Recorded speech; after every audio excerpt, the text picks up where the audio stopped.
Welcome to J is for Justice podcast. If live breaking news and following true crime is your thing, then please consider subscribing to my channel. And if you like what you see in my videos, please consider giving them a thumbs up.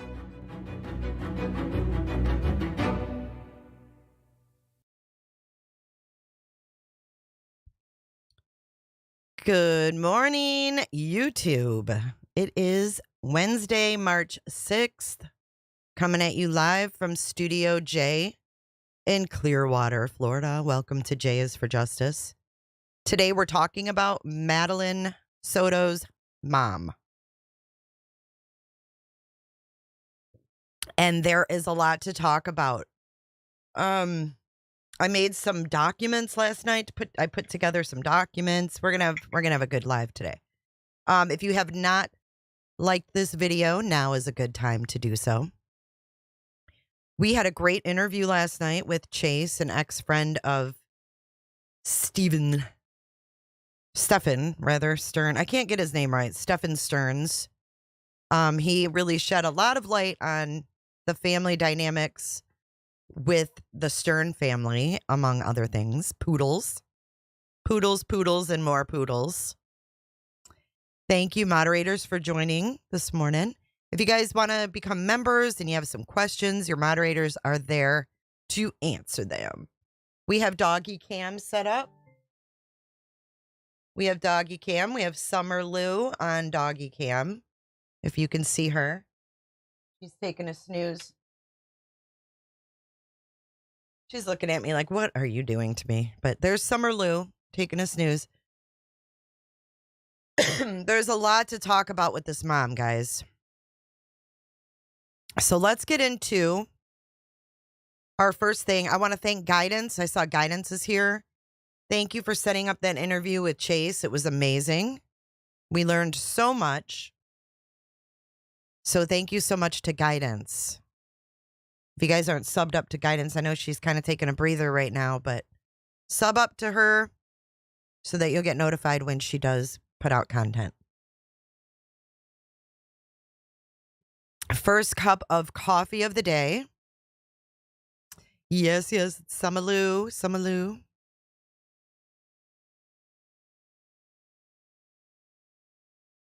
If you missed last night's interview, it is up for replay, and it is interesting. So the first thing we're going to get into today is a timeline.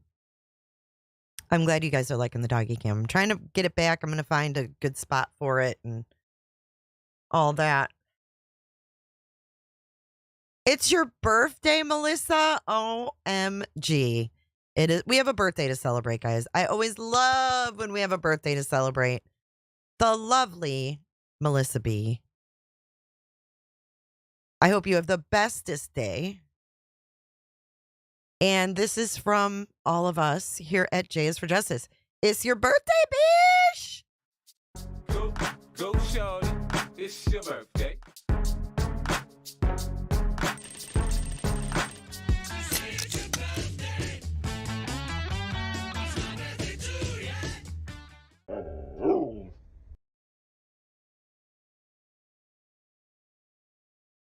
Happiest of birthdays to Melissa B. Amazing stuff.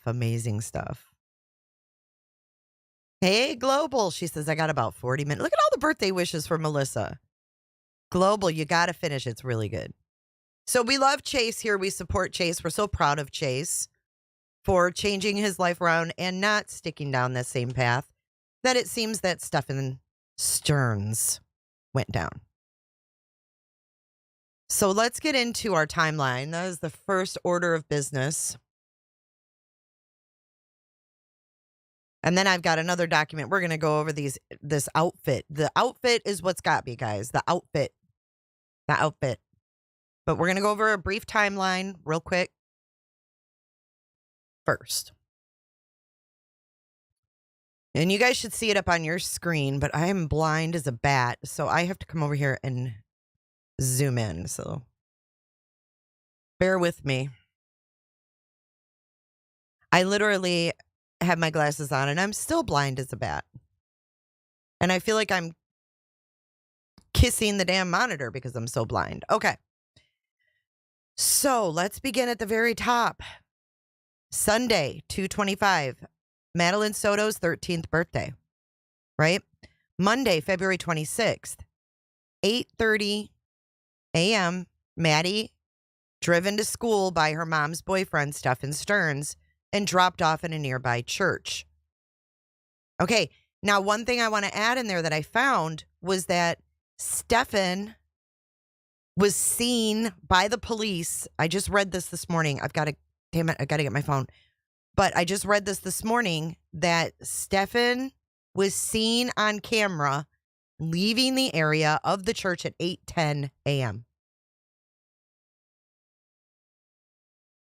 So he didn't even stick with his own story of what time he dropped her off, because he was seen, like, he didn't even stick with the time on camera that he would be seen and saying, hey, I dropped her off.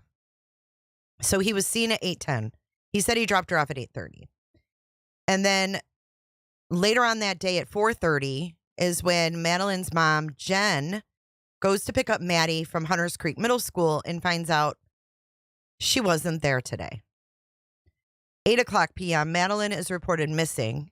And I verified this with the news.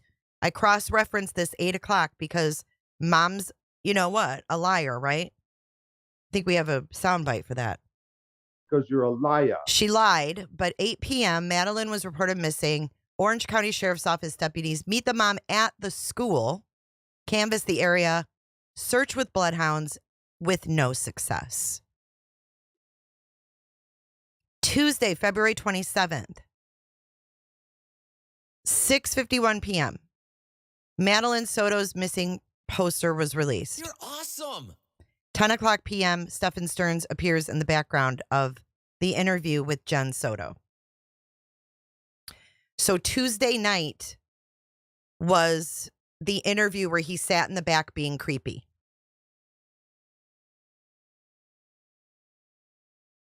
I don't know. They haven't said if she's on camera picking up yet, Kit Kat. Okay, so we're gonna get through everything that I found out. Wednesday, February 28th at 3:30 p.m., the Orange County Sheriff did the press conference and said this is an ongoing search. And then at 9:52 p.m., Stearns was arrested on the unrelated charges. And then we have March 1st was when the sheriff did the next press conference and said they were confident that she was dead. And then at 4:30, 3.5 hours later, they found her body off Hickory Tree Road. Now, the sheriff, I found out that the Instagram, it was not the Osceola sheriff Instagram, guys. It was his personal. Are you freaking kidding me? It was the sheriff's personal Instagram that this crime scene photo was shared on. Okay. So now that brings us, we get more information because the sheriff's a Nimrod. And it's an election year. So you know how things get crazy. It's bullshit. But it's an election year and this guy has mud on his face now. So let's get into the clothing because this is the most bothersome thing. And then we're going to watch Jenn Soto's interview again. But let's go through. Y'all are going to be mind blown when we go through this. Okay, let's just go through it. We're going to start with the official missing person report. This was put out by LE. You can see it's got missing and exploited children on it. It's got a nice QR code. And the narrative says, a Florida missing child alert has been issued for Madeline Soto, last seen in the area of the 13500th block of Town Loop Boulevard in Orlando, who was last seen wearing a green jacket, black shorts, and white Crocs. Madeline has a mole on the side of her nose and a right side of her chin. Okay, that's the official one. Okay. Do you recall in the press conference that the Orange County Sheriff said that Madeline's family was also putting out their own flyers at the same time that these were being handed out by law enforcement? If you didn't catch that, he did say that. He did. Good morning, Tracy V. He did say that. So let's move on. Now, here's the one that Jenn Soto was putting out, and her family, rather, because she was at home. Don't forget, she was at home waiting for her to appear. Even though she said she didn't know how to get home, she was still waiting at home for her to appear. Now, isn't it interesting, the photos that Jenn Soto used versus LE? LE used the one from the day before she went missing. This one on the left doesn't even look like Maddie. I mean, I don't know her, but every picture I've seen, it doesn't look like her. So it's weird to me that she would put that picture as the main picture. So that's not even what the problem is here. The problem is it says she was last seen 2/26 at 8:45 a.m. walking to Hunters Creek Middle School wearing a dark green hoodie, black shorts, and white Crocs, right? That's what was in this one as well. A green jacket, that says. This says a dark green hoodie, and it says dark. I already been there, done that, Island. I'm on it. Now, this is where it gets fucked up, man. She was found in jeans. So we wouldn't know this if the stupid sheriff hadn't leaked the picture. but she was found in a green top and jeans. But look at this post from Jenn. It says she posted this to the Hunters Creek community. Last seen this morning between 8:30 and 8:45 a.m. on Town Loop Boulevard, heading to Hunters Creek Middle School. Please call me if you have any information. Madeline Soto. And then it has down at the bottom, look, last seen wearing a green hoodie and white Crocs. She left out the pants. She left out the pants on this one. She said black shorts, but she left out the pants in this post. Why? I'm going to tell you why. Because I think Stephan got rid of her shorts to get rid of his DNA. Now let's move on to the next one. This one is another missing photo or missing thing. Dark green hoodie, black shorts, white Crocs.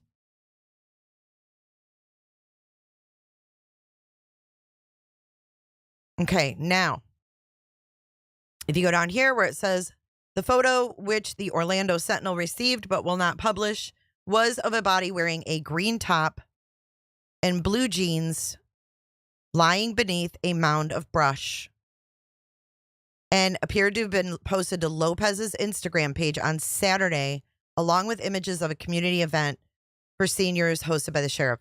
So it was like 4 photos. If you scrolled over to the third one, it was her crime scene photo. But what's important here is the green top and blue jeans. So let's talk about this. Mom keeps saying black shorts, black shorts, black shorts. But she's found in blue jeans. Stephan Stearns went, remember, and disposed of shit at 7:30 in the morning. Her backpack, her laptop. Did he get rid of her shorts too? Did he put those jeans on her? Is that why he went back to the house? Remember, he went back to the house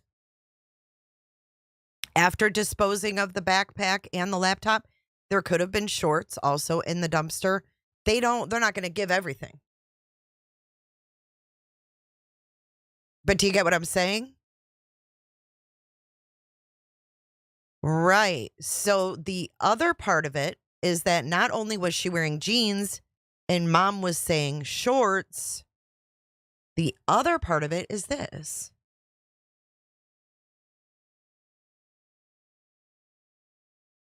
Here's another one I found after the fact. Here, let me put this on the screen.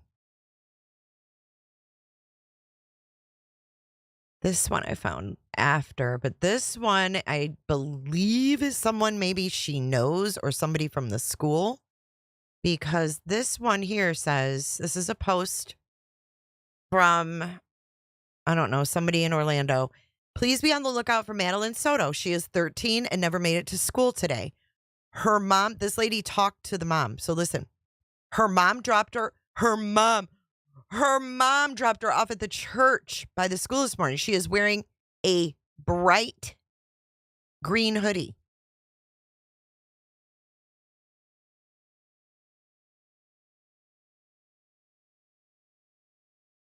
This lady said, I talked to the mom.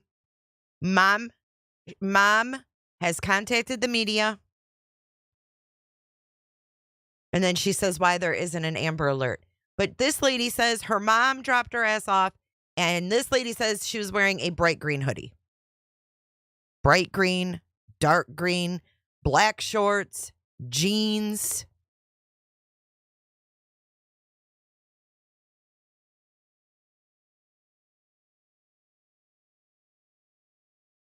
I mean, if you saw your daughter like she said she did at 8 a.m. getting ready for school, she would have known what she was wearing, correct? Am I right or am I wrong? She would have known what she was wearing.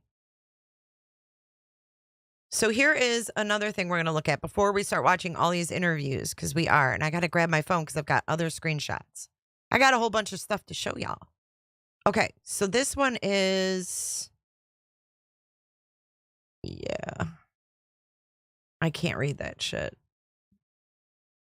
Let's put it up here. Okay, so it says, when I arrived on the scene... Now, this is from the missing persons report. When I arrived on the scene, I spoke with the mother, Jennifer Soto.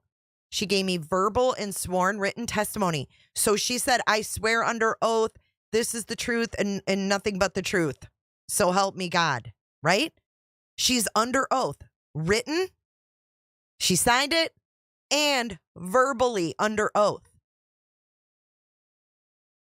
On February 26, 2023, under oath, at approximately 8 o'clock, Jennifer observed missing Madeline Soto getting dressed for school. Stepfather, Stephan Stearns, took Madeline to school, dropping her off near the intersection of Town Loop Boulevard and Hunters Park Lane at approximately 8:30. Jennifer went to Hunters Creek Middle School in an attempt to pick Madeline up at 1600 hours when she discovered she did not make it to school. In an effort to find Madeline, Jennifer looked through the neighborhood near Madeline's school and went to her mother's business office.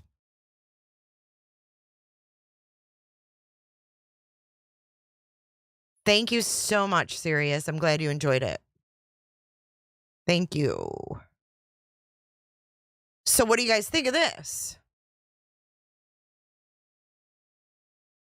She said she physically saw her with her eyes. Because you're a liar. Dude, I think she's in big fucking trouble. So she's lying under oath, like, so help me God, under oath, like when you go to court. Sorry, folks, park's closed. If you lie under oath, what's that called? That's called perjury, right? It's called perjury. Hello, meet Kayla Montgomery 2.0. And it makes me sick. We just got done covering Little Harmony. Little Harmony. Now we've got Sweet Madeline, right?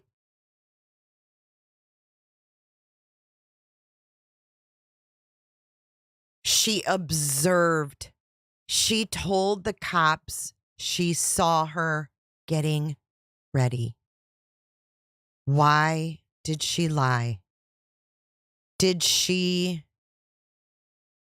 help him? Did she help him? That's what I want to know. So let me get my phone because I've got pictures of the apartment. I'm going to show you where he could pull his car to get her right out the door. Danielle, I'm with you, girl. I'm with you, girl. All right, hold on. Let me get my phone real quick.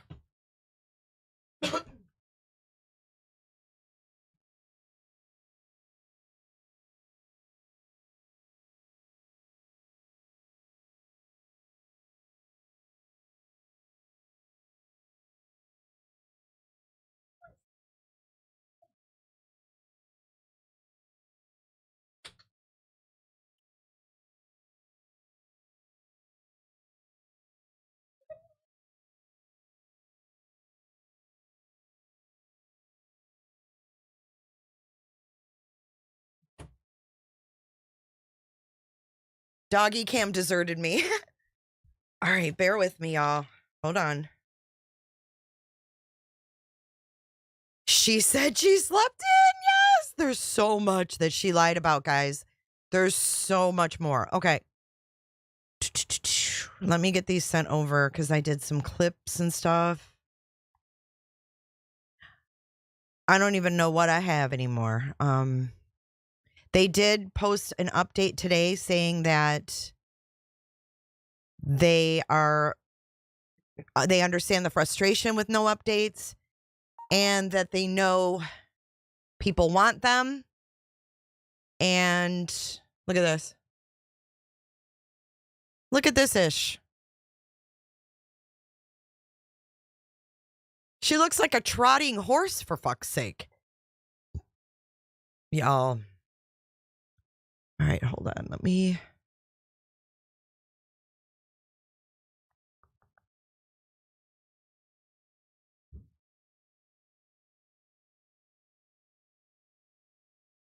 Oh, we have a new emoji too for when James Crumbly's trial starts.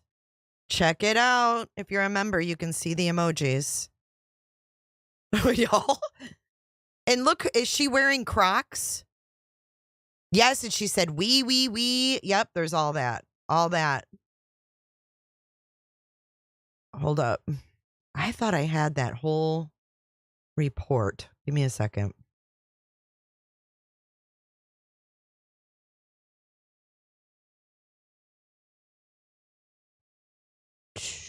I thought I had saved that whole missing persons report because there's Stephan's part as well. Give me a second. I'm sorry. I'm also waiting for them to get back with me on the 911 call. So I'm going to be checking my email and see if we get that. Look at James. Look at James. Yeah, I mean, it looks like she's freaking trotting, man. Kathy says, giddy up. Yeah, she's going to be giddying up. So do you think you're going to have a situation where, you know, the mom is like turning on him, like to get him convicted with the death penalty? If that makes sense.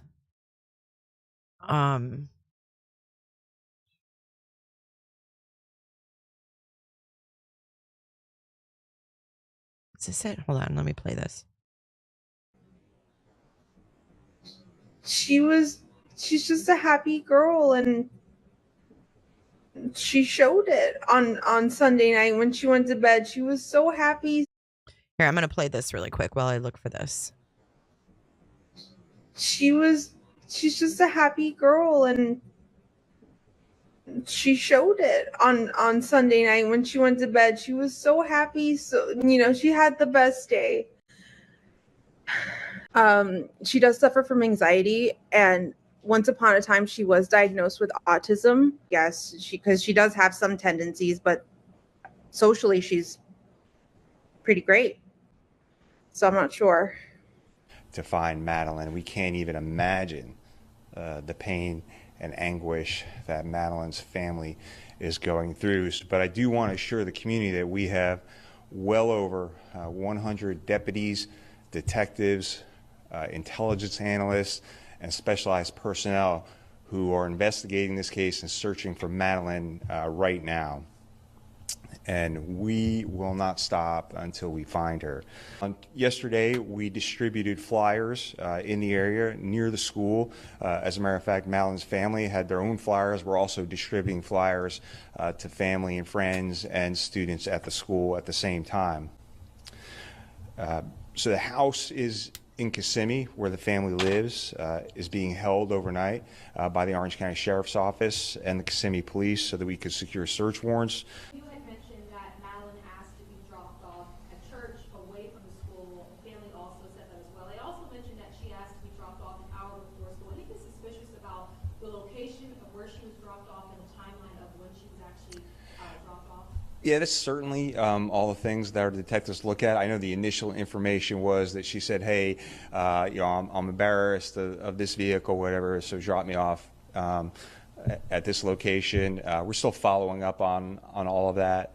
But yeah, it's certainly something that we will look into. You know, why not drop her off at the school? But we're looking into all of that. So we collected that video, analyzed it, and it's a very, very grainy video, so we're not actually sure if that's Madeline. But we've collected video from other parts of that area too. So anytime we have like a missing juvenile, we certainly look at everyone that has contact with that juvenile. That's one of the first things that we do. So the investigation is ongoing. Their number one priority, but in investigations like this, they look at everything. Like I said, you know, we interview family members, we locate sex offenders that are in the area, we look at video, we look at everyone's phones, we do search warrants to see if there's any indication in the house. So we do all of that. Look at all the things that we do, license plate readers, video surveillance, cell phone information from everyone, and those are all the things that are going on right now. If we get tips, certainly we will. There's a lot of different areas out there. And we'll send our search teams to different areas over the next couple of days. To the sheriff's office in a very wooded area, and a source tells Fox 35 that it takes a couple of miles to get to where her body was found by foot. She's just a happy girl, and she showed it on Sunday night when she went to bed. She was so happy. So, she had the best day. She does suffer from anxiety, and once upon a time she was diagnosed with autism. Yes, because she does have some tendencies, but socially she's pretty great. So I'm not sure. To find Madeline, we can't even imagine the pain and anguish that Madeline's family is going through. But I do want to assure the community that we have well over 100 deputies, detectives, intelligence analysts, and specialized personnel who are investigating this case and searching for Madeline right now. And we will not stop until we find her. Yesterday, we distributed flyers in the area near the school. As a matter of fact, Madeline's family had their own flyers. We're also distributing flyers to family and friends and students at the school at the same time. So the house is in Kissimmee, where the family lives, is being held overnight. Okay, so I hope you caught some of the things that were actually in that video. We're going to replay it and walk through it, but I picked out some key points. There's the video of her trotting. This is how nervous she was in that video. Here's a couple other videos I want to show you. Hold on. This case is a mess. Okay, so let's look at this one. Check this out.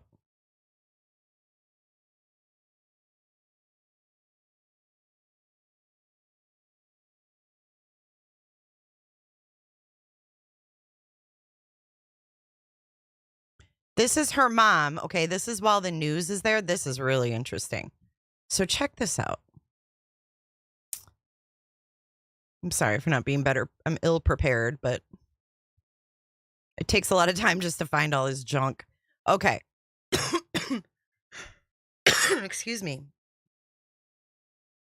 Okay. So here is her mom, right? Let's watch this. And we're going to watch it slow and low, because it's only 8 seconds long. But check this out. She's like, this is when she's talking to the news, okay? This is when she does the interview where she's coddling Stephan. Okay, she's on her phone, but watch closely how she pretends. Dude, she's pretending to find things on her phone or something. Watch. She's doing something sketch. Check it out. She had with her daughter was about her 13th birthday party the night before Maddie disappeared. There's Maddie at her party. I told her good night. Oh, shit, that's not the right one. Dang it. That's not the clip of her. But when she's on that phone, she's like pretending to scroll because I think she thinks the people across from her are looking. But this is the video of Maddie. Let's watch that again. This is her at the birthday party. It's about her 13th birthday party the night before Maddie disappeared. I told her good night. I told her good night. That was the last time I saw her. Here's another clip. Hold up. There's all kinds of little things here. Let's see what this one is.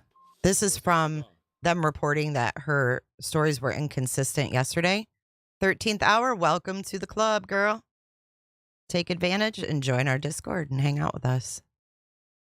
All right, here's another one. Let's watch this. Sunday night was not the last time Soto saw Maddie. New documents show that Maddie's mom told deputies on February 26th. Okay, this is it. This is the report. I requested it, but I haven't gotten it yet, so I'm going to make it full screen so my blind ass can see it. Here's their statements to the police that day. Are y'all ready?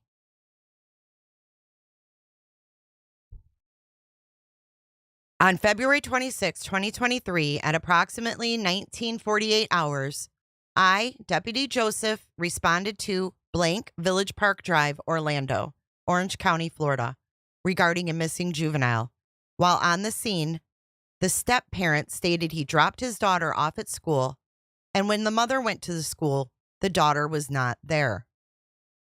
The parents searched within the neighborhood and places where the daughter may have gone. The parents could provide a location where the daughter may have been, but yielded negative results when deputies checked the area. The juvenile was entered into the FCIC, NCIC, and EMER source as missing disabled. She was put in as missing disabled. My investigation revealed the following. When I arrived on the scene, I spoke with the mother, Jennifer Soto. Who gave me verbal and sworn written testimony.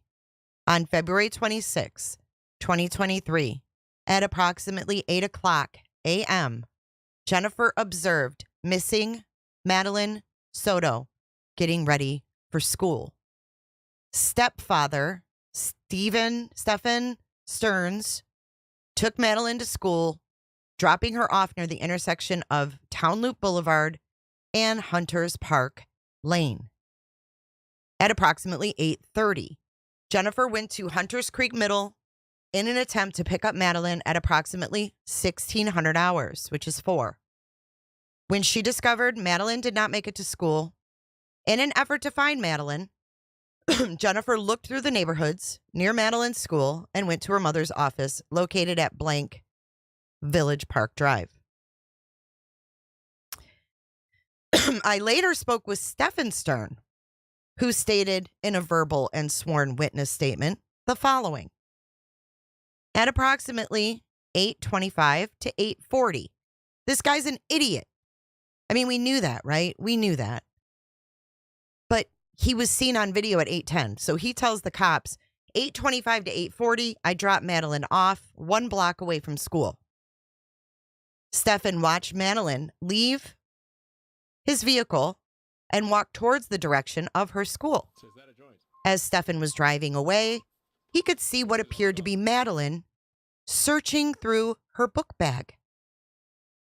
He did not think anything of it, due to Madeline usually looking through her bag to find headphones so she could put them in before going to school. What? Put headphones in if she doesn't have her phone? These people are morons, dude. Morons. Stephan began heading home when he attempted to stop for a vape juice at a nearby vape shop, but determined it was closed. Right, because vape shops aren't open at fucking 7 in the morning or 8 in the morning. He determined that it was closed. So Stephan went home to Kissimmee. Once Stephan was home for about an hour, he went back out to retrieve a vape juice and then run errands. Stephan stated he returned home and stayed home at approximately 4:30 or 2:30. 2:30 rather. 2:30. While on scene, I had Deputy Diaz go to blank Las Palmas Vista Drive grandmother's home due to the close proximity to both the school and the grandmother's business that Madeline would frequently visit. Deputy Mooney was able to establish an attempt to contact blank Santa Marina Drive to see if Madeline made her way back to her mother's home. Both addresses yield negative results. And then it says that they provided me with the phone number of Madeline's best friend.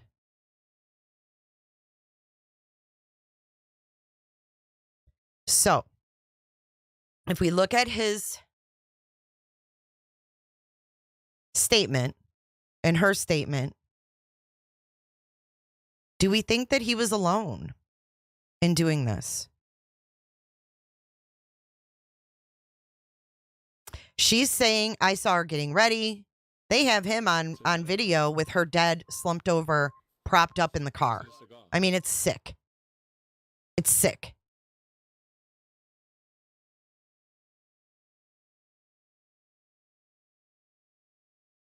Let's see if there's anything more. That she saw her daughter getting dressed for school at 8 o'clock that morning and met her boyfriend. Yeah, there's her comforting him. And took the teen to school. But since that initial report was taken, we learned from the Orange County Sheriff that Maddie was likely dead earlier than that. Our detectives have determined that Madeline was never dropped off. Instead, we believe she was already dead at the time and that Stephan Stearns moved her body in the early morning hours on that day. Mm-hmm. Channel 9 has been... I think it happened that night as well. I think it happened that night as well, guys. All right, here's another video.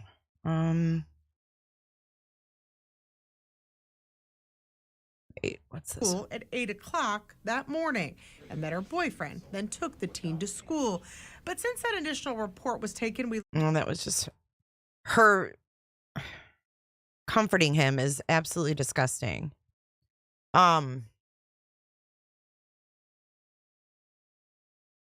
Here's one more screenshot I wanted to share before we move on.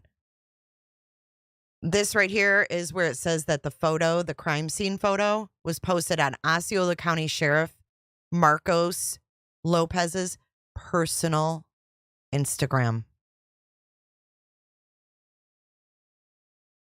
If she saw her at 8 a.m., why is he dumping stuff at 7:15? Right, and why is she saying she was wearing black shorts when she was found in jeans, right? There's no reason to lie when your daughter is missing, dude. Like, that doesn't make sense. There's no reason. I mean, if you followed the Gabby Petito case and you saw the stark difference in the depositions between the Petitos, Schmidt, and the Laundries, it's like night and freaking day, right? Okay, so now I've got links. So now we went through that stuff. Now, this is exciting, guys. I've got a lot of stuff to show you. I mean, and Stephan's mom sounds like Roberta, and they live 5 minutes away from each other. How many moms out there are like Roberta and Deborah?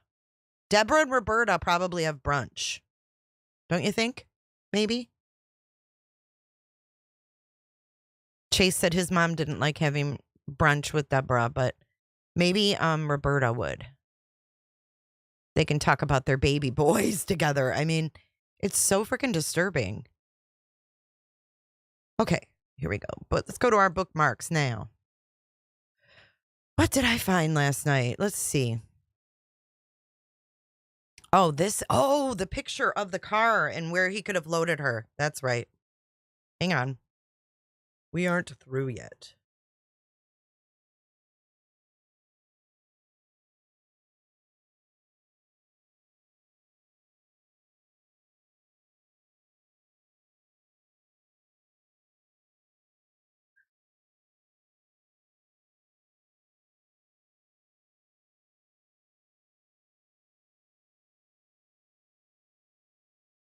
All right, check this out.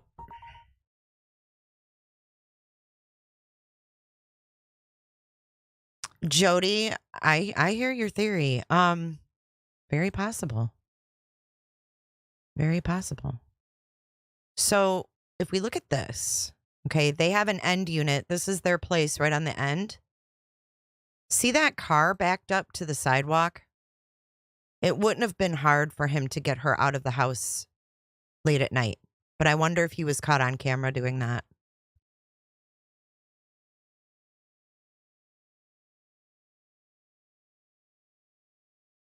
Yeah, I interviewed his friend last night, Texas, and he said that he did not like her. She was very mean, the mother.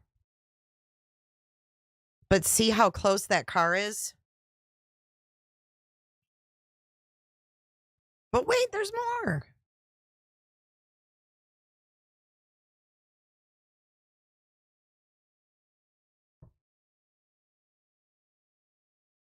I agree with you. Hey, it's Jay. But do you see how easy it would have been for him to get right out that door and go to a vehicle? It's not like it's that far. Silence. I don't know. 192 is so busy too.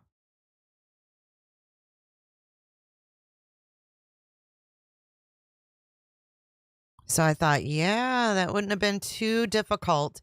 But do you think, thank you, Yankee. Do you think, though, that he had help getting her out? I mean, 110-pound deceased body is not easy to maneuver and get jeans on if you're going to change, you're going to put clothes on. I mean, I'm not trying to be graphic, but just realistic. I guarantee you she's not in hiding. She's hiding from social media. She's being questioned probably like a motherfucker right now.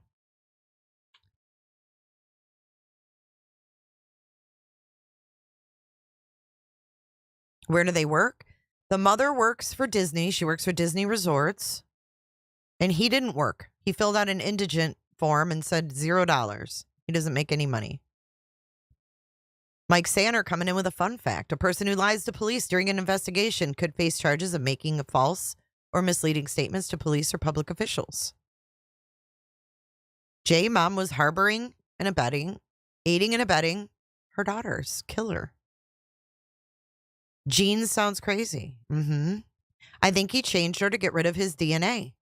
That was probably on her shorts. Lele says Maddie was 110. When you pass, you are double the weight. Yes, Annabelle Roma, we found out because of the leaked photo that she was in jeans. So he left the house, y'all. He went by the school. So why was he over by that school? Did he just drive there to make the route to make it seem like he really did it?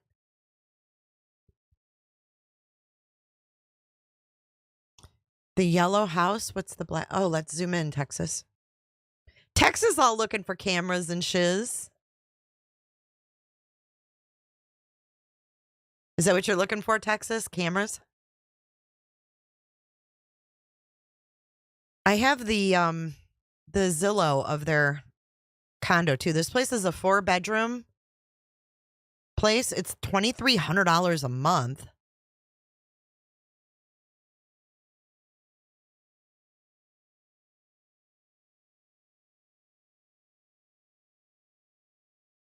Why would she lie, though? Why? I mean, even if you walked in and saw some, what is it, Texas, that you see? Do you see a camera there? I feel like that's the address up above.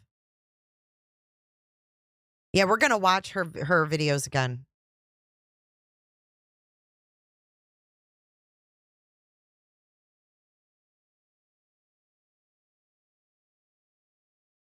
Erica M., I bet he saw the girl walking and said what she was wearing so any witnesses would say they saw her.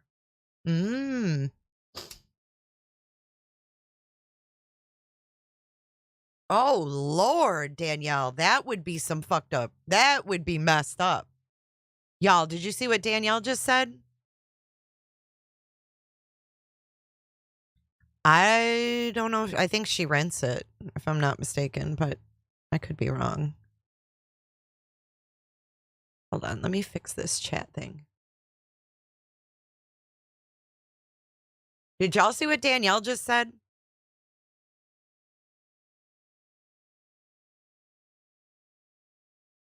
The yellow apartment's giving you Sarah Boone vibes.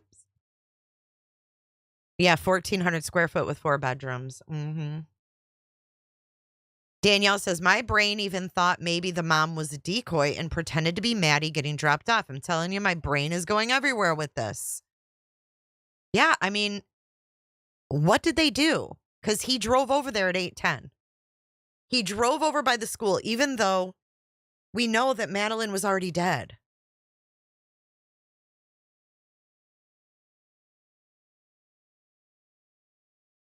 Mm-hmm.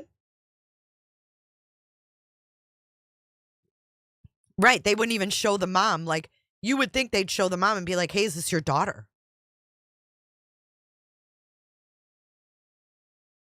Mom helped Steps with the body because she doesn't want to be alone and doesn't want him to go away to prison. He's brainwashed her, maybe.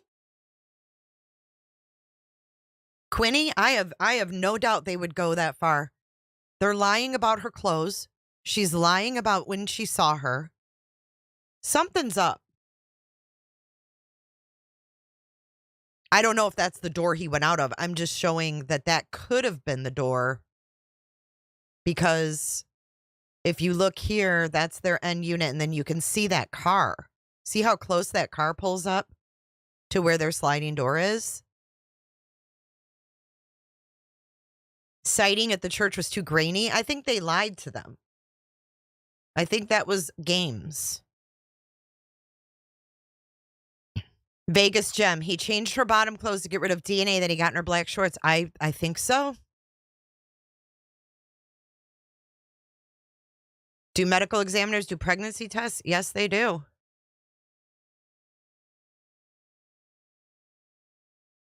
Second State Productions. Jay, is the delay in charging him because they might charge the mother with the actual homicide? Who knows?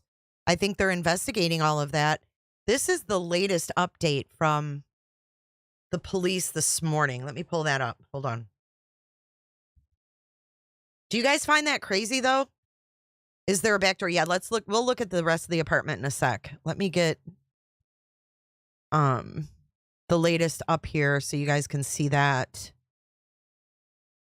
They definitely will share everything when they can. I have no doubt about that. It's not going to be a, oh, we can't tell you anything type deal. They're getting their shit together, because in the death penalty case,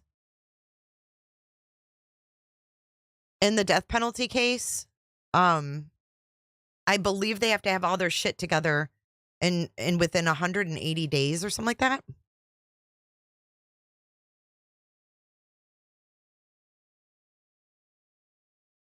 So they really have to move. The police showed the footage of Madeline to the aunt and not the mom. Shows the police were suspicious of mom. He factory reset his phone the day she went missing. Yes, he did. What if she was already wherever he was before he came to get her? Mom didn't know, because, like she said, you can't say that. Like, she said she saw her and mom lied. So there's right there, if your daughter's missing, there should be no lies, right?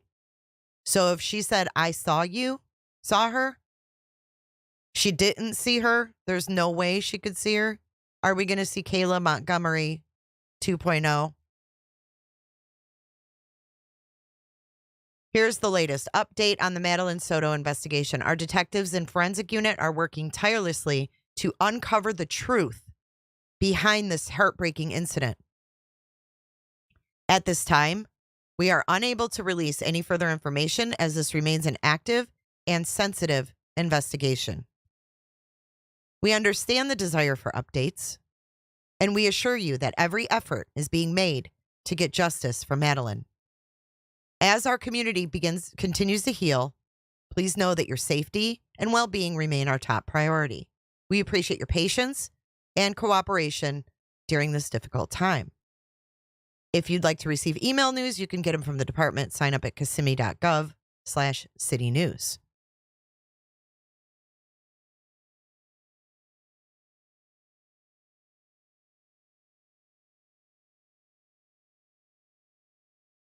And what's with her texting her friend that she wants to live in the woods? Was that really her texting that or not? Patrick Forsyth, thank you so much. I just saw your super chat. Thank you so much, Patrick. Appreciate you. You guys, we got to make our goals so we can spin that wheel again. Make sure that look at the red one is the www.j4j411.live/tip. That one, YouTube doesn't get a penny of that. You get an on-screen notification. It's everything that a super chat brings you, except YouTube doesn't take 65% of it. So utilize that. All right, so let's turn that off and turn this off. I'm trying to get my windows straight here so we can watch these interviews. Let's turn this off. Did Maddie even have her phone at the birthday party? I don't think so, because her friend took all the pictures and handed them over, remember? Oh, wait. First, we're going to look at the apartment. Let's get that out of the way. We're going to look at the apartment. Thank you, Globalism. Thank you so much. Y'all keep it going. Y'all keep that train going. It's what keeps me streaming, y'all. Trust me. All right. So here is 4012 Santa Maria Drive. I'm assuming her party might have been at the grandmother's, but I'm not entirely sure. You don't hold account. I don't think... no, hey, it's Jay. I don't think so. Thank you, Allison.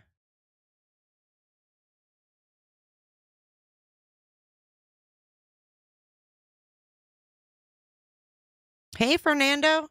All right, so let's take a look here. This is the complex here. Apartment 107. See all this? Look at all the wooded area around them, too. So this is where they live on Santa Maria. And then we have, I got a bunch of shit saved here. Here's the Zillow. Thank you, this Susan. Thank you, this Susan. I move a little slow for some people, but thank you. I'm glad that I'm at your pace. Anita, I agree with you. Okay, so here's their place. Let's take a look. You can see back here. Make this a little bit bigger. You can see back here, there's like this fenced-in area. Is that the back? I'm not sure. Let's scroll through. There's a lot of photos. So that would be their front door, and then that would be their sliding glass door. And see, the parking area is right there. Let's see if we can see the other side.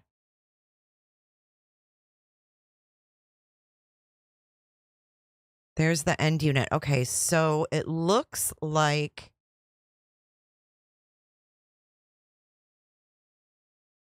that's someone else's apartment. So that's theirs, this whole square. And then where the fence is, that looks like it's somebody else's place, doesn't it?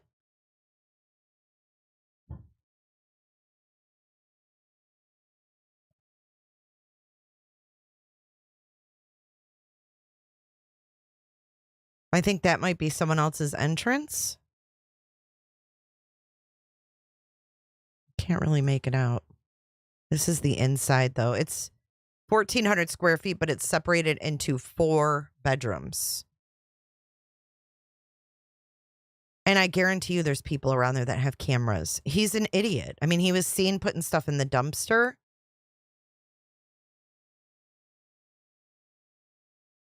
You know he was seen doing other stuff if he was seen putting stuff in the dumpster. This whole place would have cameras. I mean, there'd be cameras going down the main road by this clubhouse. I'm sure people have Ring doorbells.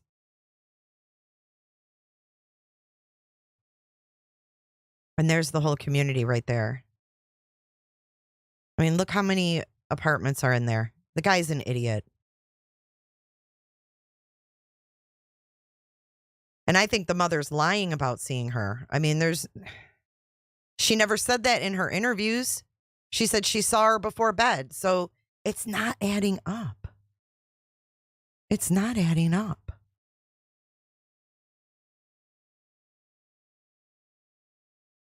Madeline Soto. Why prosecutors are now calling for an investigation into this local sheriff, and how the story Madeline's mother What's going to happen to the provided sheriff, law too? enforcement doesn't line up with what investigators Look at her know. hugging him. Oh, my God. Hold on.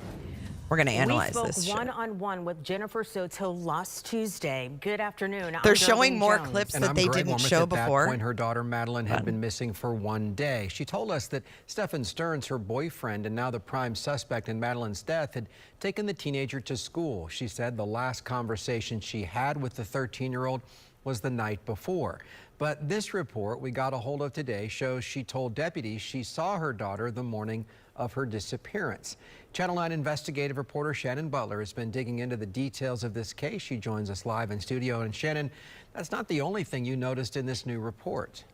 Greg, no one has been charged in Madeline Soto's death, but we do know investigators are looking into who knew what and when. And some of that means looking at those initial interviews of the couple and the ones later on. Sources tell me the statements about the timeline are not consistent. Jennifer Soto told us last week that the last conversation she had with her daughter was about her 13th birthday party the night before Maddie disappeared. I told her good night, and yeah, that was it. But according to documents, See, I told her good night and that was it. And then, but she told cops, I saw her at 8 o'clock in the morning getting ready. So gross. Gross, gross, gross. Sunday night was not the last time Soto saw Maddie. New documents show that Maddie's mom told deputies on February 26th that she saw her daughter getting dressed for school at 8 o'clock that morning, and that her boyfriend then took the teen to school. But since that initial report was taken, we learned from the Orange County Sheriff that Maddie was likely dead earlier than that. Our detectives have determined that Madeline was never dropped off. Instead, we believe she was already dead at the time, and that Stephan Stearns moved her body in the early morning hours on that day. Channel 9 has been going through statements from Stephen Stearns and Soto trying to piece together what happened in the last few hours of the little girl's life, starting with our interview of the couple. Her mom told us last week. We dropped her off at school, close to school. She wanted to walk the rest of the way. But in that same interview, then said, I wasn't the one who took her to school in the morning. That was my partner.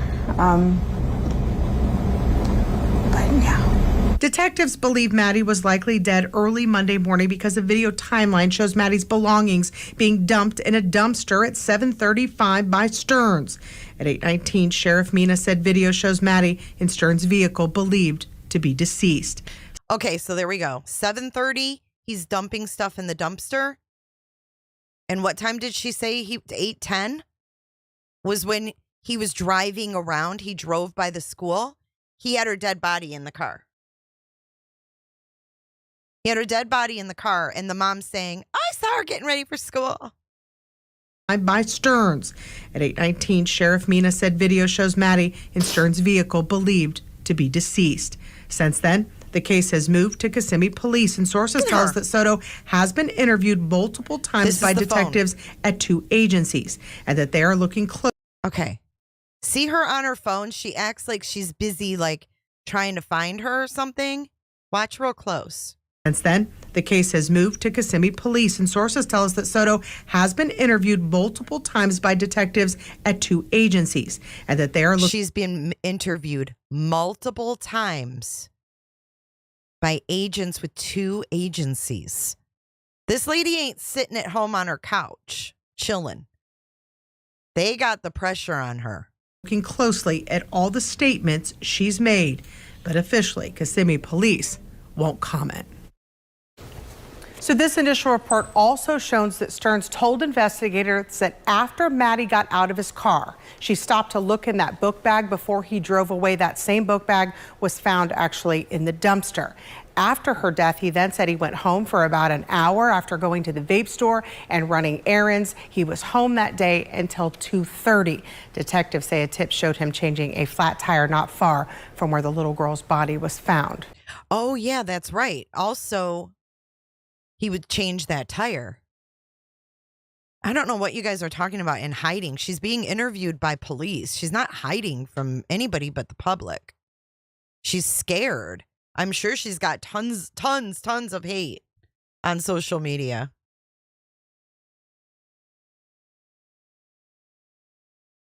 Robert Edwards, mom seems normal to me. Yeah. That afternoon. All right, Shannon, it is starting to piece together. Thank you. We also spoke to suspect Stephan Stearns before he was arrested. He also told us he dropped off Madeline for school the morning of her disappearance. She was asleep for most of the way. Told her have a good day at school when she got out. I love her. She said thanks, love you too. That was it. Again, law enforcement believes Stearns never drove Madeline to school and that she was already dead that morning. Greg, also breaking this afternoon, the state attorney's office says it's asking the Florida Department of Law Enforcement to investigate how and why a photo that appeared to be a body in the woods was posted to the Osceola County Sheriff's personal Instagram page. The photo was posted less than 24 hours after investigators found Madeline Soto's body. Sheriff Marcos Lopez, who you see here, said he accidentally posted the image when sharing a post of himself visiting a senior citizens area. The sheriff's office has not said why the sheriff had the photo or who took it. Developments continue to come out in this tragic story in our community.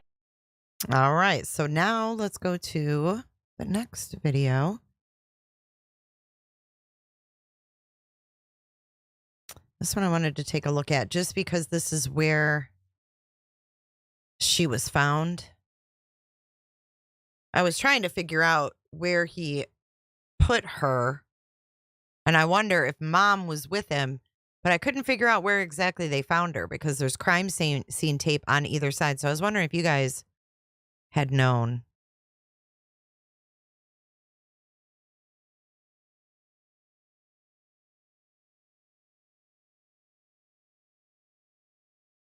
Well, it was on his cell phone. Who I don't know if he did it personally or who runs his social media. There he is, though. The sheriff's down there. I wanted to show you guys him on the ground. He probably took a picture because she's in that brush somewhere. So he posted pictures of a senior event. It said, "Great day for seniors." And then if you scrolled over on Instagram, I guess it was the third picture. It got in like a series of pictures.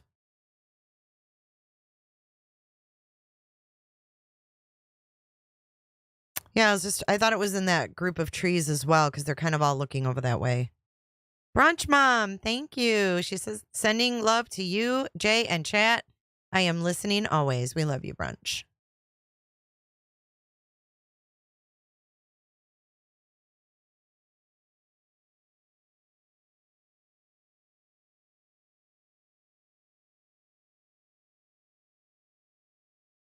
They were to the left side of the tree line, I believe, because, yes, it would cut out the same place.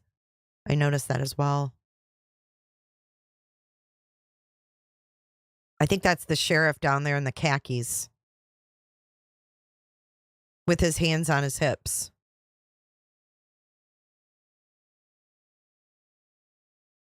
And before you start feeling sorry for mom,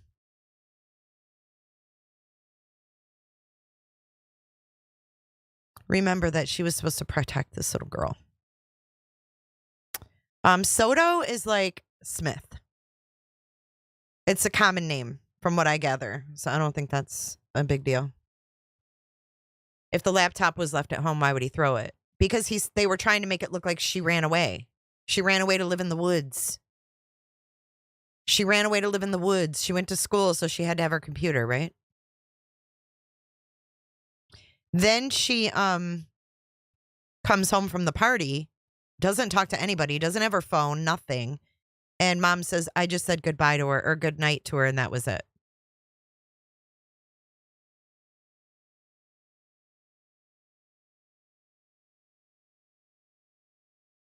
I don't think we're going to hear much until they wrap up the investigation and have all their ducks in a row. Did you catch she slept most of the way? Yeah. She was propped up.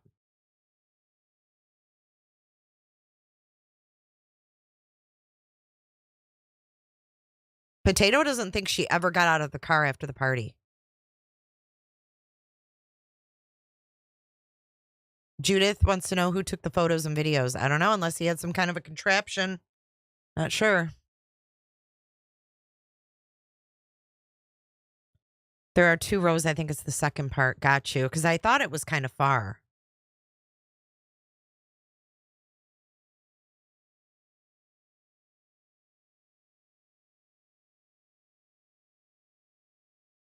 Do we know if Stephan told where the body was? I don't think so. He hasn't talked. He didn't talk at all. He hasn't said a word. But now, you know, she's saying, oh, hey, I saw her getting ready. And they didn't. 700 square feet upstairs with 4 bedrooms, says Liz W. Not something soundproof. No. I guarantee you these apartments, they're cute, but they're cookie cutter. They're cheaply built. They build them cheap. And then they get the most they can get out of them. So I guarantee you it's not super duper soundproof up there. And they have tall ceilings, so shit echoes. You heard her talking. Listen to them talk in that house. Wait, let's listen. Are you, in a sense, blaming yourself? It's hard not to. Why? I dropped her off early. I could have waited longer.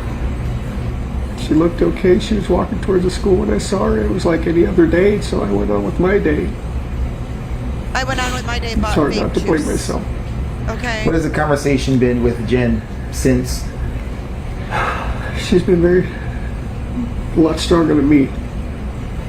She's been holding it together really well, and but it just keeps coming in waves. Just the reality keeps hitting. We don't know where she is. We don't know if she's safe. We're just scared. We just want her home. Have you, like, literally put boots on the ground, went out? Yeah, I even went out with the cops where I had dropped her off. And we looked all up and down the road, all along the communities, and there was nothing helpful. None of the cameras were pointing the street. Nothing, which in 2024 was surprising. The church across the street had some cameras, and they mentioned seeing her waiting around in the parking lot for a while before moving on, and that was it. But it was grainy. It was grainy footage, and not much else. Does it seem like she walked west, east? They said in the direction of the school. I'm not sure what that is. What was the language? Not language verbally, body language. When you dropped her off, did she seem happy? Was she like, I'm going to meet my friends? Happy. She had a happy weekend. She just turned 13. She'd had her 13th birthday party. She was happy that we were all together here. And we were all together here? What the fuck is he talking about?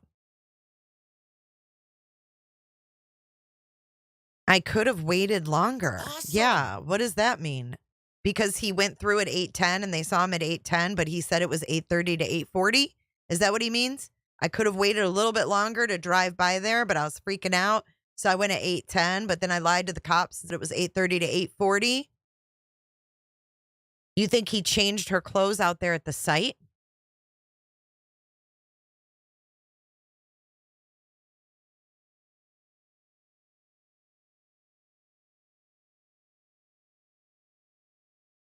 Kimmy, I agree with you.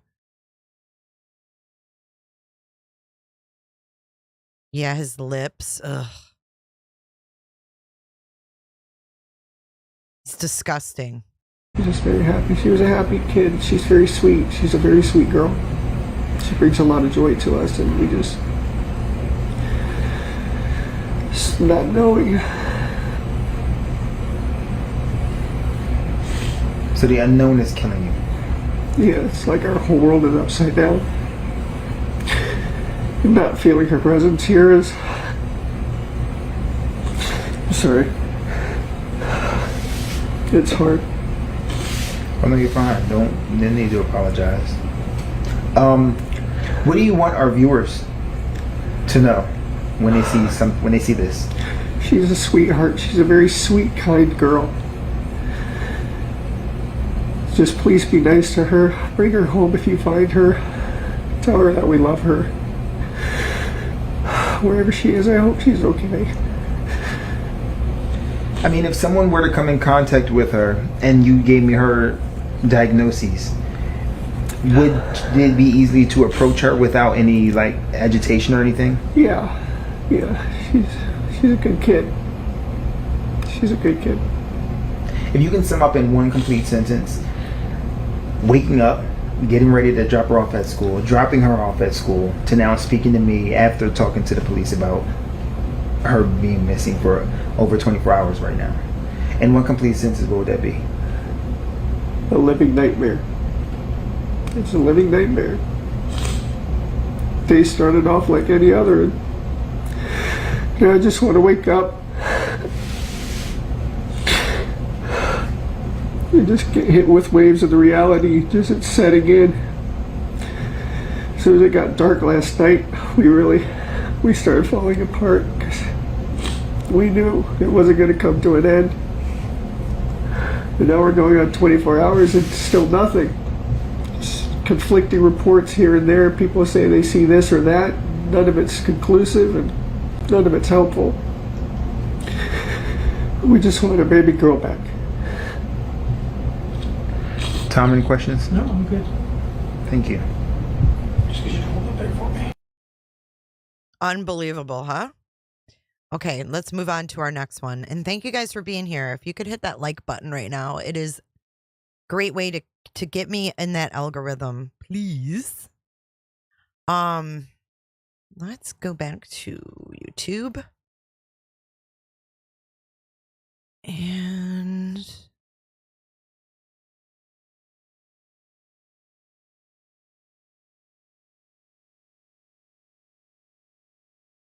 where's that interview? Hold on.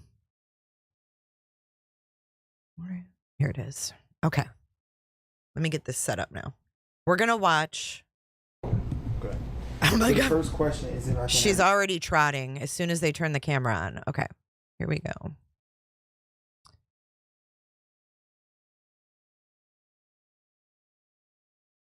Let's walk through this.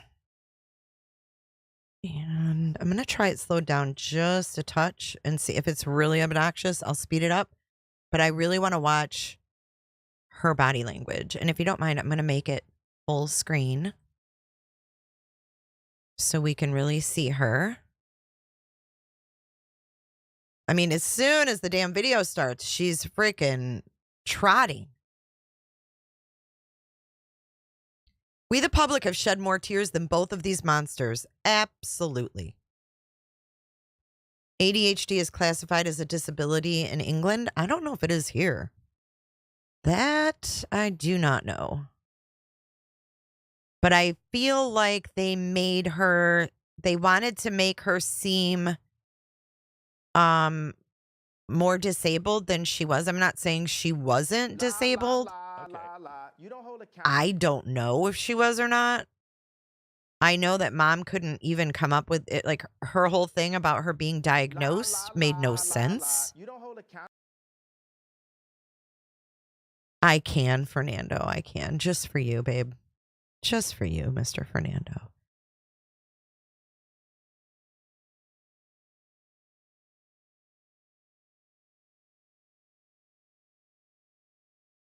I'm not sure if that would come up as a disability, though. Would it? I mean, so many kids have that diagnosis. Look at her looking at the camera. This lady's pathetic, man. I hate to say that, but she is. I can't believe she fucking lied and said she saw her daughter getting ready and that's a complete and utter lie. And I don't think she was disabled. I think that she wanted to make it seem like Madeline was really, really helpless and really, really forgetful and wouldn't know how to get home. I mean, this lady put every obstacle in front of Madeline that she could. That's not normal either. That's not even close to being normal.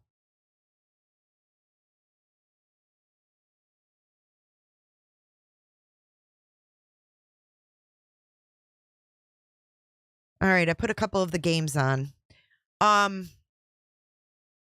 That's not even close to being normal.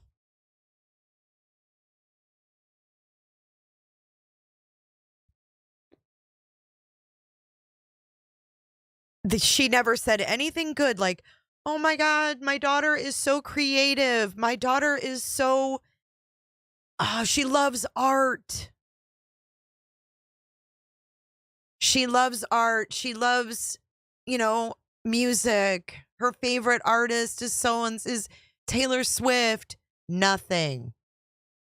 Just a text to her friend saying that she wants to live in the woods and she ends up deceased in the woods. Yes, Global. She's trying to make her look incompetent. Summing it up for me, Global. Summing it up for me. All right, let's start her interview now. Jennifer loves horses. Okay. So the first question is if I can have your first, your last name and spell. This is slowed down a little bit. Okay. Don't freak out. Jennifer Soto, JENNIFERSOTO. Mother. Mother. Jennifer, tell me how you feeling right now.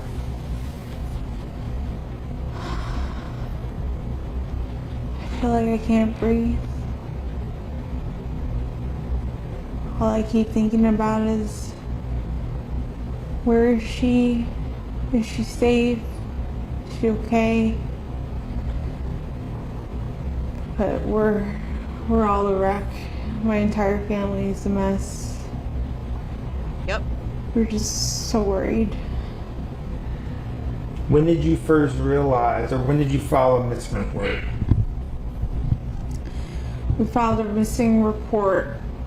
We called the police at like 4:45. Liar. Yesterday, 4:45 p.m. But she actually went missing early that morning. I have it slowed down, guys. Between 8:45 and 9 o'clock in the morning, she went missing.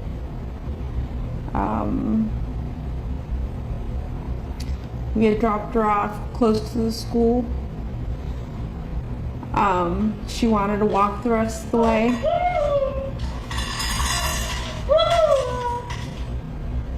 Sorry.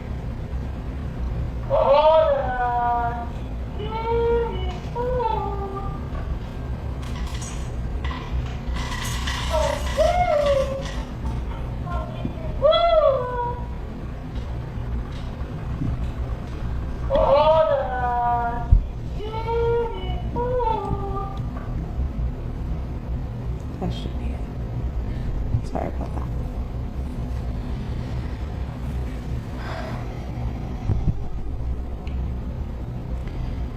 We dropped her off at school, close to school. She wanted to walk the rest of the way. I'm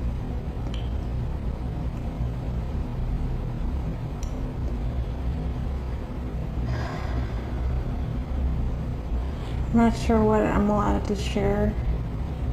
You share whatever you feel comfortable sharing. I know you had conversations with detectives. Not sure what that conversation is, but whichever you feel comfortable sharing, that will put the awareness out there. Yeah, she was spotted walking.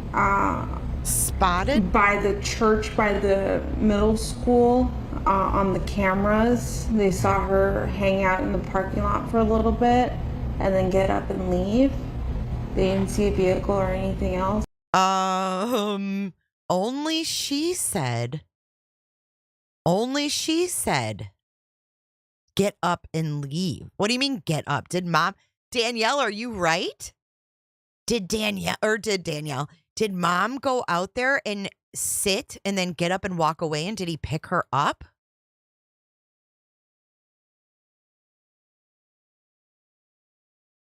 I didn't hear anybody clear their throat. Let's go back a few seconds here. Let's go back like 10 seconds.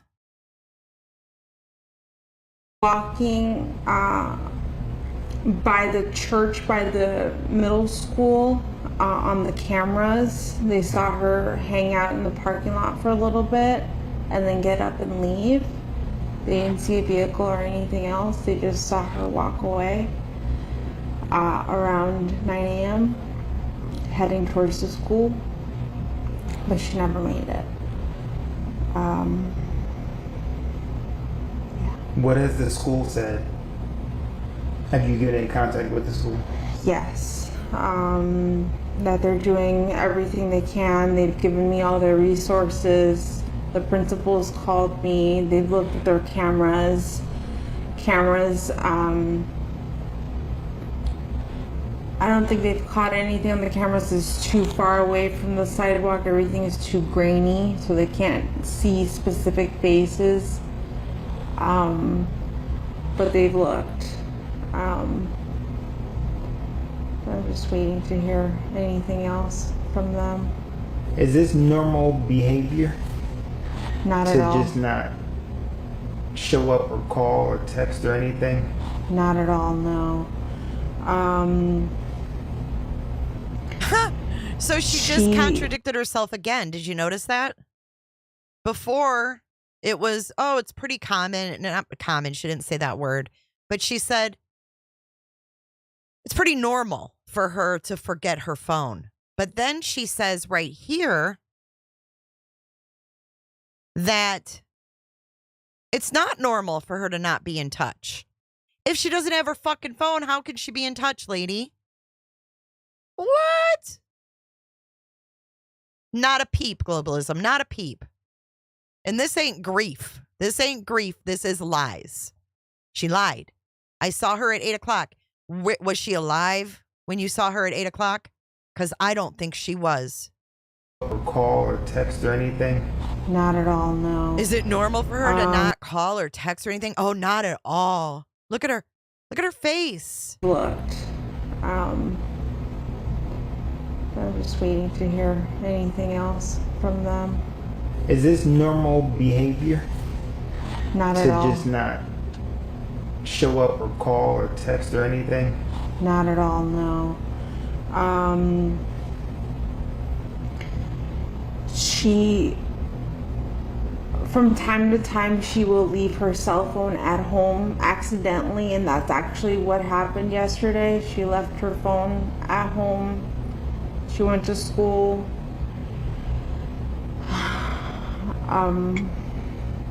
But that happens from time to time. She's got ADHD, her memory. She's very forgetful. And that's funny. So, yeah, there's no way to track her right now because the detectives now have her phone. She said there's no way to track her right now because now the detectives have her phone.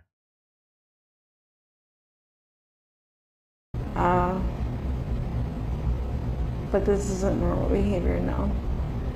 What was the last thing, I guess, the conversation that you two had, you and your daughter? We spoke about her birthday party. She had a birthday party on Sunday. She had a great time. I couldn't make it because I was working. But I couldn't make it. She had an amazing time. She was so happy with all her gifts. I told her good night, and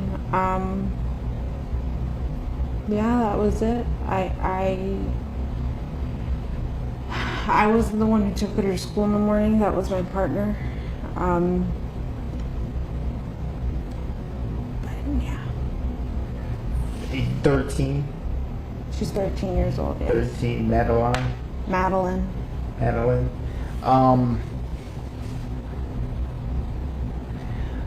What are you thinking right now?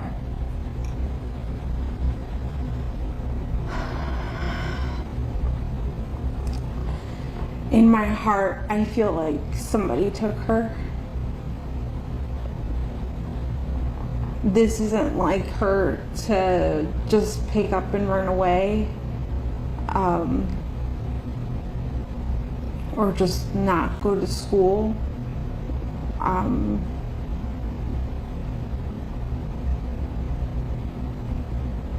don't know what to think.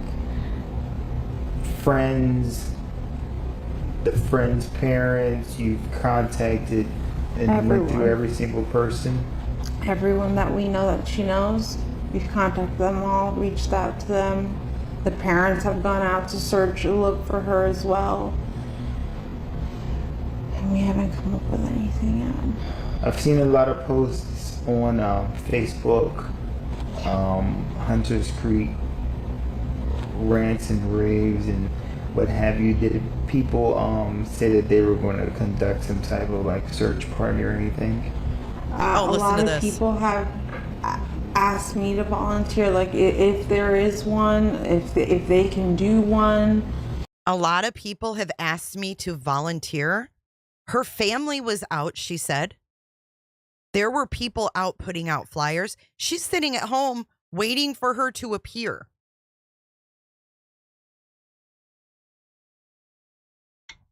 We're gonna open up the court docs after this. I have people passing out flyers, going to every store in that vicinity, gas station, church. Thanks, Mike. I think people were being stopped in the street this morning in front of the school to see if they've seen anything, if they've heard anything. My family they're going all out right now.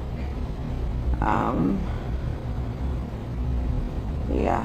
I know as a mother, a lot is going on in your brain. So much. To bring her back home. What have the law enforcement told you that you are able to share?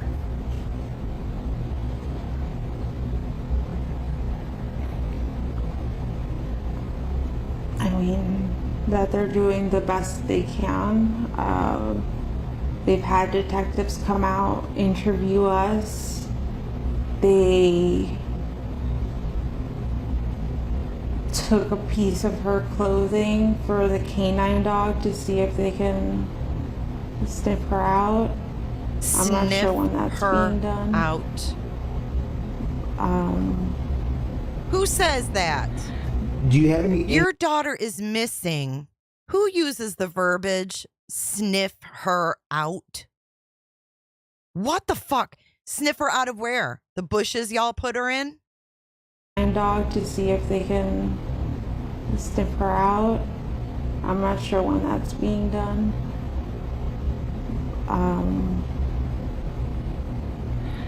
Do you have any inkling where she possibly could be? Like if you would say, okay, last time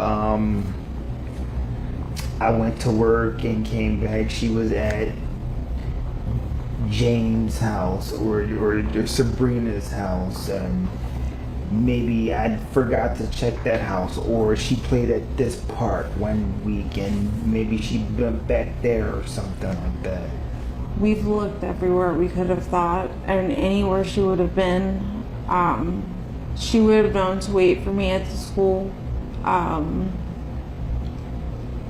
But we did check if she could have walked. My mom's office is closed. She trips up right there.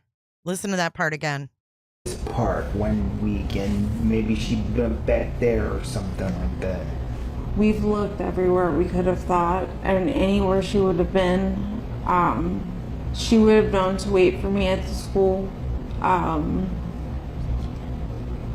But we did check if she could have walked. My mom's office is close to the school. We checked there. We checked the walking paths that she could have taken. So did she go to her mom's work and say, oh my God, mom, I'm freaking out. This is what happened. I don't know. She works at a resort. All of her friend's house. I think we've checked everywhere I could think of, honestly. What do you think, oh gosh, I just had it tip my tongue. What was she wearing? She was last seen wearing a green hoodie, black shorts, white Crocs, a black JanSport backpack with gray hibiscus flowers on it. And you said this is not like her. Not at all. To run away, an argument, anything like that to provoke her? She's never done anything like this, no. And we haven't had any arguments recently to have this outcome. What school? Hunters Creek Middle School. Tom, any questions? No. Is there anything that you think our viewers would need to know? Here's your opportunity. Make your daughter shine. About You miss her. The way you're feeling. You want her found. The way the family's feeling. Madeline. We're desperate for any answers, anything that you could do to help. I'm here for it. Just please, if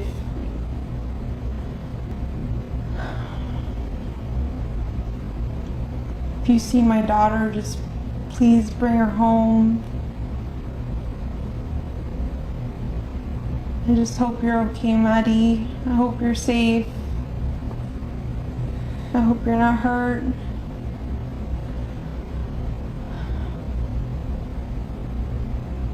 I just hope she's okay. You know she's not okay. When did you Sucks notice in her lips. that she was missing? Because this was at the beginning of the morning.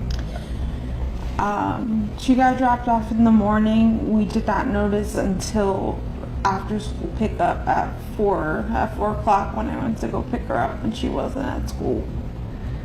So we're going in 24 hours now. Yeah. Just about. Yeah. Nothing. Nothing. No word. No text message. No messages anywhere. Why would you get text messages?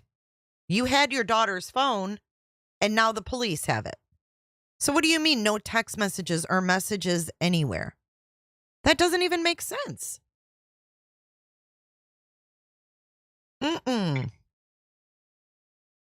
She had no laptop. She had no phone. What do you mean no text message? She doesn't even know what to say. This is why she sucks her lips in, because she doesn't know what to say, and what's going to come out of her mouth, that would be the truth, would get her in big trouble. She's okay. When did you notice that she was missing? Because this was at the beginning of the morning. She got dropped off in the morning. So he gave her an opportunity to match the police report. Did you notice that? Listen to the reporter's question again. Think about the police report and her telling the cops, I saw her at 8 a.m. Now listen to the reporter's question again. She got dropped off in the morning. We did not notice until after school pickup at 4 o'clock when I went to go pick her up. I think LE gave them some questions to ask. You're not hurt.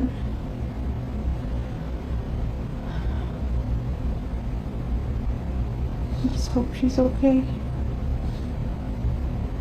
She looks like she's riding a horse. When did you notice that she was missing? Because this was at the beginning of the morning. This is at the beginning of the morning. She got dropped off in the morning. We did not notice until after school pickup at 4 o'clock when I went to go pick her up, and she wasn't at school. So we're going in 24 hours now. Yeah. Just about. Yeah. Nothing. Nothing. No word. No text message. No messages anywhere from her. I've looked at all her social medias. I've looked at all her games she could have played with, any app. No weird conversations. Nothing strange. Everything was conversations with just normal friends or us. She knows how to get home by herself, as if, like, let's just say, to take a bus or an Uber or something like that. she would know how to get home alone, correct? I'm not sure. I don't know if she would know how to get home. Maybe, I mean, if someone, I'm thinking if someone got in the car with her and if she pointed the way, what roads, she probably could figure out how to get, but like, does she know her full address? I don't think she does. Which would give me it just puts in That my part brain. makes me mad, where she even has the audacity to smile and chuckle about what she's saying. I mean, I watch these videos, I talk about Madeline, and my mouth doesn't even want to remotely smile. I can't even make my mouth like go upwards. I would think if she was truly feeling this, her mouth would be turned down and stay that way. Herself, as if, like, let's just say, to take a bus or an Uber or something like that, she would know how to get home alone, correct? I'm not sure. I don't know if she would know how to get home. Maybe, I mean, if someone, I'm thinking if someone got in the car with her and if she pointed the way, what roads, she probably could figure out how to get, but like, does she know her full address? I don't think she does. Which would give me it just puts in my brain that she always comes home with someone. She always comes home with me. There's no need for her to really learn. Okay. And you said no, Tom? Sybil, I think that she sounds that way because she's lying. She's confused because she's lying. When you lie, you get caught up in your lies. It's nothing to do with anything she's on. The woman is a straight... Because you're a liar. She's a freaking liar. A 13-year-old doesn't know their address. Okay. She wants to make this child sound like she doesn't know anything and she can't remember anything. And that is just even more evil. It's more evil to say that about her. And she knows she's dead. Think about that. She's saying all this shit knowing she's dead because she lied. She didn't see her at 8 a.m. And if she did, Madeline was deceased. The proof is in the pudding.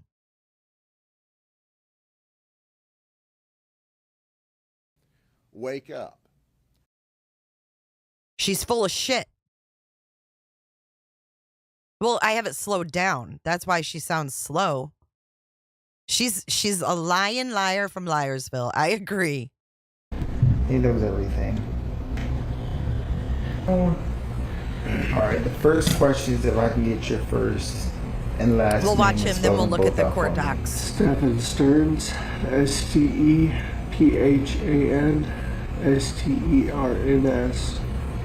All right, so Stephan, Bullet between the eyes. you seem very emotional right now. Explain to us. I dropped her off. Everything looked fine when I drove away.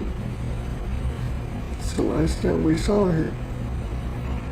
What were the conversations that y'all had in the car when you dropped her off? Not much. She was asleep for most of the way. Told her have a good day at school when she got out. I love her. She said thanks, love you too. That was it. And so where do you think she could possibly be?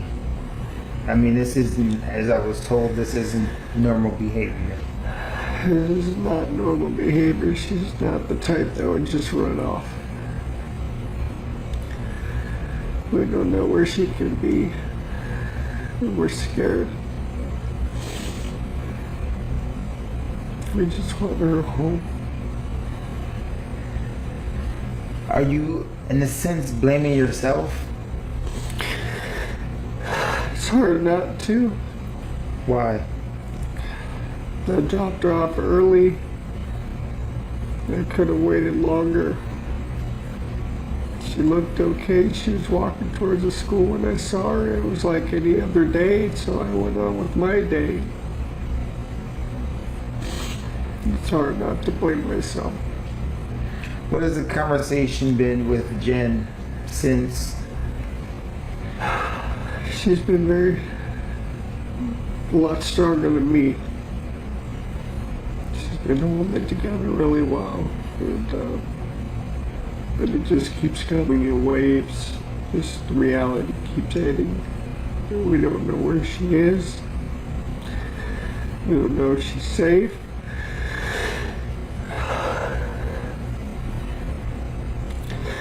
We're just scared. We just want her home. Have you, like, literally put boots on the ground, went out? Yeah, I even went out with the cops where I had dropped her off. And we looked all up and down the road, all along the communities, and there was nothing helpful. None of the cameras were pointing the street. Nothing, which in 2024 was surprising. Oh, it's really funny, isn't it, Stephan? The church across the street had some cameras, and they mentioned seeing her waiting around in the parking lot for a while before moving on, and that was it. But it was grainy. It was grainy footage, and not much else. Does it seem like she walked west, east? They said in the direction of the school. I'm not sure what that is. What was the language? Not language verbally, body language. When you dropped her off, did she seem happy? Was she like, I'm going to meet my friends? Happy. She got a happy weekend. She just turned 13. Okay, but he said she slept most of the way. So he asked, what was her body language when you dropped her off? Oh, she was so happy.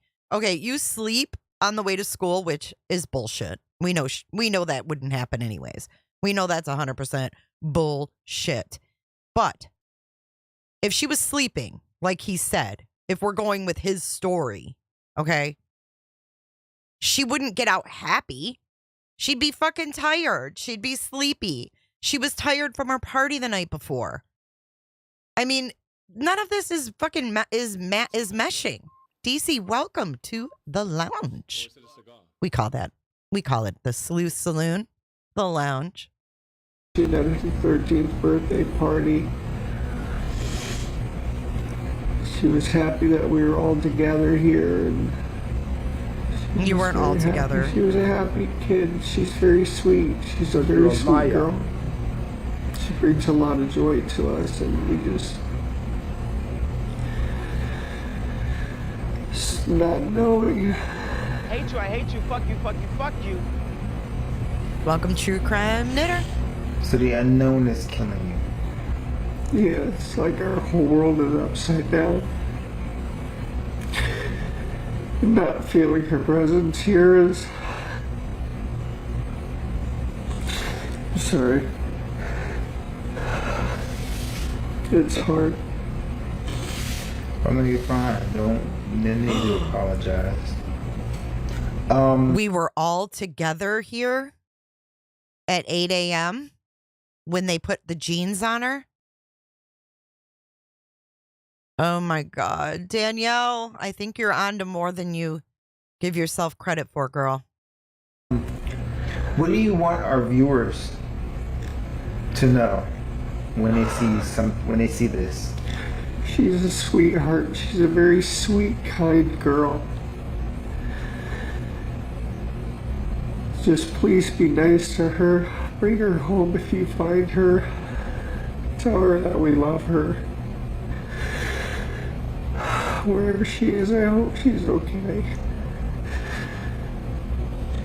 I mean, if someone were to come in contact with her and you gave me her diagnoses, would it be easy to approach her without any like agitation or anything? Yeah. She's a good kid. She's a good kid. If you can sum up in one complete sentence, waking up, getting ready to drop her off at school, dropping her off at school, to now speaking to me after talking to the police about her being missing for over 24 hours right now. In one complete sentence, what would that be? A living nightmare. It's a living nightmare. They started off like any other. And I just want to wake up.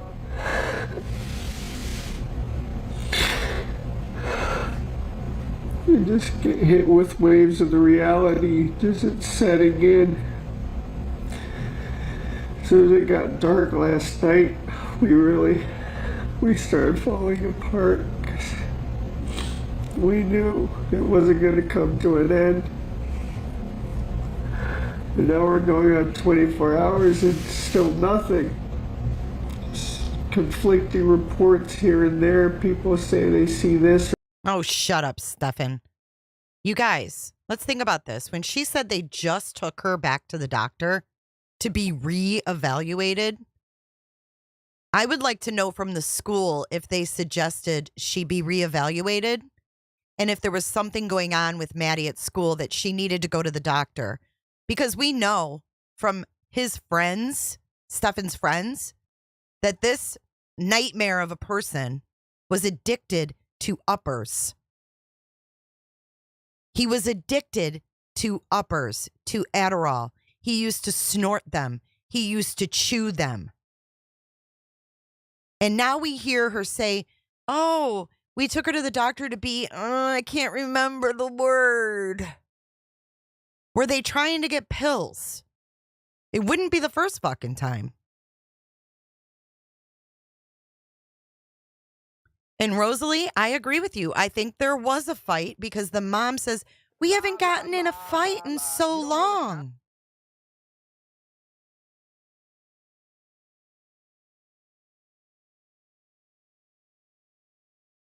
We're going to go over the court docs and I'll show you exactly what they said. And yes, that is true, Ashley. Crocs they can wear. This is Florida. They wear shorts. They wear Crocs as long as the shoes have a back strap, which means no strap and no flip-flops. So mom, was she trying to get Maddie diagnosed with ADHD for pills?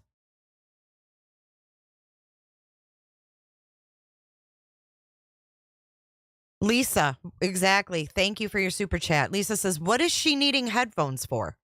She forgot her phone. She doesn't need them. Exactly. Thank you, Lisa, for your super chat. And thank you, Kendi. Kendi just gifted 10 memberships. Holy. Christine, AG, Indie Girl, Starry Night, Beckles, LJ, Allison, This Susan, Shaggy, and NFT. Welcome. You guys just got gifted memberships from the Kendo. Make sure you take advantage of that membership. Use your emojis. Join us in Discord. We do watch parties every Saturday night.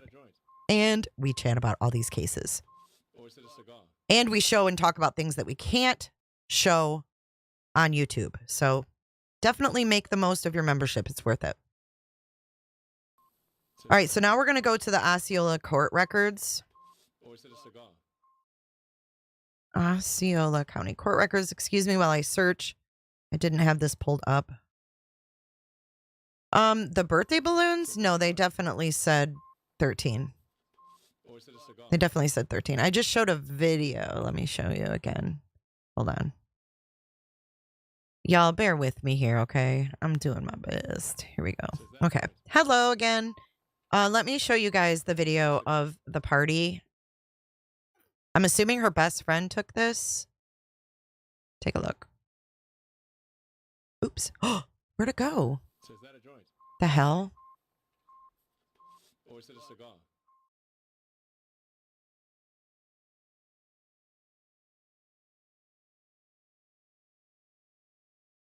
Hold on. So is that a joint? Or is it a cigar? Pretty sure it says 13 on there. Yeah, it's a 1 and a 3.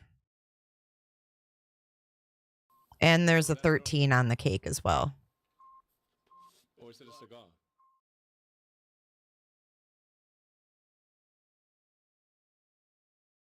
This is the last known video of Maddie. So is that a joint? Or is it a cigar?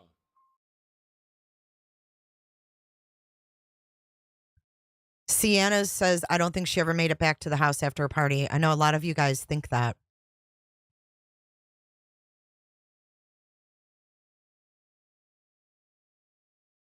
La la la la la. You don't hold a count. Yes, ma'am. You're very welcome. Definitely 13. There's no conspiracy about her age or anything like that. But what's really disgusting in these court records is that Maddie actually was molested by this monster on her 11th birthday. And it bothers me a lot. She had a birthday. It was so cool. She was turning 11 on 2/22/22. Turning 11 on 2/22/22. What a fucking cool birthday, right? Because she was born in 2011. And the reason I say that, and I don't know if anybody else, noticed that, but my daughter was born in 2000, and she turned 10 on 10/10/2010. So we made such a big deal about it. My mom ordered her M&Ms with her picture on them and the whole bit. And I just think that would have been a really, really cool birthday to celebrate. But instead of celebrating such a cool birthday, she was being tormented by this monster on her fucking birthday. Why did he want to hurt her on her birthdays? What is up with that? We're going to look at the court documents now. Oh, this is so disturbing. And some of it I won't be able to actually read out loud. I'll probably just skip over it because A, it's the worst thing I've ever read in my life. And B, YouTube doesn't take well to things like this. So let's take a look at what is in the court documents so far. Let's reset that. Turn off the doggy. The doggies abandoned me, guys. They said, F you, we're out of here. Okay, let's get over to these docs. So we have two cases. We have the one for the 12 and under, and then we have the other one for under 12. And the under 12 one is going to be your capital punishment. So we go down here. See how it says here, I'm going to make this big.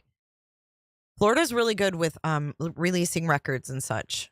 So let me show you guys this bigger, like that. Okay, so we have, see how it says requested? These will be put up. That means they're just not uploaded yet. So if we go down to, we're just going to look at all of these because I don't remember what's what at the mo. Unfortunately. So we'll just open up all the documents and we'll take a look at all of them so that we know we have seen everything that's out there. Sound like a plan? Sound like a plan, Stan?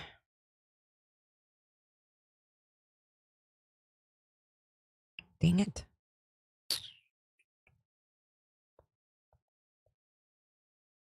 There it is. Okay. Here we go. This is the arrest warrant that has all of his info. His creepy ass face. Zero bond. And this was signed on the 29th of February. Okay. So I have our timeline pulled up.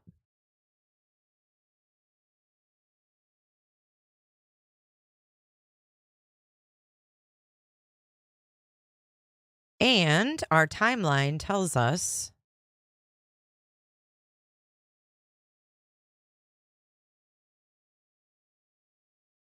what happened on the 29th. So on the 28th, so let's go back in time. Let's walk through this. So on the 29th of February was when they signed this arrest warrant for this creep. The 28th was when he was arrested on unrelated charges. So the day before was when he appeared in the background. The day before the arrest, he appeared in the background at 10 p.m. And then almost 24 hours later at 9:52 on Wednesday, February 28th, he was arrested. And major trigger warning, guys. Major trigger warning. This is the worst PCA I've ever seen.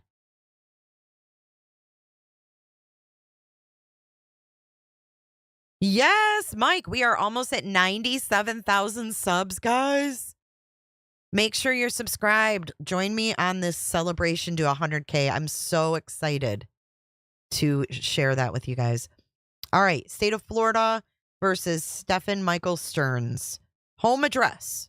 This is important because we've heard he lived somewhere else. Home address is listed as 4012 Santa Maria Drive, number 107. So this is Detective Brian Moore, a sworn law enforcement officer, an officer for the Kissimmee Police Department, who makes this affidavit under oath and has probable cause to believe that certain laws have been violated in Osceola County, Florida, and that between 2/22/2022 and 2/26/2024. So there's 2 years time. The defendant, Stephan Michael Stearns, did violate Florida state statute and commit the offense of sexual battery victim under 12. Familial. Thank you, Erica.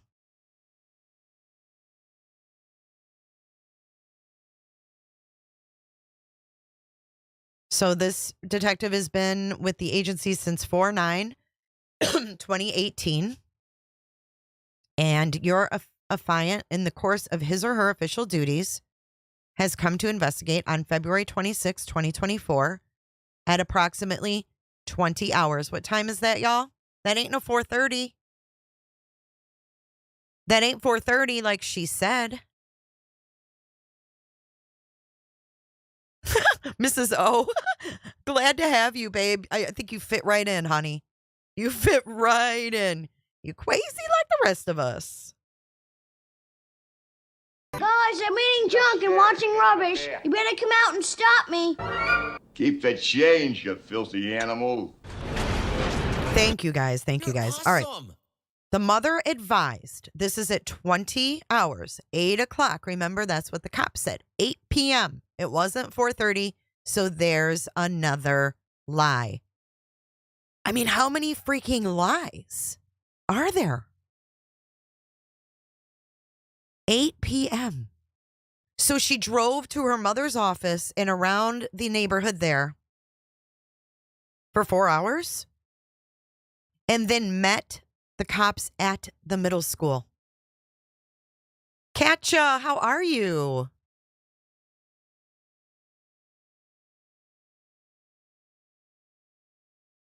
Okay. So 8 o'clock. Blank, a 13-year-old, was reported missing by her mother. The mother advised her daughter's stepfather, and why are they lying and saying he's stepfather? Because he's not.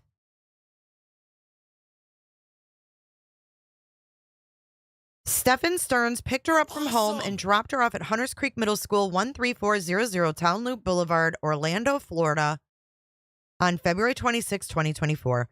The mother then went to pick up blank Madeline from school at dismissal and learned Madeline never showed up to school. An interview was conducted with Stephan. During the interview with Stephan, he provided consent to search his phone. However, in his 12-year-old brain, he thought this might work. He stated he had accidentally performed a factory reset on his phone on February 26th. Survey 319, they're still investigating, yo. There's a lot to go through, and they only have a limited amount of time. Give them a chance. An interview is conducted. Okay, Upon reviewing the contents of Stephan's phone, and this is where it gets nasty. It's the worst thing I've ever heard. Upon reviewing the contents of Stephan's phone, several images and videos were located, which depicted an apparent child with her breast and private parts as the focal point of the pictures and videos. There were also pictures and videos depicting an apparent child's private parts and mouth being penetrated by another private part. The child was later identified as blank, whose date of birth is 2/22/2011.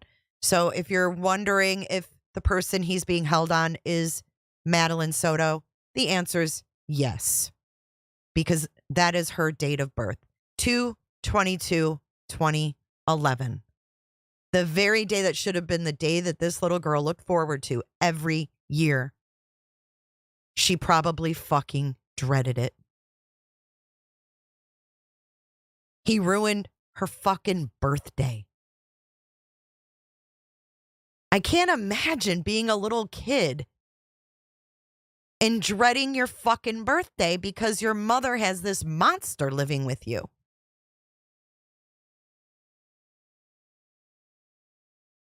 Enough sympathy for this mother. Oh, she's whatever syndrome. Fuck her syndrome.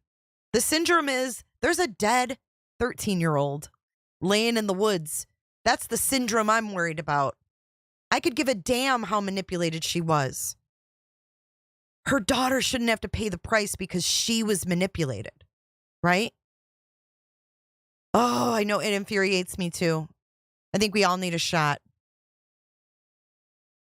And we all need to talk about this because the only way that it's ever going to change is if we talk about it. No, I think she was old enough where she was gonna tell. She's 13. She's not gonna keep that shit to herself. She might have already told a friend. We don't know.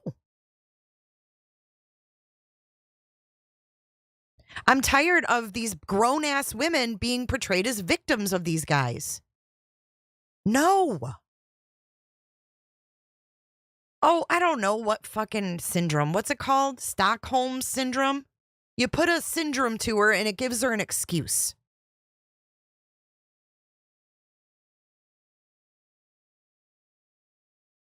I need some Pineapple Express.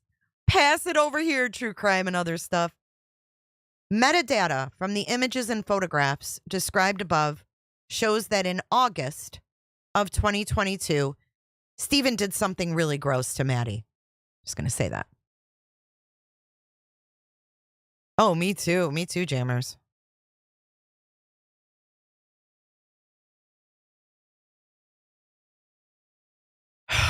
A warrant was previously obtained for a sexual act that occurred after the victim turned 12 years old. This warrant is to charge the act that occurred before on August 2022 when the victim was 11 years old. Further, as your affiant was reviewing the images, notice it's plural. And this detective had to review these images. Can you fucking imagine?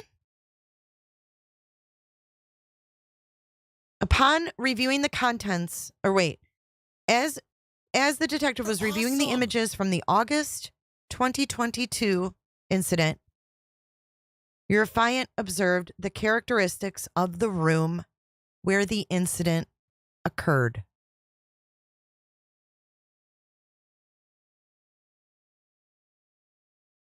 They noticed the walls, the furnishings, the characteristics of the room. They were on his phone. Previously, detectives of the Orange County Sheriff's Office were executing a search warrant.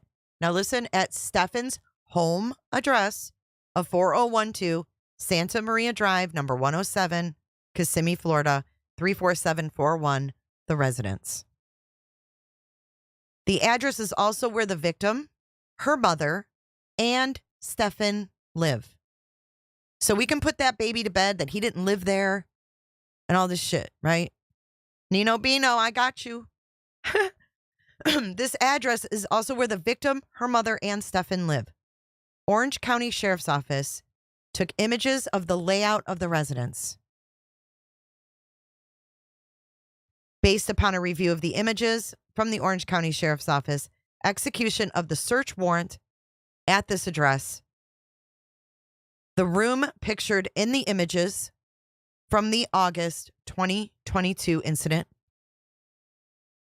matches one of the rooms in the residence. They don't say what room. They don't say what room it matches. Based on the totality of the circumstances, your affiant has probable cause to believe Stephan committed a sexual battery on the victim when the victim was under 12 years old.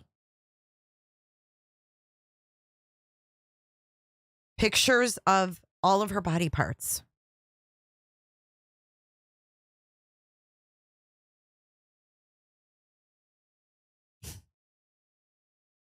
All right, we're going to go to the next document. That's just the first one. So the next one, hold on. Let's get this one up. Ay, ay, ay. It's the worst thing I've ever heard in my life. This is his application for indigency. I just wanted to show you guys that it says Stephan Stearns, and he signed it on the 1st. It says, I have zero dependents. Even though you want to say this is your stepdaughter, I have zero dependents, and I have take-home pay of zero. You're awesome. Zero. No job.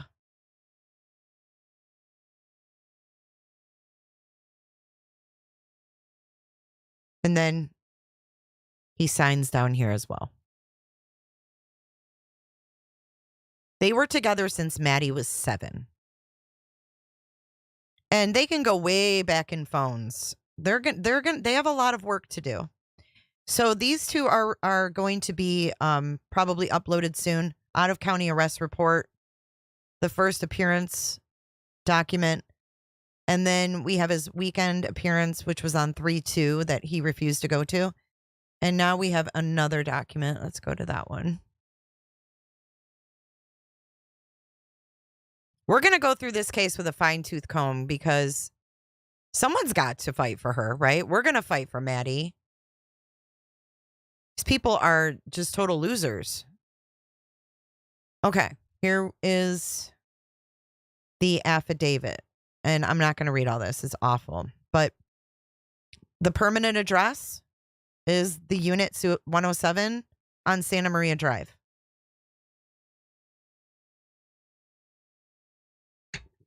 And then down here, it says drug type, NR, da-da-da-da. Alcohol influence and drug influence indication, they put no. Weapon seized, NR. And then over here it says domestic violence, yes. Do you see that? See where it says domestic violence, yes? Can you guys see that good? I hope so. I want y'all to be able to read along with me. And then you go down and it says that Jose Cabrera is the officer.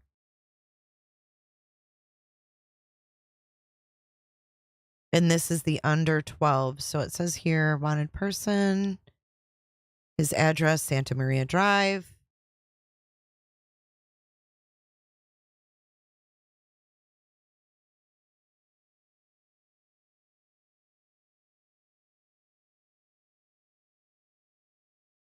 him saying he can't afford a lawyer. And there's that one. Okay. So back to this page. Let's go back here to the other case. Because I think there's different, if I'm not mistaken, hold on.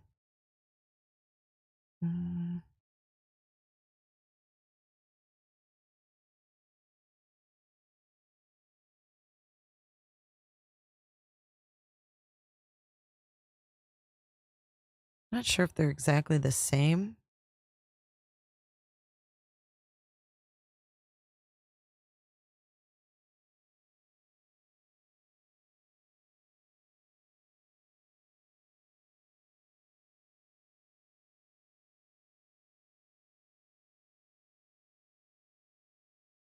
Oh, we already, yeah, it is the same. My bad. Hold up. I got too many windows open now. This is the other one, I believe. Yeah, Detective Brian Moore. And then this one is for the 2 charges, the possession. Oh, yeah. This has more info. Okay, this is the right one, guys. This has good info in it. Okay. So Brian Moore is the detective, and then it says on February 26, 2024 at approximately 20 hours, which is 8:00 p.m., a 13-year-old victim was reported missing by her mother. This has different information in it. The mother advised her daughter's stepfather, Stephan Stearns, picked her up from home. What does that even mean? You know what I think that means? They were going to try to claim he was somewhere else. Picked her up from home. Did he pick her up for the party? Is that what she's really talking about? Or are they trying to cover from when he dumped the stuff in the dumpster and was seen and came back home? What does she mean, picked her up from home and dropped her off at the middle school? The mother then went to pick up the victim from school at dismissal and learned the victim never showed up to school. An interview was conducted with, and what did she do all day? Sleep? It's custodial guardian, like he was in that position. He was in like a position of authority.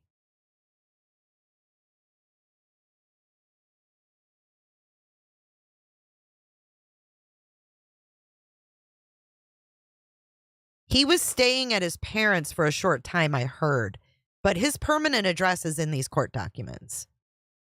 They're not going to put this as his permanent address unless he wasn't living there and he didn't have that on his license. So maybe he was staying away. Maybe they had broken up and gotten in a fight. I don't know. Maybe Maddie said he was abusing her.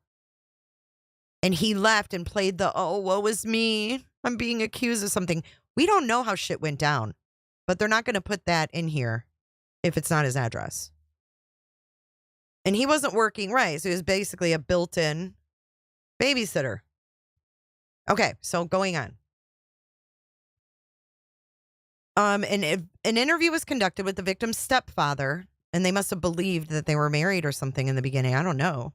Who advised he picked up the victim and dropped her off in front of Peace United Methodist preschool. 13502 Town Loop Boulevard. Well, she needs to be driven around. If mom's at work and can't take her places, you need someone to fill in, right? So, which was down the street from the school at 8:40. This is his words. Hunters Creek Middle School begins at 9:30. School starts at 9:30. He was seen on video at 8:10.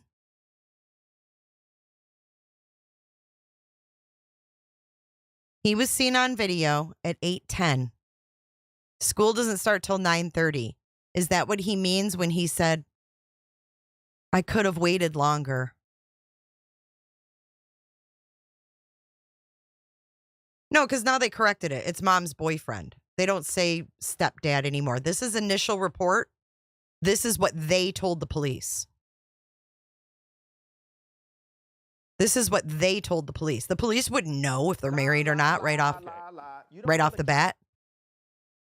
So they made it seem like they were married and they had this disabled daughter who was forgetful and unpredictable and couldn't remember anything and didn't know her address.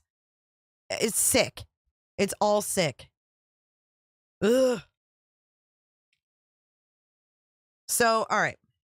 A license plate reader it's a license plate reader, not a camera. A license plate reader captured Stephan's vehicle driving away from the school at 8:10.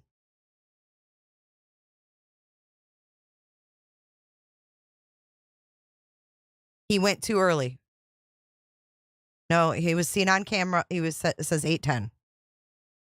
We're reading it right from the report. License plate reader got him at 8:10. During the interview with Stephan, he provided consent to search his phone, which he accidentally factory reset on that same day. Stephan provided his phone number to be 407-256-1832. After an extensive canvass of the area and interviews with the victim's family and friends, this is important, it was unusual for the victim to be dropped off down the street from the school and not stay in communication with family and friends. Another lie from the mom. I mean, we're just pulling lies out left and right. He went too early. He should have waited. Mom says, oh, it was pretty normal for her to forget her phone. But now we're hearing it was unusual for her to be dropped off there. And unusual for her to not stay in communication with family and friends.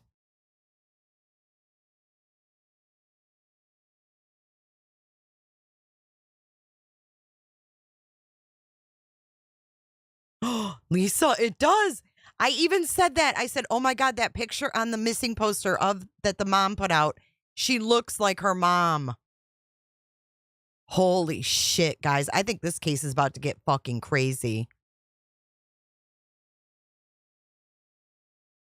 Upon reviewing the contents of Stephan's phone, several images and videos were located which depicted the missing juvenile with her private parts as the focal point of the pictures and videos. Y'all can read it yourselves. That's why I have it pulled up, because I can't read that.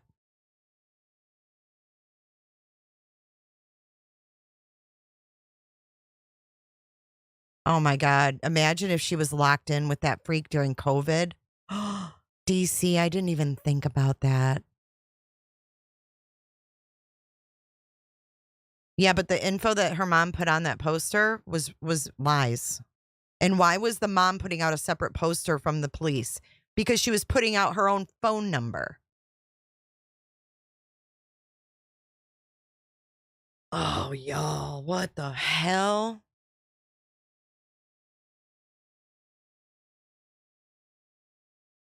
I think she's, oh my God, Lisa. Good Lord. All right, let's get through this and then we'll read that, okay?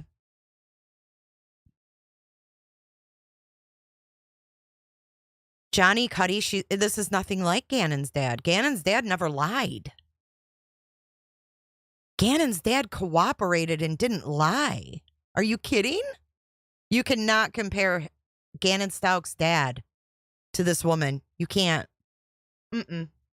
Nope. He never tried to cover for Letitia. Never. He called her and got her on the phone and got her to lie. Nope.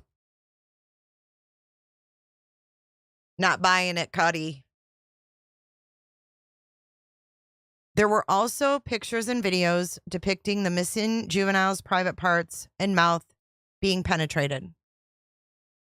Not going to read anymore. As such, the files depict the sexual performance of a child. Your affiant has probable cause to believe Stephan was in possession of material depicting the essay of a child. I'm skipping the identification of his privates. It's absolutely fucking disgusting. Several other further, as Eurofiant was reviewing the pictures and videos. La, la, la, la, la. You don't hold account.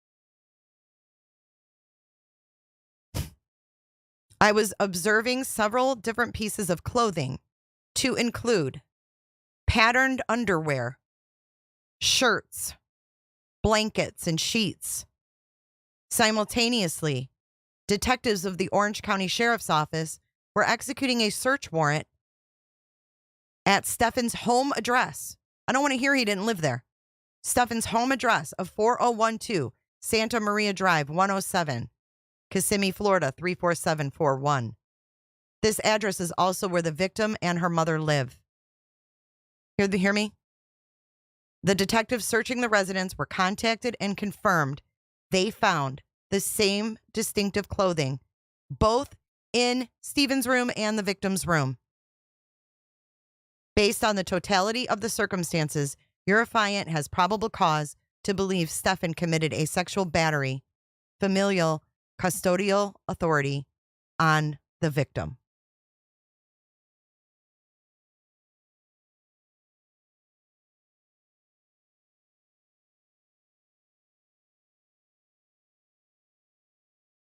So gross.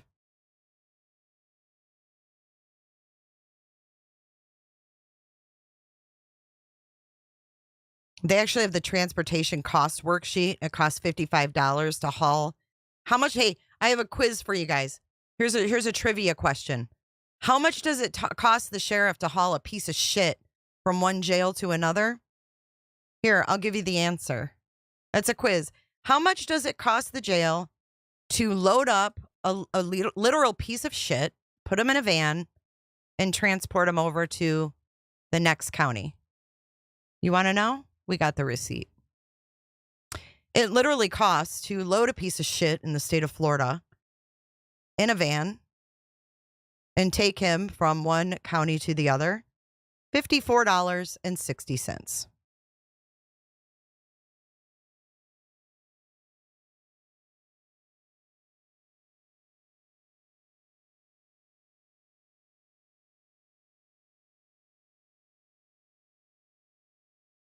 Yay, Shell's here. Shell made it. Thank you, Shell, for your super chat.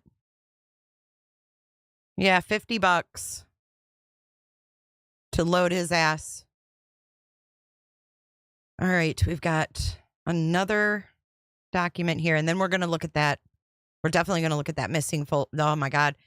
That freaks me out about her wearing those glasses and shit, because I was like, wow, she looks like her mother. I'm shook. Okay, let's look at this and see if this is anything different than what we've read, just to make sure we're not missing anything here.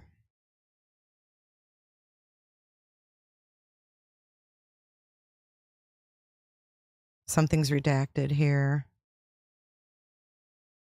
This is just saying he's on hold. They're going to bring him over, blah, blah, blah. I don't think this is anything. Okay. I just wanted to make sure we've seen all of them. So that's all of the court documents. I did request, let me check real quick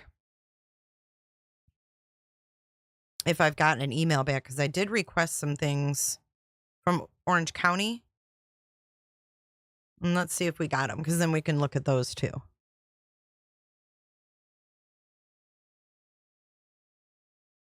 You're awesome. Because they responded early this morning and they needed more clarification on what I wanted. So I responded. I thought maybe they would get to it today sometime, but it doesn't look like I got a response yet. So nothing from them yet. We can follow up on that later, but let's look at that poster again. You guys are awesome. There's 1,800 of you here. Can you please just really quick hit that like button? Just really quick. I'll go put your DNA on that like button for me. Appreciate you. Let's get that document pulled up again. This is all of the outfits and the inconsistencies, and I want to go over this again anyways. Or is it a cigar? Because this has her poster. It's just crazy that they were handing out different posters too. With no cop information on them either. Okay, here's the stuff I put together. Let's look at this again. So here, I'm going to make it nice and big. Okay, so this is the actual, we're going to go through this again. Yeah, someone hit like, we're at 666.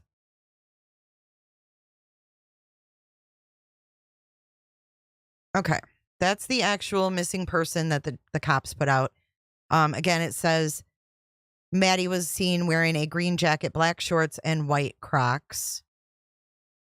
And then we go down here. This is the one her mom shared. See her Instagram? She's standing there with a Stitch character who looks pretty tall. Do you see that up in the top left corner? Let's look at that closer. Did Stephan dress up as Stitch one time? Is that her and her man?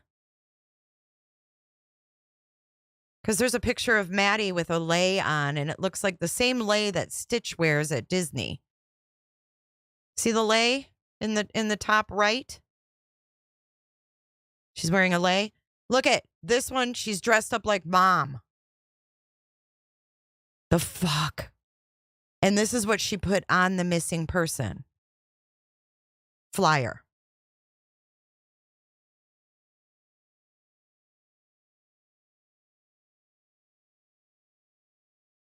In the glasses? Your mom's right. Jeffrey Dahmer kind of. I don't like this. It looks like she's dressed up. She does not look like Maddie. And I was like, why did they put this picture as the biggest picture? Why? Yes, mother has worked for Disney since 2004. I saw her LinkedIn early on. It's gone now. She started out at the restaurant. Then she worked at the gift shop. She moved her way up. And I believe she worked at the Dolphin Swan. And now she works at, she was working as reservations, I believe.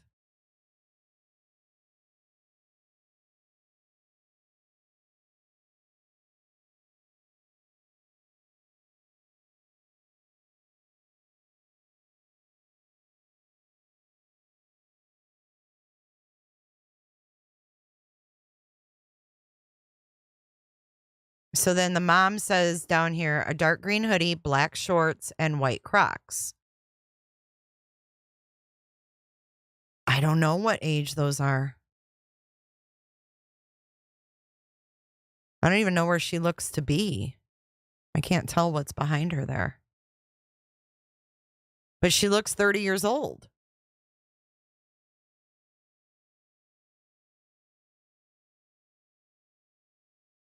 And then she has her own phone number on it.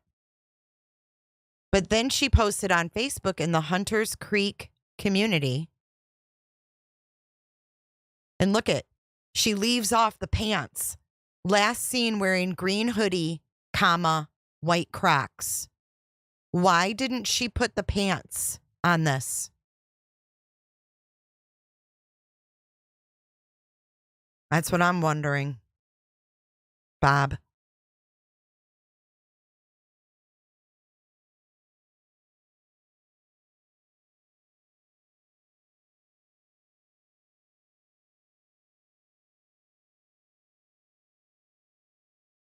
How do you know that, Lily? Where'd you hear that? Yeah, it's like she was throwing them off. Yes. I think she was jealous. She left off the shorts on that second post. Why?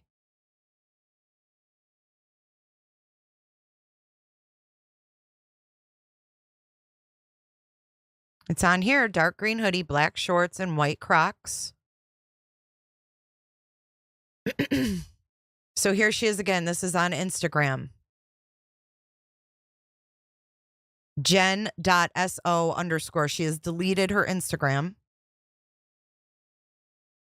And when the reporter asked her in that interview, what was she wearing?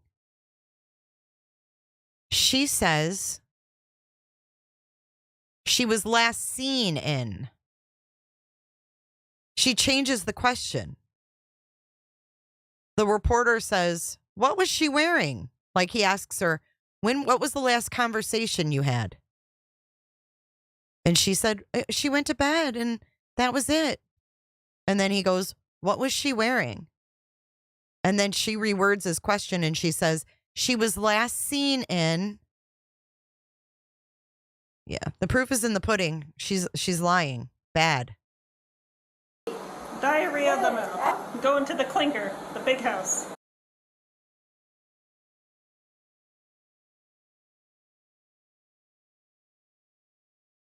Last seen at 8:45, she says on her flyer. And a 110-pound dead person, you probably need some help disposing of that body. Did he drive a mile out?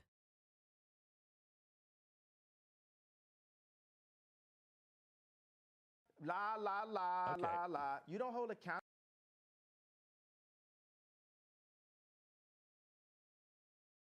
You're convinced those are mom's glasses, Lisa?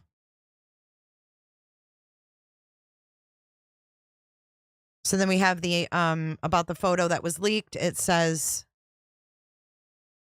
Maddie, the body had a green top and blue jeans.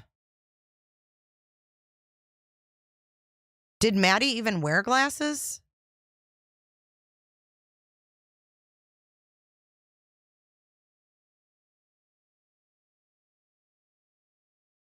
Her Facebook is completely gone now.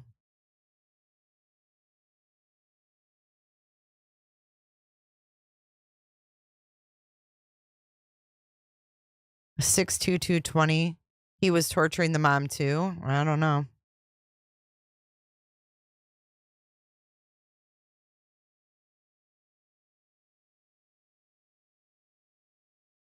A lot of moms get jealous. Yes, they do. But that is real telling right there. She left off the pants.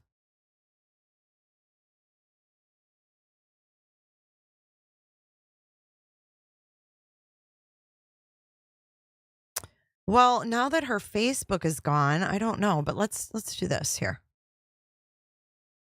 Let's put our slideshow back up because I think I have a picture of her and her mom in here. I don't think Maddie wore glasses, yo. I think she had her mom's on in that picture. Let's just see how these pictures go. See, this one's the 12th birthday. People are getting confused. That was the year before. She is wearing glasses there, guys. Look. And Jenn's hair was purple in this picture. Look at Stephan in the background. Creeper.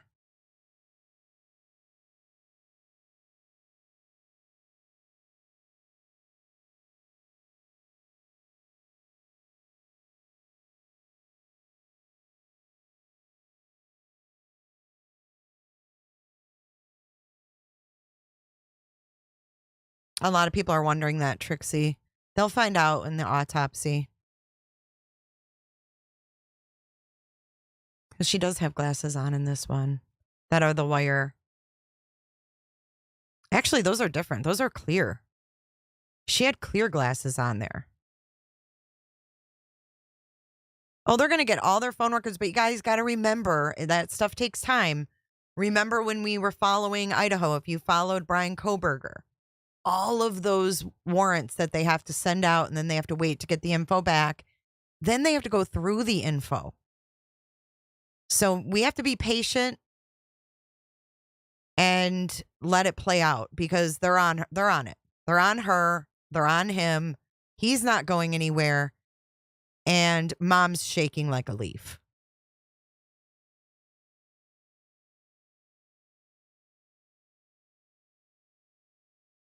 Yes, there are fake glasses. You're right, Ashley. It's just wild how she looks so much older that her mom could have actually passed off as her.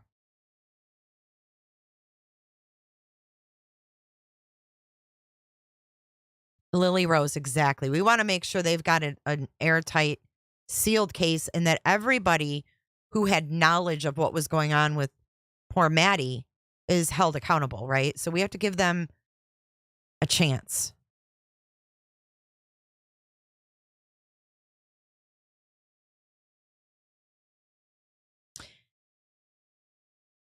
I just had a thought. What if, and this is crazy to think, but what if this was a tactic? Now, bear with me as I put my tinfoil hat on, but I'm thinking of tactics to get mom to crack, right? Boyfriend's been arrested, whatever.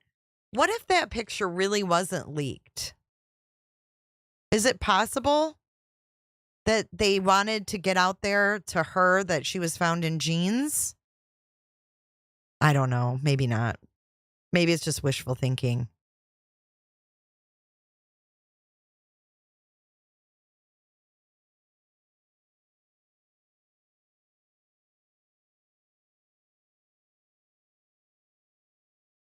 I don't know if she's a lawyer.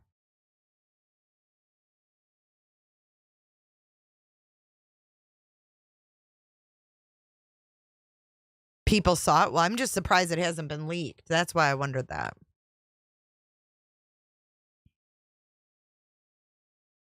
Conspiracy Realist says, to me, this does not look like the same kid. She looks very different in different photos. Something is definitely going on with this case. I don't think so. Photos look different. And honestly, that one of the birthday cake, everyone's saying how pale and stuff she looks. And the other pictures of her,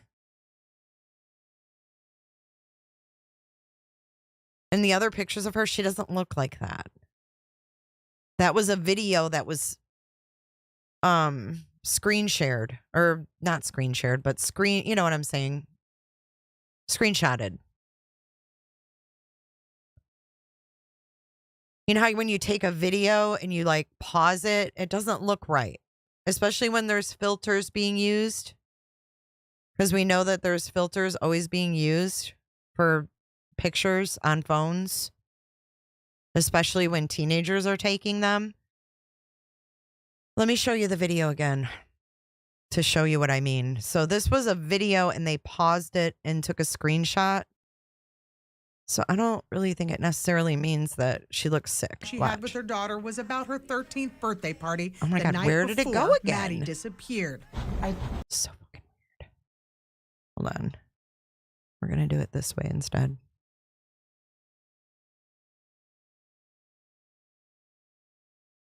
I'm telling you, I just think it's a weird picture, and I think pictures can look different because of filters and things like that, and you don't know these people, so you don't know what they really look like. It's just, I mean, look at people you know and think about it. How many times have you seen a picture of someone you know and you're like, damn, that doesn't really even look like them? But it is them, you know? I just don't think we need to go that far saying this isn't the same kid, because it's definitely her. Here's mom pretending to be concerned and doing things on her phone to help find her daughter. Okay, here you go. She had with. Thank you, Tammy, for your PayPal donation. I appreciate you. If you guys could go to www.j4j411.live/tip. The mods can put the link in the chat. You want to send a donation through there, it is greatly appreciated. It goes straight to me 100%. I don't have to share that with YouTube. So it really, really helps me out a lot, guys, because YouTube takes 65, I think it's 45. I don't know. They take a lot, almost half or more. Her daughter was about her 13th birthday.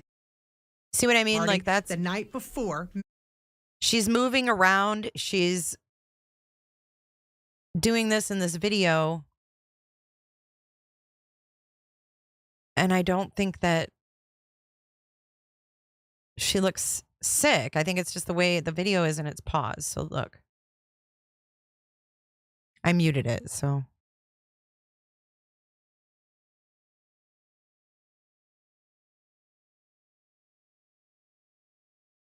She looks tired. I'll give her that. She looks tired.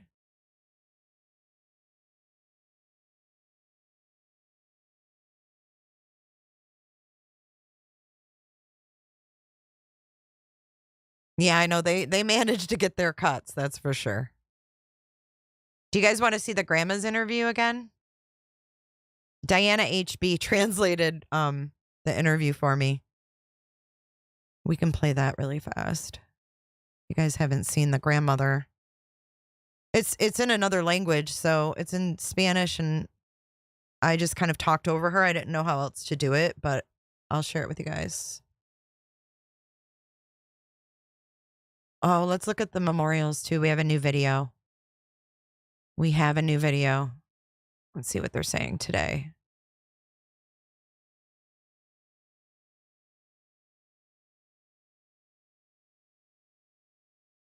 Thank you guys for being here today. If you haven't hit that like button, now is a great time to just step away for a quick second. Hit that like. It gets this video in the algorithm, raising awareness for what's going on with this case. Appreciate you guys. You don't hold account. All right, so let's watch this. Loss of Madeline Soto has touched just so many in our community. People are leaving items at 2 memorials set up in honor of her. One outside of her Hunter Creek Middle School, where she was a student, and the other near the wooded area in St. Cloud, where her body was found. Channel 9's Daryl Matthews is live in St. Cloud. And Daryl, Madeline's story has touched just so many hearts of those people who didn't even know this little girl.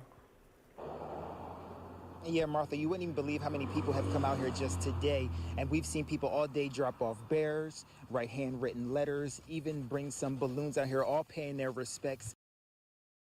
Oh my gosh. Let's see if we can read that. Dude, that's from her friend. I wasn't ready to say goodbye.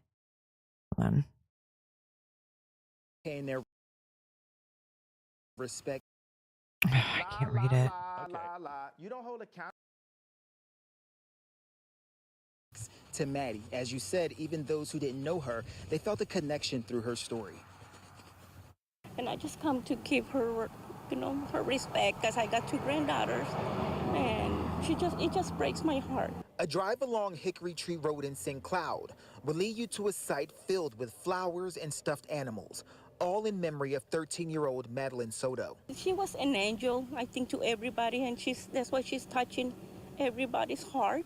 This is the second memorial set up for Maddie. It says, love and protect your child. We will fight for you, Maddie. The first is outside her school, where we saw balloons, candles, and prayer. The Orange County School District says in part, counselors have been available at Hunters Creek Middle School since the disappearance of Madeline and will continue to as long as needed.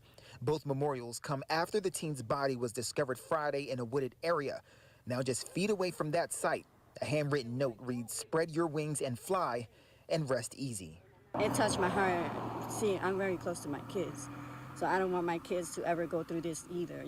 Soto's body was discovered after Maddie's mother's boyfriend, Stephan Stearns, was named the prime suspect in her disappearance Monday morning when he told law enforcement he dropped her off at school the day after they celebrated her 13th birthday. Happy birthday to you. Stearns is currently in Osceola We have jail audio for with sexual that battery now. of a child. Stephan Torres didn't know Madeline personally, but says this teen's tragic story moved her to crochet this scarf as a gift. And when I heard her story, I was like, no, I gotta come by and swing and make that for her. Aww. Now, Stearns is currently still in Osceola jail. This is an ongoing investigation. Investigators say they are gathering evidence to build a case to charge for murder. We're live in St. Cloud.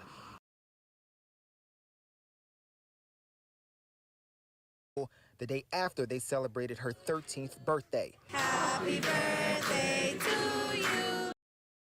Sounds like quite a few people there singing happy birthday. I know, Danielle, they keep adding more and more little tidbits, don't they? That's why I watch every new video. School the day after they celebrated her 13th birthday. Happy birthday to you. Stearns is currently in Osceola jail. Look at her smiling. She was happy there, wasn't she? At her party.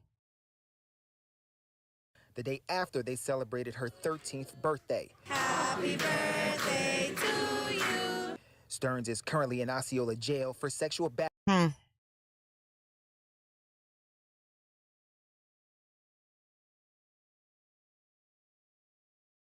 She had a couple friends and the whole family, and supposedly her family and Stephan put it together. It was at her grandma's house with all the relatives. Her mom said she was working.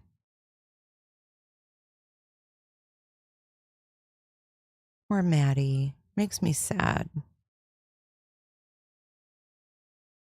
Okay, now look at her. Do you really think, I mean, she looks tired, but I don't think she looks sick like everybody's saying.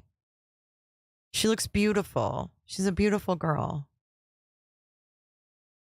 I know she wasn't happy, but I'm saying look at her smile. It's just heartbreaking, man.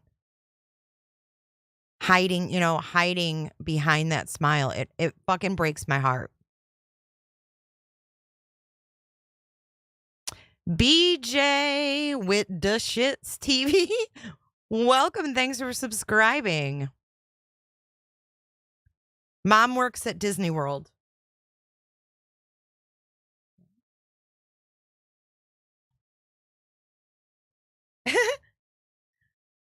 Okay. Let's watch the grandma. Grandma coming up.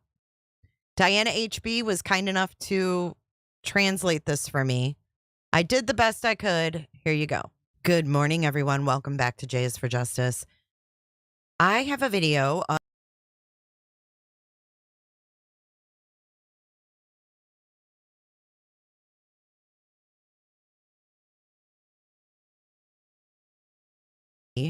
was kind enough to translate this for us. Let's take a listen to Madeline's grandma. But my daughter worked the night before, Sunday, and it seems she woke very tired and asked the boyfriend to bring her, Maddie, to her. That's the last we know. Is it common for him to pick the girl up? Was it part of the routine?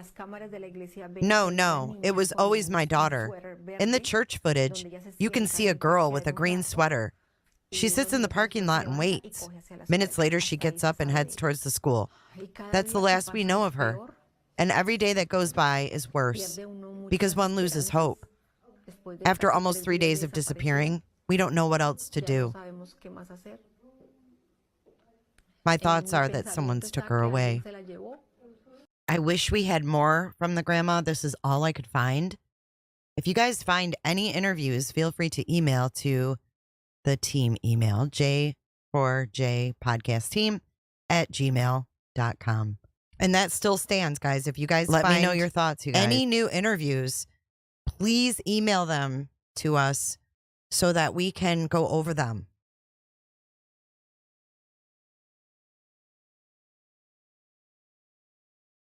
Oh, I know. Grandma really, I mean, she's not that old. I think grandma's only 49. Mom looks like she had a rough life. I wonder if mom has a green sweater. I know this, Susan. It breaks my heart, too. Do you guys want to watch grandma again?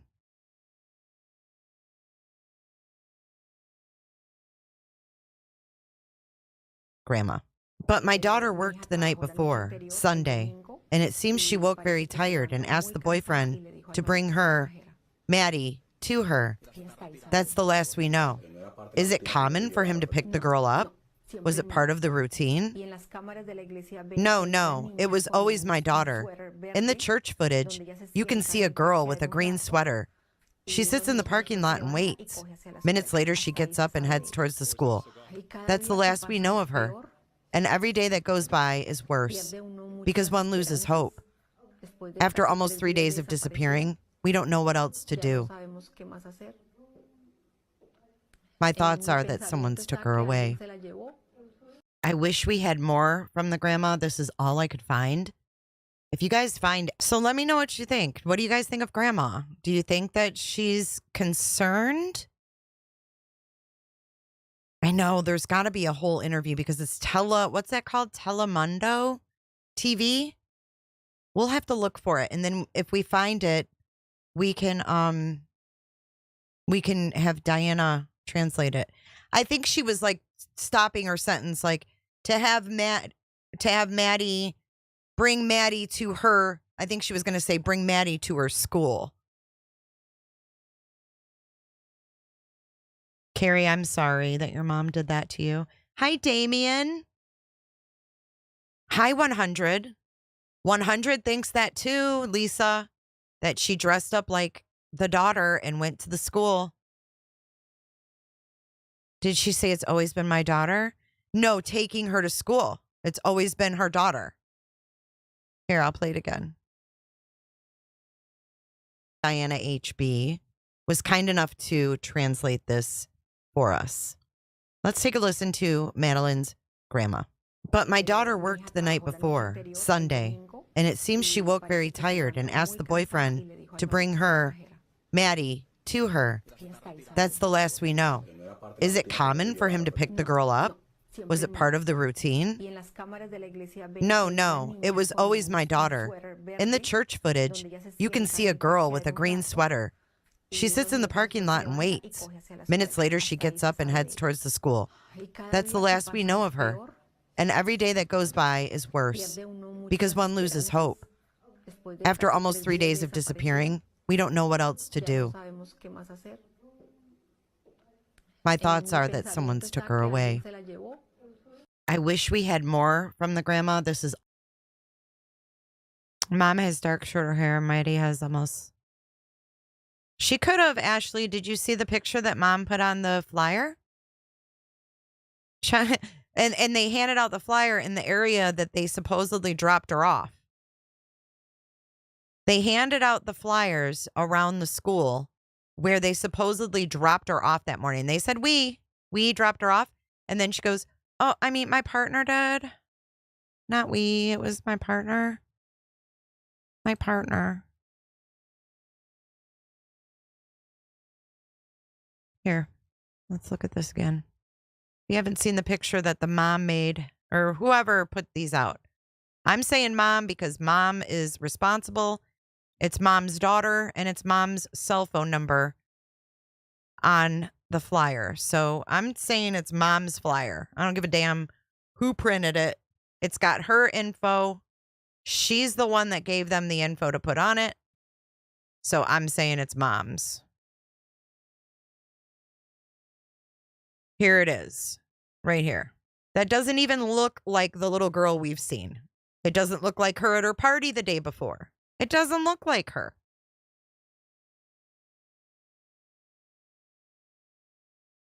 And you know, another thing.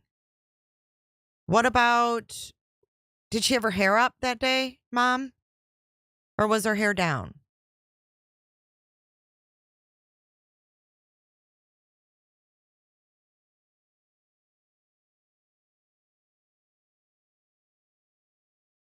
I feel like Mom's probably irritated with the daughter. Like, what is this shenanigans? She looks like the type of woman that ain't got no time for that. She ain't got no time for that.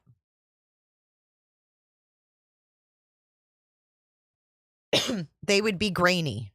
So we've all seen grainy footage that distorts people.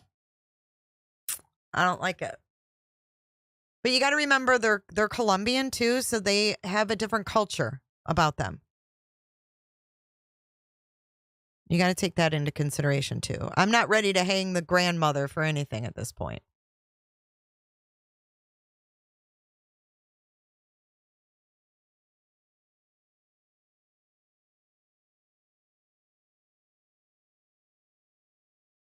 That's what I think too, Servy. I think grandma don't like the dude and knows he did something. She's pissed.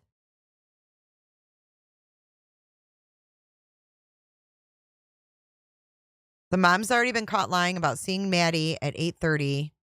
Yep. Wait, you can what? There's another interview with the grandma on the Univision. Is it in Spanish?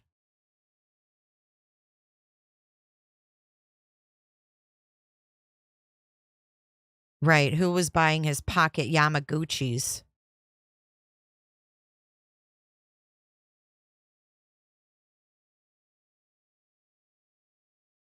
You think grandma knows mom's lying? Yeah, the aunt didn't have a good feeling either. La, la, la, la, la. You don't hold account.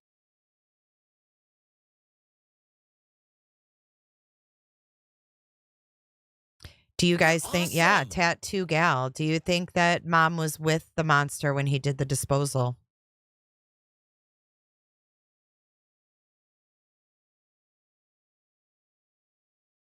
So she handed these posters out around the school where people would have seen her that morning if she was dropped off.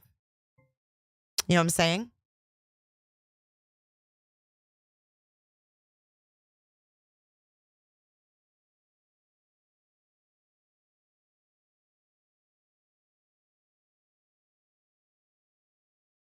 All right, we'll find the Univision and we'll see if we can get it. We can get it translated. I think it was like $20,000, Tracy.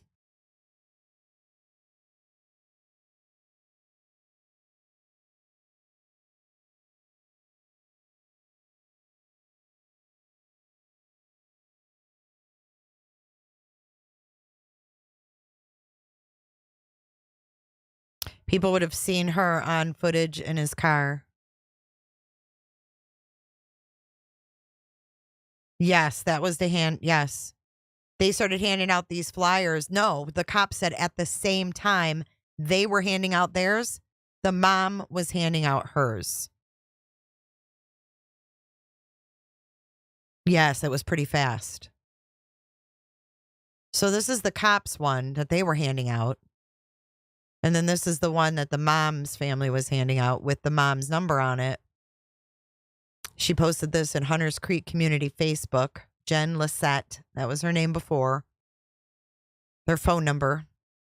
Left off the pants. Didn't want to mention the pants there.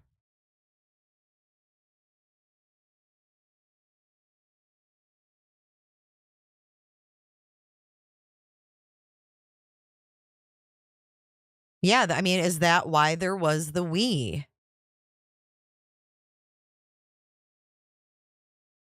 I don't believe that, Patrick, because she said that she saw her in the morning getting ready for school. Why would you lie?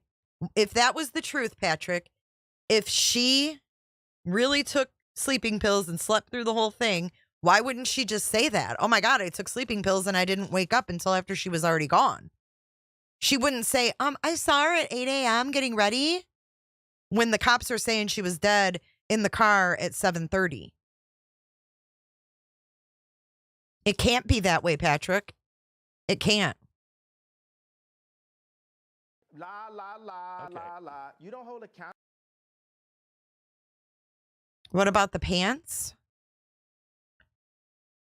Well, according to the leaked photo from the Osceola Sheriff's Department, Maddie was found in a green top and blue jeans. And if you remember in the press, or not the press conference, but the announcement after she was found, they said that it was similar clothing. It was similar clothing to what she was reported missing in. She was reported missing in black shorts. She was found in jeans. Dark green hoodie, black shorts on mom's flyer. But then when she shared it in the Hunters Creek Facebook, she just put last seen wearing a green hoodie and white Crocs. So she said she was last seen in black shorts. She was found in jeans. Mom says she saw her at 8 a.m. getting ready. But then in the interview, mom says she said goodnight to her. So there's all kinds of lies. She wasn't wearing black shorts. She was wearing jeans. I haven't seen that photo leaked anywhere. I haven't seen it leaked anywhere.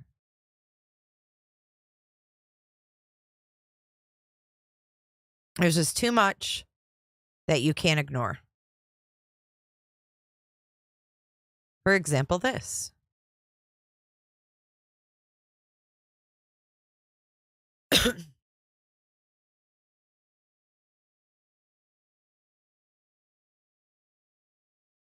Mom's wearing Crocs, isn't she? They're not white.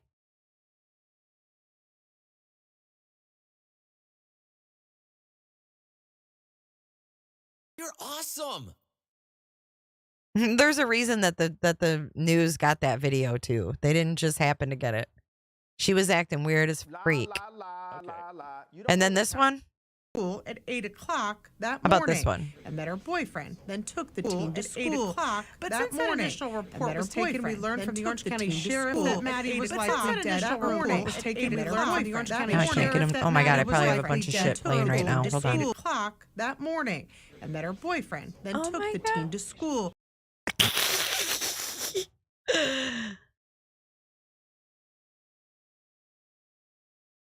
Yeah, Florida, all the kids wear Crocs and but like I said, they have to have a strap in the back. They can't wear flip-flops. They can't wear flip-flops to school. So they have to have a strap in the back, which Crocs do if you pull that thing to the back. School at Right. 8 o'clock that morning. And met her Why isn't it boyfriend. showing my freaking video?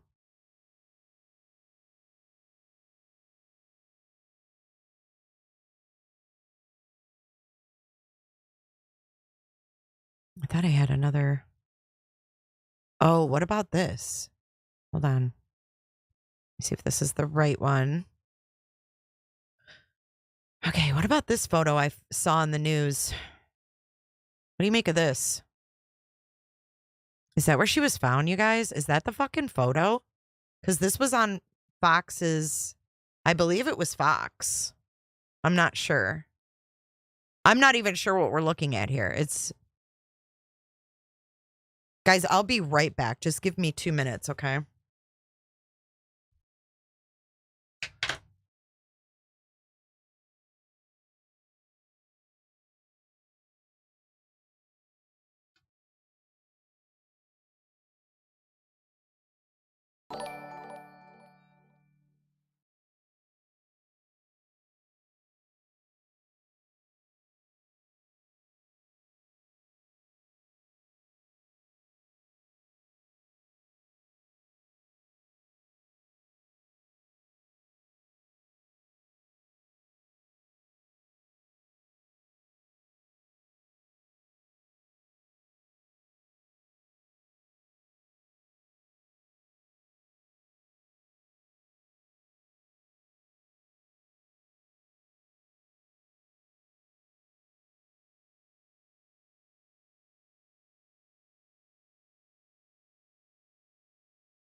Okay, I am so sorry, guys. I'm back. Okay. No, this is not photoshopped. I got this from the news. And I don't remember where I got it from the news. I saved it because I didn't know what it was.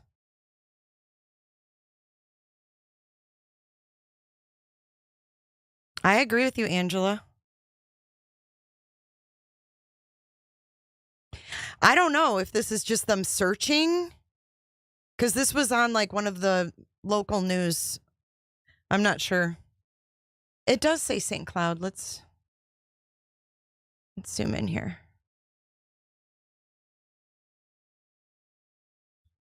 It says emergency. He's got a drone, so they're droning right there. So I think they're searching. This is part of the search efforts. St. Cloud Emergency Response Team, St. Cloud Police Department. That's St. Cloud. And it looks like he's got like a drone and he's got a phone. And then the two guys are back there in the brush. But I have no idea where this was taken. Because remember, they were searching several areas. They said there were several search areas that they were conducting searches in. So I'm not sure. Yeah, I believe this is the search efforts. Yes, from when the helicopter was flying.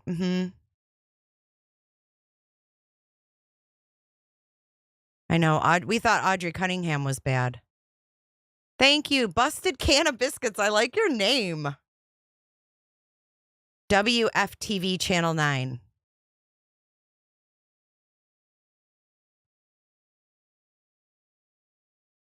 All in tanks. Where did you see the leaked photo at? As far as I know, no one's seen that. Where did you see that?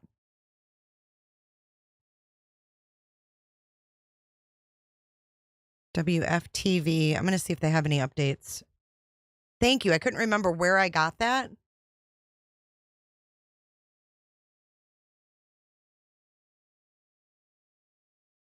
I'm not sure, Leah, where this is at, to be honest.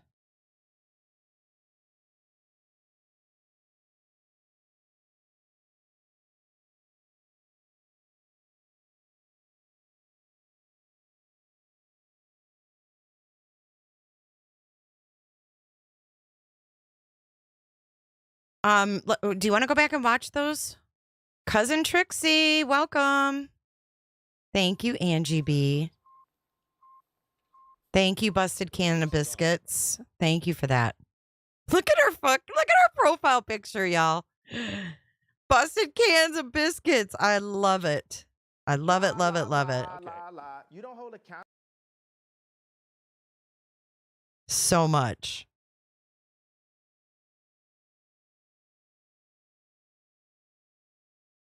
And you know what I have to say to Ann?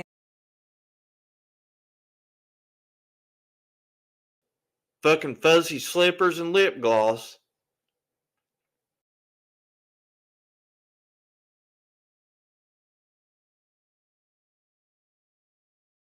He put it on his personal Insta. I wouldn't mind watching the press conferences again. Let's do that. Let's do that-ish.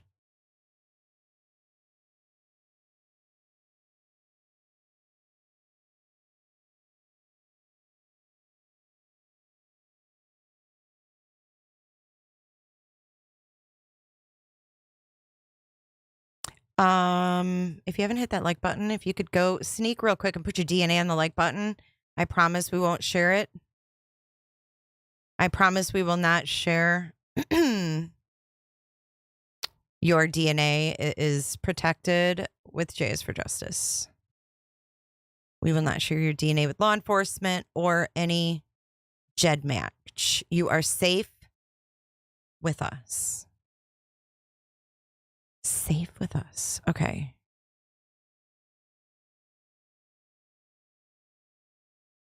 That's where they say they're confident she's deceased.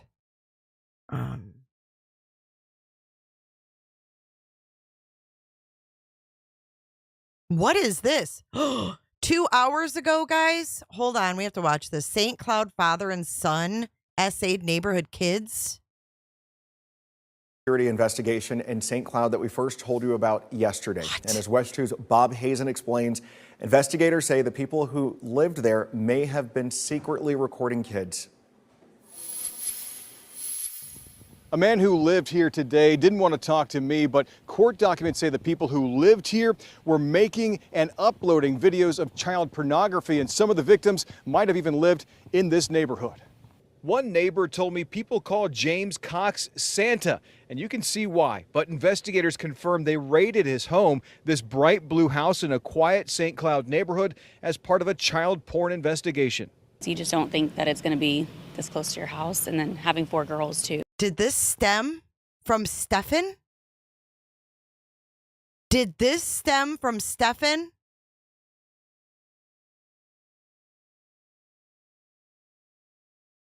And you can see why, but investigators confirmed they raided his home, this bright blue house in a quiet St. Cloud neighborhood, as part of a child porn investigation. You just don't think that it's going to be this close to your house, and then having 4 girls too, so it's a little unsettling. Today we found court documents showing that agents with Homeland Security raided the house on Countryside View Drive, targeting James and Henry Cox after getting a tip that child porn was being uploaded from here.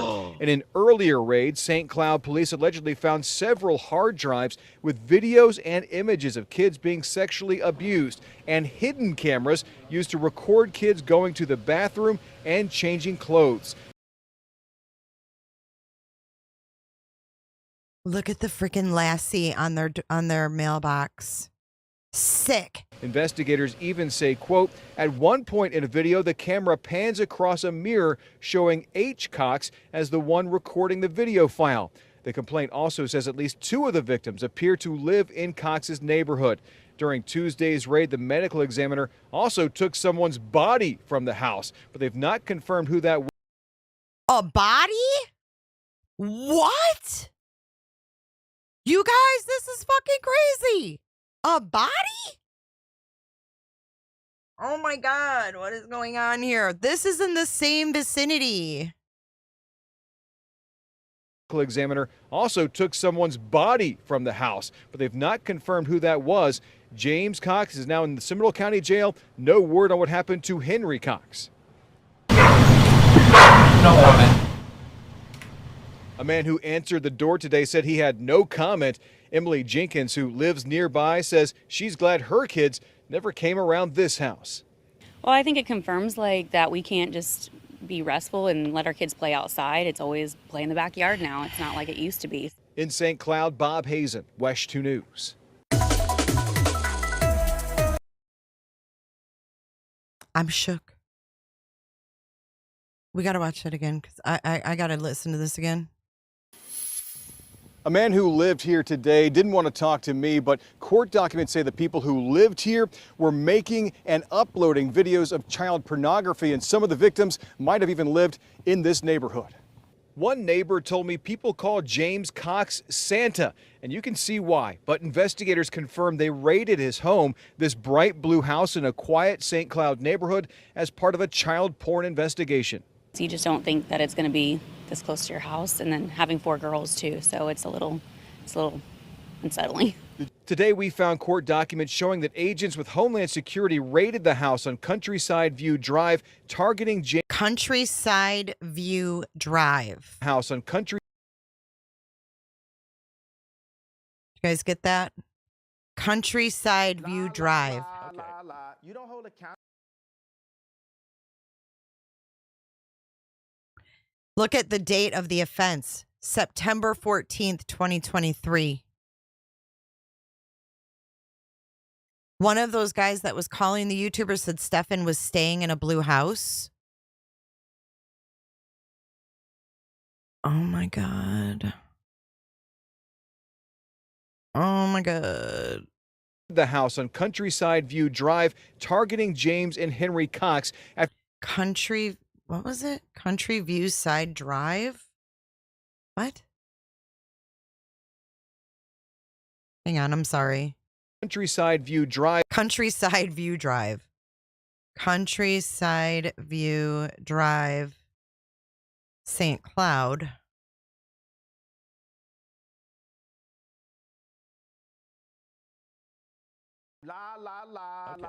You don't hold account. These are the homes. I mean, what a nice neighborhood. Countryside View Drive. Let's see how far that is from Maddie's. Real fast. What was the name of their apartments again? I know it is, Amy.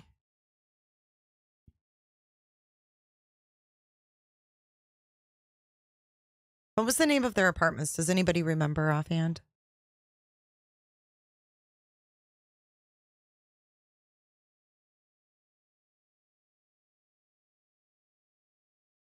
I can't remember their address. And his old roommate caught him with a hidden camera in the bathroom. Mm-hmm. Wesh said Henry Cox was found dead from a self-inflicted gunshot wound. No, they get warrants. They get warrants. He may not be talking. He hasn't said a word, according to the police. What's up, Bino? I don't think it's Venetian. Oh, Venetian Bay? Are you sure?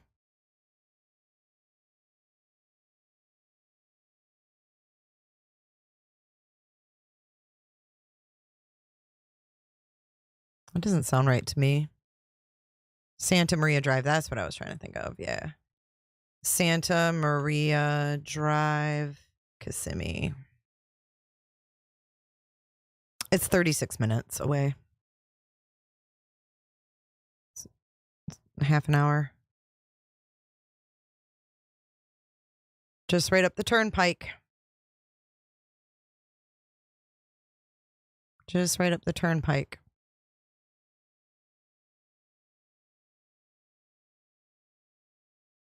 And where were they searching for her? And they found her in Osceola County. Is St. Cloud Osceola?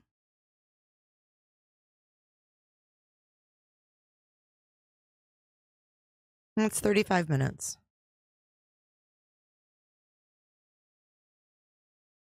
How far off was where she was found, though? Do you guys know where she was found? Stephan's dad lives in St. Cloud? I think Stephan's dad lives in Northport.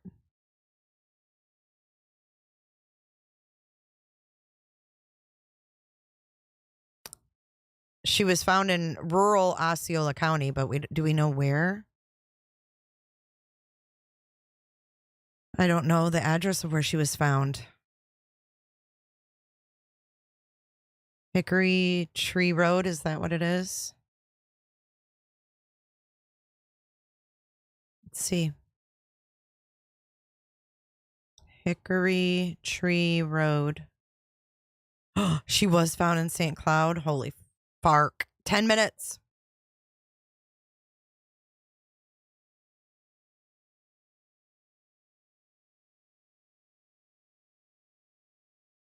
Ten minutes from this dude's house.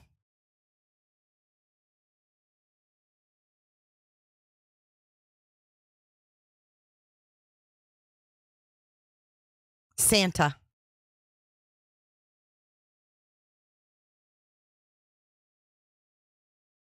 $3326 Countryside Road. 3326.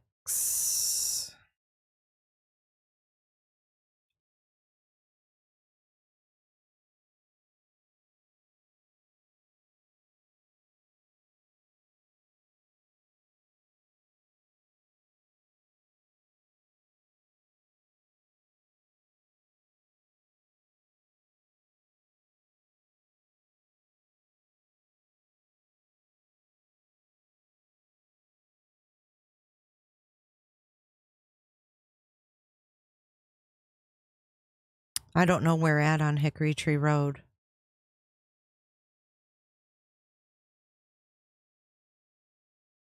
I think it's all connected too.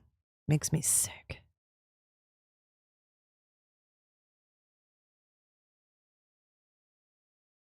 This is where that guy lives. That's the blue house right there. Ugh.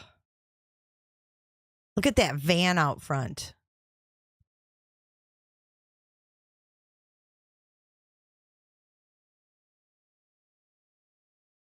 This image date is February 2020. What does that say? Pronto painting, pressure washing, best service, best pricing.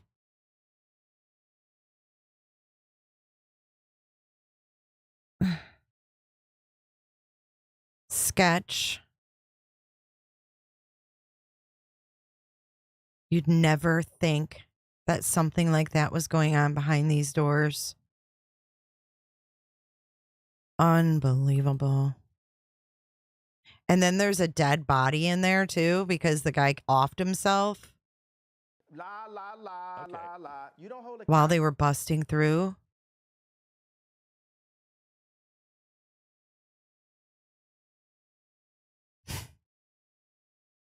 Unbelievable. Here we are, and we find this update. Good Lord. Targeting James and Henry Cox after getting a tip that child porn was being uploaded from here. How In old an is the earlier son? raid, St. Cloud police allegedly found several hard drives. We should ask Chase if there's a Cox that that dude knows from St. Cloud. Is it possible that this was somebody that Stephan knew from St. Cloud?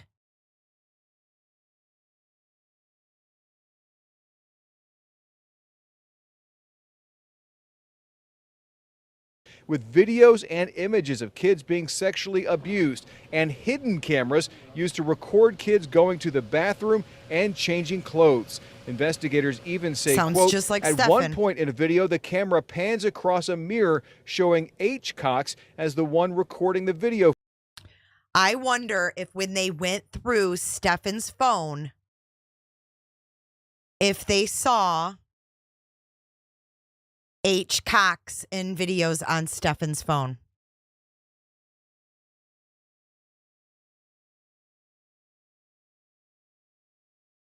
On Fox 35, you can see the person who called in the tip that saw him on camera changing the flat tire on Hickory Tree Road Monday at 1:15.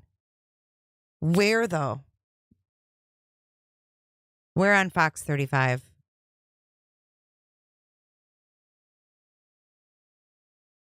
Yes, we should ask Chase. I'll ask him.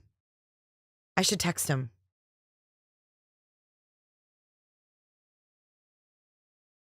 What was the guy? Henry? Henry Cox?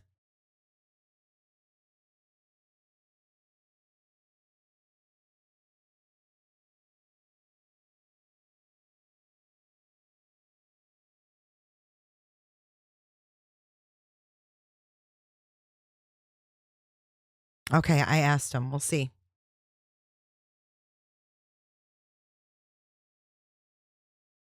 I don't know where she was found. Where was she found? Was it Hickory Tree Road? It says a tip. Are you sure? Or is it maybe a video that's dated from that phone? Location on Hickory Tree Road. Thank you, Brian. Brian O'Halloran. Your day's coming up, dude. O'Halloran's Day. It's almost St. Patty's Day. We're going to have to drink beer, O'Halloran. Drink green beer, O'Halloran. O'Halloran. Okay, let's put this in. Got the coordinates. I've never done coordinates before, but it just worked. Thank you, Brian. Oh, look at it. It's labeled Madeline Soto Memorial. Someone labeled it on Google. Oh, damn.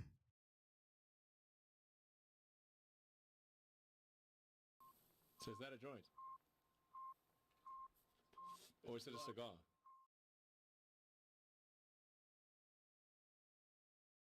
There's those white things.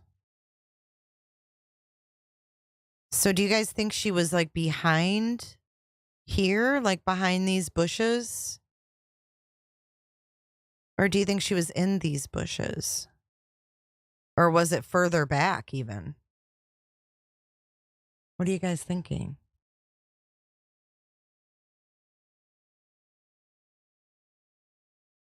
Thank you, Samantha. Thank you, Samantha. So this was already going on before. Okay.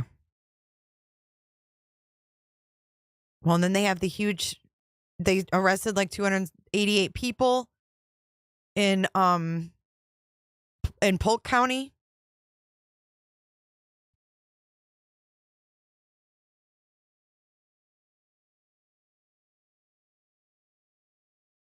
Okay, here we go. This is I think the first one. On every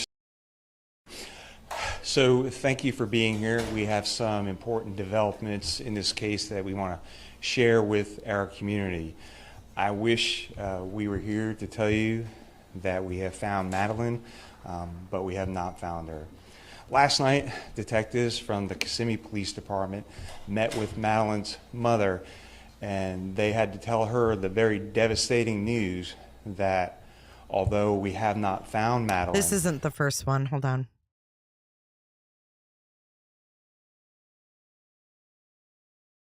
Maybe it's this one.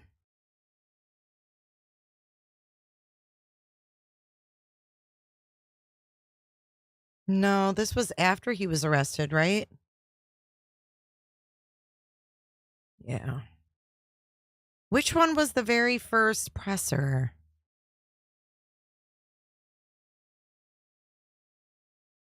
Oh, this one. I found it.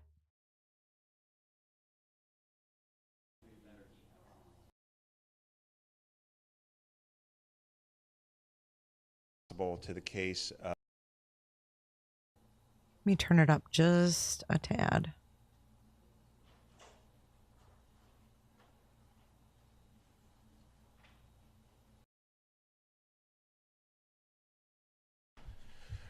All right. Well, good afternoon. So thank you for being here so we can bring as much attention as possible to the case of missing juvenile Madeline Soto. So let me first start by saying, I know as a parent, this is every parent's worst nightmare. Many of our detectives and deputies who are working the case, they also have children, so they're working extra hard to find Madeline. We can't even imagine the pain and anguish that Madeline's family is going through. But I do want to assure the community that we have well over 100 deputies, detectives, intelligence analysts, and specialized personnel who are investigating this case and searching for Madeline right now. And we will not stop until we find her. I love that. Do you remember how the mother and Stephan kept saying, we? He says, and he accentuates, we will not stop until we find her. So let me first start by saying, I know as a parent, this is every parent's worst nightmare. Many of our detectives and deputies who are working the case, they also have children, so they're working extra hard to find Madeline. We can't even imagine the pain and anguish that Madeline's family is going through. But I do want to assure the community that we have well over 100 deputies, detectives, intelligence analysts, and specialized personnel who are investigating this case and searching for Madeline right now. And we will not stop until we find her. So Madeline is 13 years old. She has been missing since 8:30 on Monday morning when mom's boyfriend dropped her off near Hunters Creek Middle School. Yes, Flavia. He dropped her off actually near the Peace United Methodist Church on Town Loop Boulevard. So I'll kind of go through like a timeline of events as we know it. Like I said, mom's boyfriend dropped Madeline off at about 8:30 a.m. on Monday morning, a few blocks away from the school. At approximately 4:30 on Monday afternoon, Madeline's mom went to the school to pick her up and found out that Madeline was not there and had never reported to school, so she never actually entered the school. And so we also learned that Madeline left her phone at home that day. So we were called on Monday evening at approximately 8 p.m. Our patrol deputies went out there, met with Madeline's mom at the school near Hunters Creek to take a report on her missing daughter. So we started the investigation that night, started canvassing the area, looking for any witnesses or surveillance video. So Later that evening, while we were doing an investigation, we did obtain an article of Madeline from the house. We called our bloodhound. The bloodhound did an extensive search, which unfortunately did not provide any results about her whereabouts. So our missing persons detectives responded to take over the investigation. So they did interviews with mom's boyfriend, Madeline's friends from school. We were able to access Madeline's phone, and there is information on the phone that indicated that she told people when she turned 13, which was on February 22nd, she actually wanted to go live in the woods.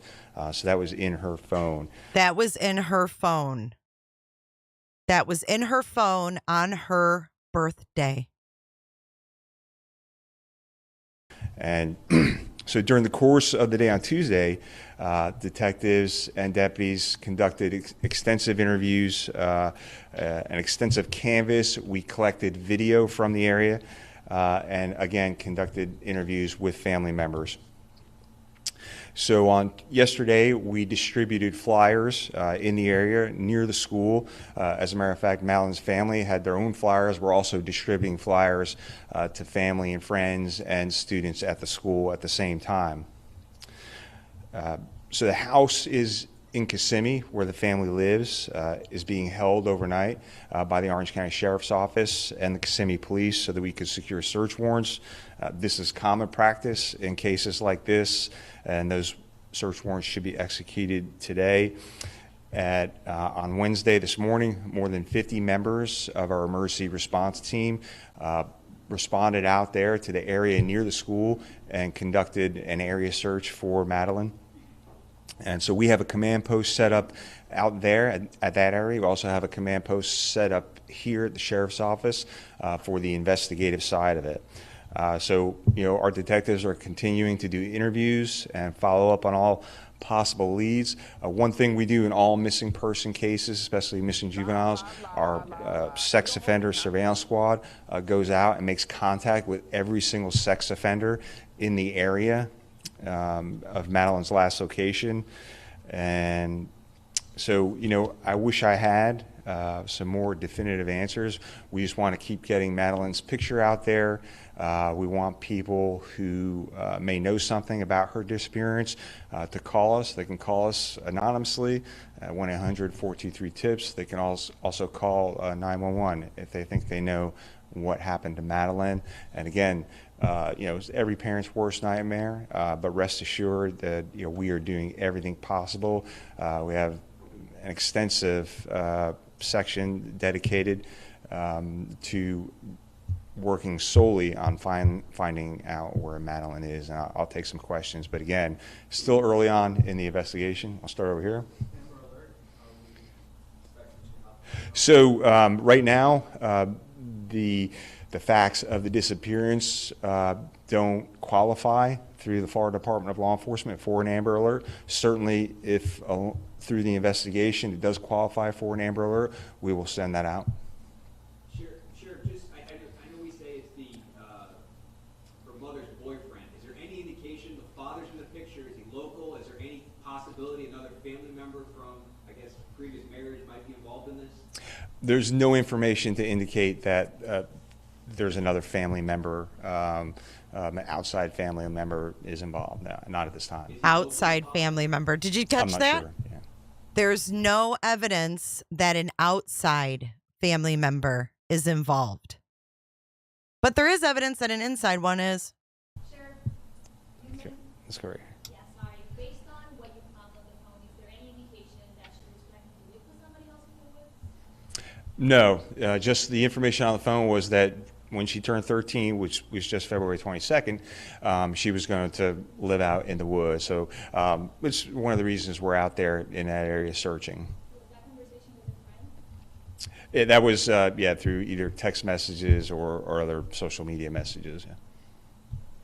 Because you're a liar. You mentioned that Madeline asked to be dropped off at church away from the school. Family also said that as well. They also mentioned that she asked to be dropped off an hour before school. Anything suspicious about the location of where she was dropped off and the timeline of when she was actually... Okay, so this question is interesting. She's saying She asked to be dropped off an hour before school started.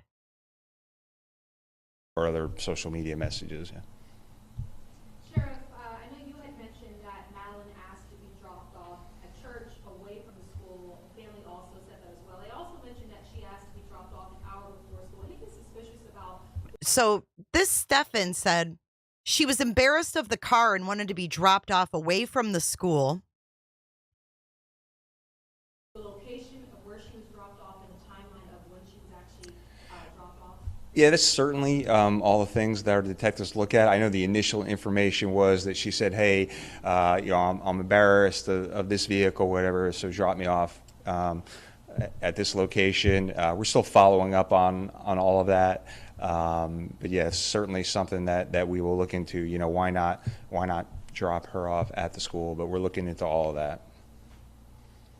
Sheriff, we've heard there is surveillance video from that church that was given to the detectives. Surveillance video from the church. Getting out of the car and starting to walk? So we collected that video, analyzed it, and it's a very, very grainy video. So we're not actually sure if that's Madeline. But we've collected video from other parts of that area too. Oh, we've collected video from other parts of that area too. So they made Madeline seem like she was embarrassed of the car. So not only did they make her seem forgetful, too stupid to know her home full address, forgetful, all over the place, laughs about it.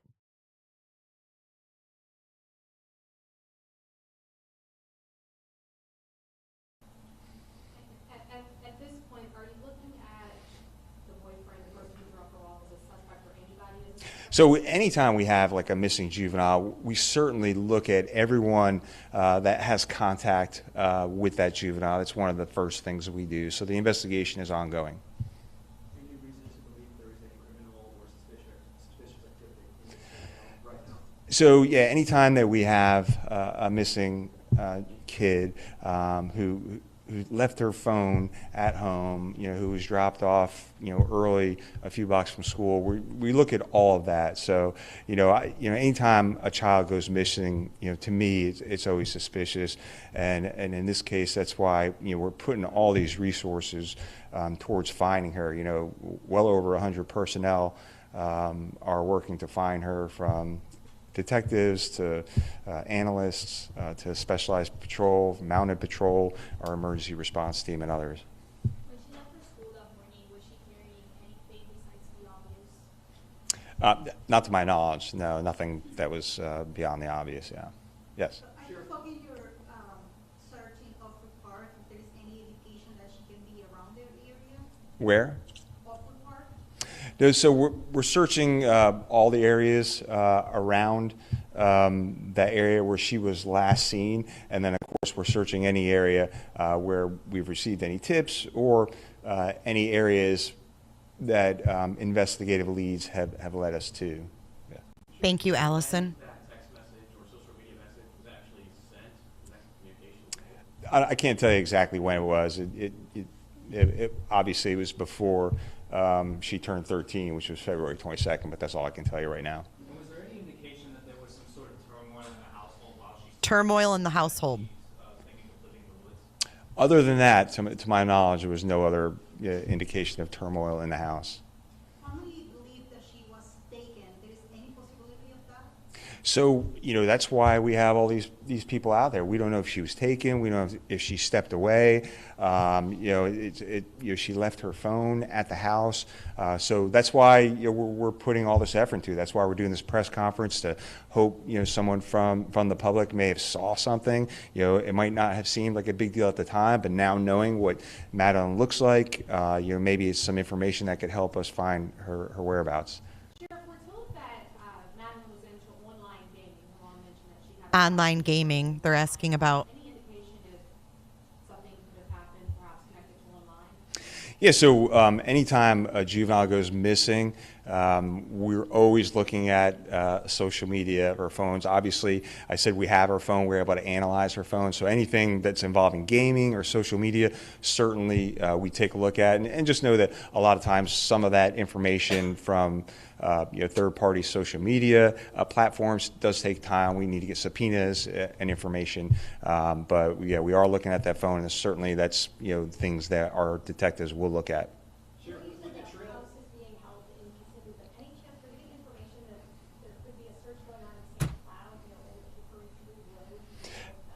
Yeah, so like I said, throughout the investigation and tips that come in, we search different areas. I'm not exactly sure where they are right now. I just know that we've searched several areas out there. Sure. You mentioned the bloodhound. Just curious. Obviously, bloodhounds pick up a trace of Madeline. I believe you had deputies out there by the middle school today. That's also where a trail is. Can you just give us an indication, like what kind of radius a bloodhound can do, or area, or? Yeah, the bloodhounds. I mean, we put out our own videos. Depending on the scent and how strong it is, there's cases of bloodhounds tracking someone a mile or even more away. So that's why we have bloodhounds here. We use them anytime we have a missing person, and so that's one of the reasons we not too long ago we put out our scent evidence kit. Awesome. If you want to, you can get one of these scent evidence kits. You can put a piece of their clothing, an article of their clothing inside this kit, and then if God forbid, someone who's elderly, who may has dementia or Alzheimer goes missing, we can give the bloodhound, let them sniff that article, and they may be able to take the bloodhound right to it. But they're incredible animals, as you know, and they're very capable of doing those searches. When interviewing the family, last night they referenced the person who dropped Madeline off as the boyfriend. Today they said ex-boyfriend. Can you confirm if it was a boyfriend or ex-boyfriend of the mother? So the information I have is that it was that the mom's boyfriend dropped her off. That's the information I have. Sheriff, there's a great amount of detective work going on, a great amount of resources at work. Do you have any suspicion about what happened to this little girl?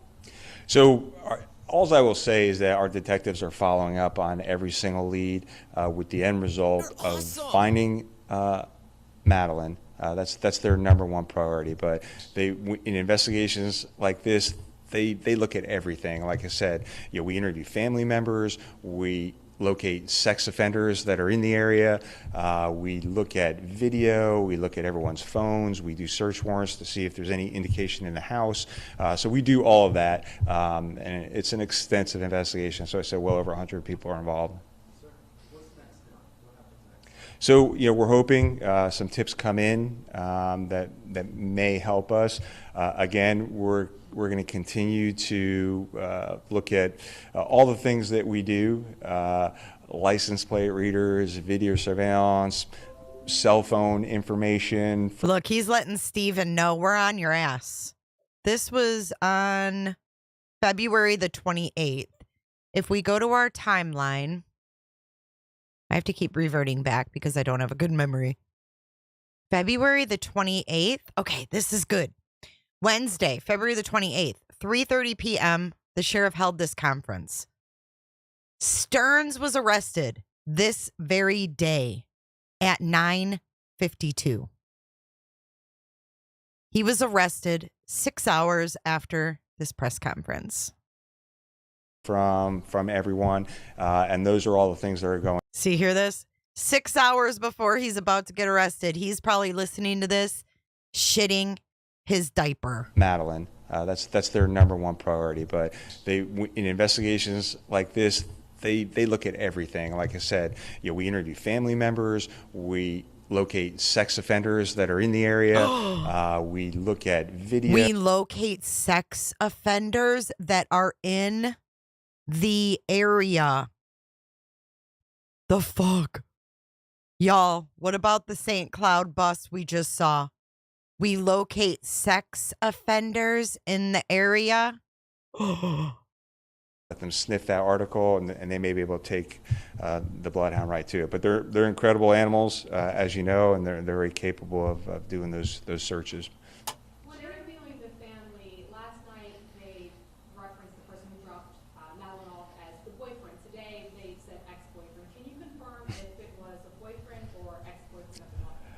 So the information I have is that it was that the mom's boyfriend dropped her off. That's the information I have. Sheriff, there's a great amount of detective work going on, a great amount of resources at work. Do you have any suspicion about what happened to this little girl? So all I will say is that our detectives are following up on every single lead with the end result of finding Madeline. That's their number one priority. But in investigations like this, they look at everything. Like I said, we interview family members, we locate sex offenders that are in the area, we look at video, we look at everyone's phones, we do search warrants to see if there's any indication in the house. So we do all of that, and it's an extensive investigation. So I said well over 100 people are involved. So we're hoping some tips come in that may help us.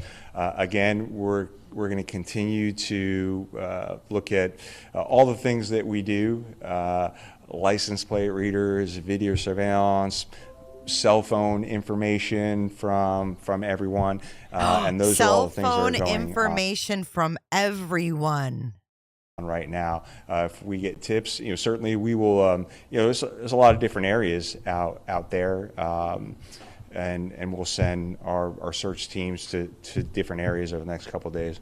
Sharon, the mom mentioned to us that the daughter has autistic tendencies. Does that change search efforts at all? No, we treat a missing person as a missing persons, and I know there's different levels, and people are on the spectrum at different levels. So no, it wouldn't change our investigation. It's just a piece of information that we know, and based on our training of dealing with people who may be on the spectrum, that's something that we take into consideration about where they might end up, where they might go. Everybody good? All right, thank you. Yeah, they may have found evidence on Stephan's phone leading them to Santa. They may have already been looking at Santa, but maybe this was the nail in the coffin they needed for Santa. These guys are like, they have webs. Exactly, networks, Brian, of people. 3 hours ago, the video about Santa came out. 3 hours ago. I want to watch Santa again. Let's watch the next press conference, then we'll watch Santa.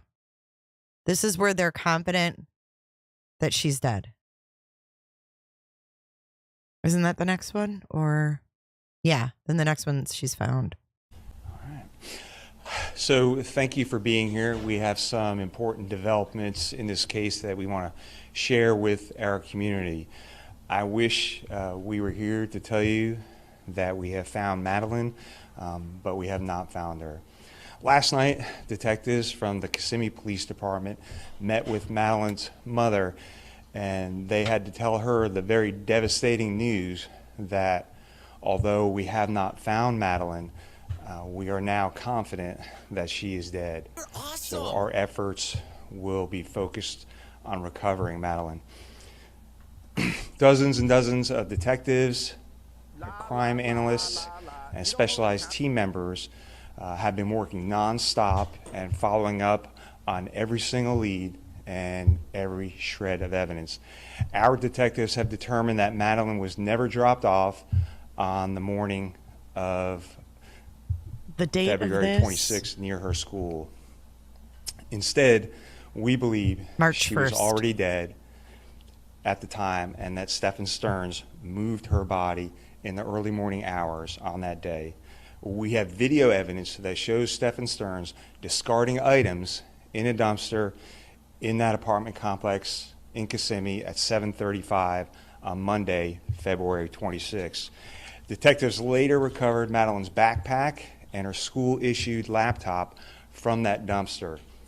At 8:19, we have evidence that shows Stephan Stearns returning to the complex, and Madeline was visible in that vehicle. We believe she was already dead at that time. As a result of that, although the initial missing persons investigation started in Orange County, the Kissimmee Police Department will now be taking over the investigation and will become the lead agency. And of course, the Orange County Sheriff's Office, all of our support personnel will be available and will still be assisting in this investigation. So at this time, I'm going to turn it over to Chief Holland from the Kissimmee Police Department. Chief? Thank you for being here. As Sheriff Mina said, this is still an active and ongoing investigation, and there is a lot of additional information that we cannot release at this time. I do want to note that Stephan Stearns was transported from the Orange County Jail to the Osceola County Jail, where he is being held on capital sexual battery charges filed by the Kissimmee Police detectives. Right now, our top priority is recovering Madeline. We are still appealing to our community for its help in this case. Please share this crime line bulletin on my right of Stephen Stearns. He was last seen driving a silver 2010 Lincoln MKZ. The Florida tag is IYLL82. On Monday, February 26, between 1 and 2:30 p.m. in the area of State Road 192 and Old Hickory Tree Road, as well as Old Hickory Tree Road and Nolte Road. During this time frame, it is believed that Stearns had a flat tire and might have been seen changing the tire in this area. If anyone saw this vehicle or noticed anything suspicious, we're asking that they call Crime Line. We will continue to work tirelessly with the Orange County Sheriff's Office, the Osceola County Sheriff's Office, and St. Cloud Police Departments to bring a resolution to this case and recover Maddie. Thank you. All right. Thanks, Chief. We'll take some questions, but just remember, we're still in the middle of this investigation. There's a lot of things that we cannot reveal. Thank you, Michelle. No, Stearns has not spoken to anyone. Is there any possible specifics that you can give us as to what leads you to believe that she is definitively deceased? The video evidence that we have. Is it about just the position of her body, the way? So we're not going to go into those exact Video evidence that she's dead. details, but we have video evidence that leads us to believe that she's already dead. Sheriff, there's been a lot of things that you laid out here just now. This location in the afternoon, is there a belief, are we trying to figure out, I know you're requesting video surveillance in that area, are you trying to figure out whether she was still with this car at that time? Yeah, so it could be helpful to us if people saw something, and obviously we're searching many different areas, but if someone saw something in that area, we want to know about it. Is that an area you've already searched? What's that? Where this car supposedly had a flat, is that an area you've already searched? So we actually have people searching areas right now. So they've searched a bunch of different areas, and they're going to continue to search. So I don't want to go into specifics on exactly where. I don't want to miss something.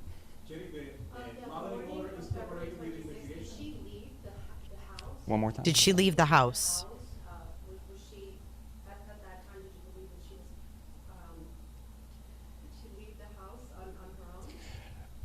So what I'll say is what I already said is that we believe he moved her body in those early morning hours, and all that is still under investigation. Is the Madeline Memorials is cooperating with the investigation? Yes, we're talking to the mother. Yes. She's not considered a suspect. So we're talking to the mother and all this. There's, to my knowledge, she's not a suspect in this case. Okay, right now. we need to watch that part again. Watch the female officer when he's asked about the mother. Watch how she looks at him. In those early morning hours, and all that is still under investigation. Is the Madeline Memorials is cooperating with the investigation? Yes, we're talking to the mother. Yes. She's not considered. So he asks if she's cooperating with the investigation. He says, yes, we're talking to the mother. And all that is still under investigation. Is the Madeline Memorials is cooperating? I slowed it down just a touch. Yes, Watch we're the talking female. to the mother. Yes. She's not considered a suspect. So we're talking to the mother and all this. And then the follow-up question was, she's not considered a suspect? So we're talking to the mother and all this. There's, to my knowledge, she's not a suspect in this case right now. You had mentioned that You had mentioned that he dropped some items in the dumpster. Did you recover those? Did you recover items That's in the correct. dumpster? So from the dumpster, we recovered her backpack and her school-issued laptop. Sheriff, do we believe that I know that you're piecing things together with different portions of video. You're piecing things together with different portions of video. Believe that she was killed at the house. Do you believe she was killed at the house? It's our belief that she was killed in Kissimmee and that he moved her body. And so that's why the Kissimmee Police Department is the lead investigator. So he asked if she was killed at the house. And he confirms she was killed in Kissimmee.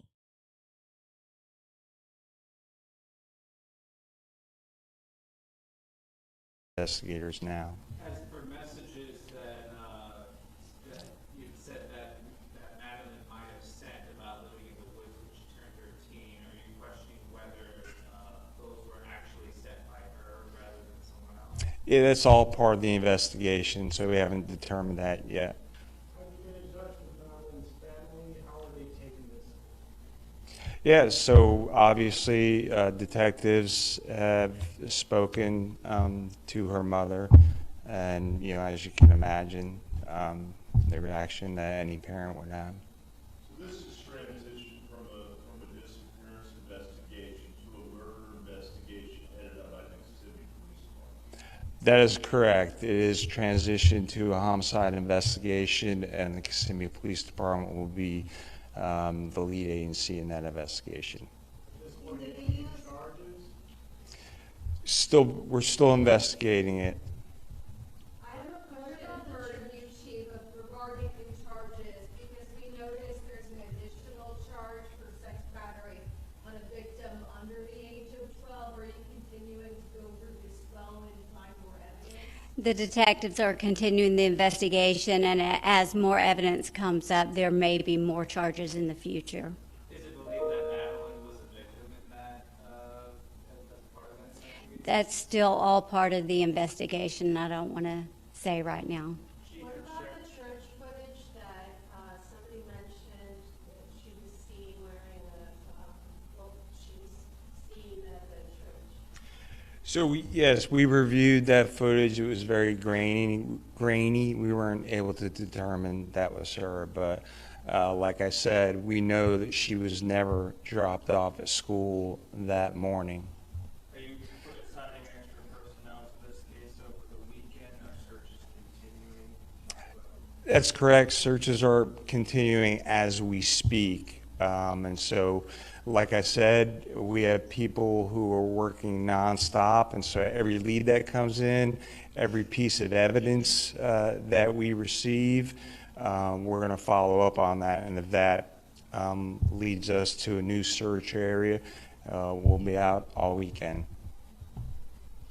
Everybody good? Yeah, I think we're good. Thank you, Chief. Thank you, Sheriff. So that's what I'm unclear about. Did she leave the house alive?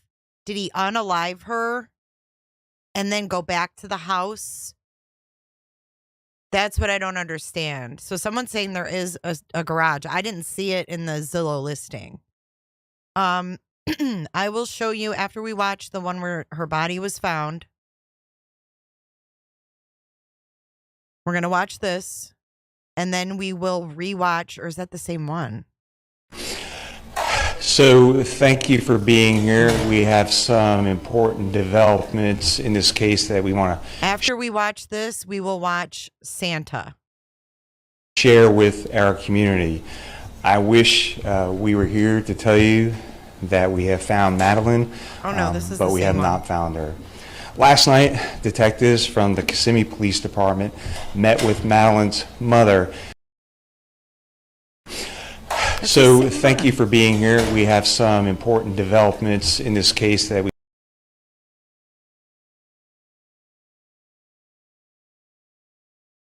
Okay, here's Santa before I forget. We're learning more about a Homeland Security investigation in St. Cloud that we first told you about yesterday. And as West 2's Bob Hazen explains, investigators say the people who lived there may have been secretly recording kids. A man who lived here today didn't want to talk to me, but court documents say the people who lived here were making and uploading videos of child pornography, and some of the victims might have even lived in this neighborhood. One neighbor told me people call James Cox Santa, and you can see why. But investigators confirmed they raided his home, this bright blue house in a quiet St. Cloud neighborhood, as part of a child porn investigation. So you just don't think that it's going to be this close to your house, and then having 4 girls too, so it's a little unsettling. Today we found court documents showing that agents with Homeland Security raided the house on Countryside View Drive, targeting James and Henry Cox after getting a tip that child porn was being uploaded from here. In an earlier raid, St. Cloud police allegedly found several hard drives with videos and images of kids being sexually abused, and hidden cameras used to record kids going to the bathroom and changing clothes. Investigators even say, quote, at one point in a video, the camera pans across a mirror showing H. Cox as the one recording the video file. The complaint also says at least 2 of the victims appear to live in Cox's neighborhood.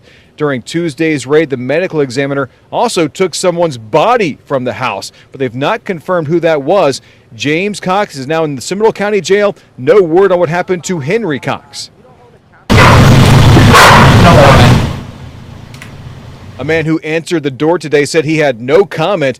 Emily Jenkins, who lives nearby, says she's glad her kids never came around this house. Well, I think it confirms that we can't just be restful and let our kids play outside. It's always play in the backyard now. It's not like it used to be. In St. Cloud, Bob Hazen, West 2 News. That's Santa.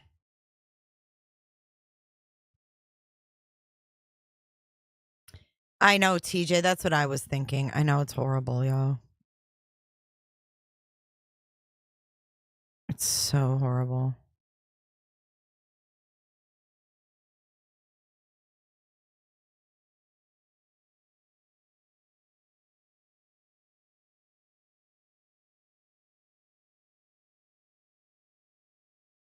This is 5 hours ago. And disturbing new details revealed this morning from police as an outpouring of support continues for Madeline Soto. That's right. The community is honoring her memory days after investigators found her body. Fox 45's Marley Capper joining us live this morning with more. And Marley, good morning to you. We do know the community and loved ones held a memorial for Maddie yesterday. Amy and Danielle, good morning. That's right. So a lot of people showed up for this. Parents, grandparents mostly, just people who either knew her or didn't even know her, but were just shocked to learn what she had to endure and the tragic ending of her life. People brought balloons and toys, flowers, everything you name it, teddy bears, to a growing memorial on the side of Hickory Tree Road in Osceola County. Maddie's disappearance and now murder has sparked a widespread community support in the quest for justice. Whoever it may be, they need to be punished to the fullest extent of the law. New documents reveal more about what the 13-year-old victim might have had to endure. A Kissimmee police arrest affidavit for the prime suspect in Maddie's disappearance, Stephan Stearns, that's Maddie's mother's boyfriend, stating photos and videos recovered from his phone show private body parts of a young victim. The metadata timestamping those images all the way back to August of 2022. Although the victim's identity has been redacted, the birth date isn't, and it matches Soto's birthday, revealing that the victim in this report was just 11 years old when the sexually explicit photos and videos were taken. Now, Stern remains behind bars with no bond. Now, he has been arrested for those pictures and videos, but he has not been charged yet in the disappearance of Maddie or for her murder. Reporting live in... There's a lot of investigation going on. Michael Slater, it's a pedo ring.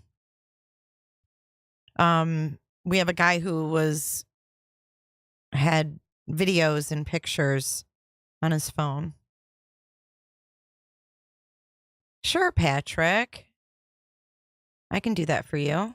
Patrick wants to do a poll. Do you think Santa could be or is associated with Stephan Stearns. If you listen to the interview last night with his friend Chase, Chase lives in that area, and he hung out with him with Stephan in that area. So you have to remember, these creepos, they exchange stuff. They may sell it, but in order to watch other stuff, they have to exchange. So he could have been, exchanging with Santa. And they could have found a video that was Santa's on his phone. You get what I'm saying? It's not far-fetched to think they live 10 minutes away from each other. Or he lives 10 minutes, rather, from where Maddie's body was found. 99 pink balloons. I don't think you're too far off. Yes, the photos were Maddie. I mean, it's the same birth date. They're just too close in proximity.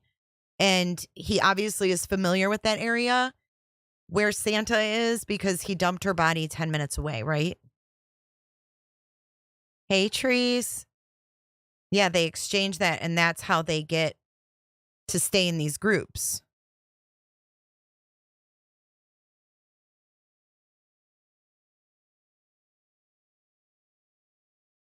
Oh, I don't know if they have to show themselves. Maybe. I mean,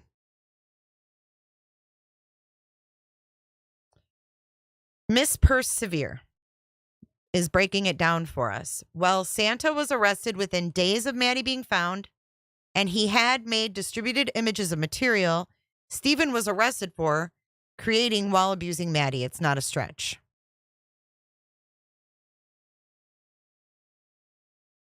These guys flock together, and the fact that they're in such close proximity, this is how close. Let's go out of here. This is how close Santa lives to where Maddie was dumped. Literally 12 minutes. Look.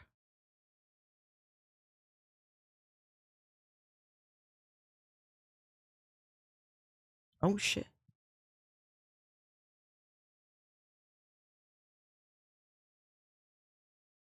"12 minutes." Excuse me.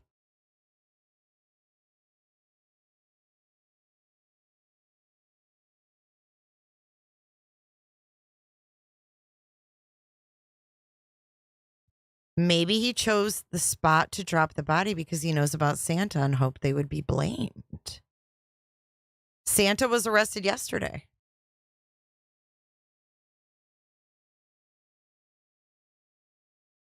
Susiana.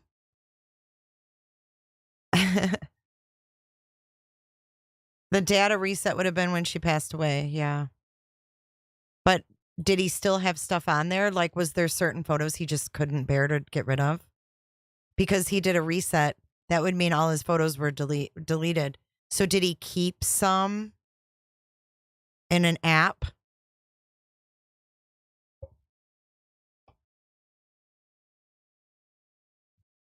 I agree, Brian. Brian, you look like Vinnie Politan, kind of.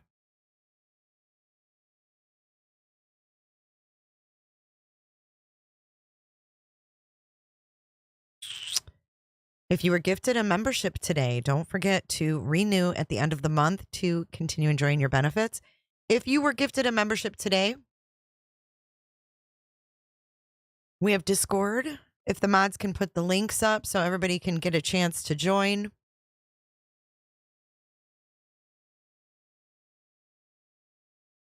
So Santa's house is 35 minutes away from where they were living, and literally 7 miles from where Maddie was dumped. So I want to go from where Maddie was found to this. The Hunters Creek Middle School. I want to see how far that is. 45 minutes.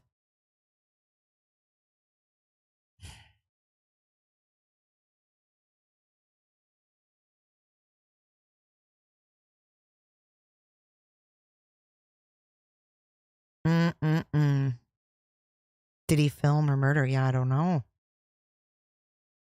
What was the name of their road again? Damn it. Aw, Lindsay, thank you.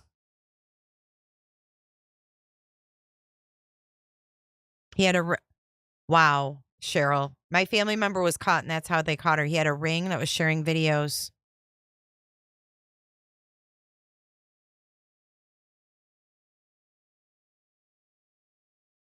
Kissimmee police also had a warrant for location of suspect 2500 West Colonial Drive, Orlando.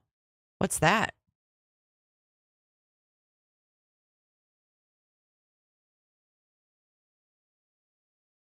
Good point, Diana. 3125 Hickory Tree Road. 3125 Hickory Tree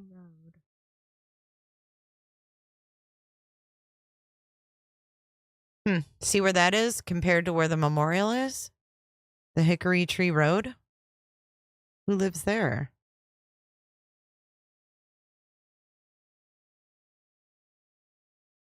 Oh, that's the Nolte. Yeah, they were searching hardcore there. You're right.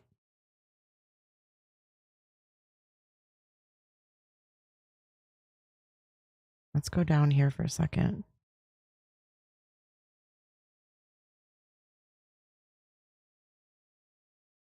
It's a new subdivision right there. Is that weird? Oh, that's that weird sketchy house that we saw. And they were searching behind here, remember? Y'all are so good with your details. It amazes me sometimes.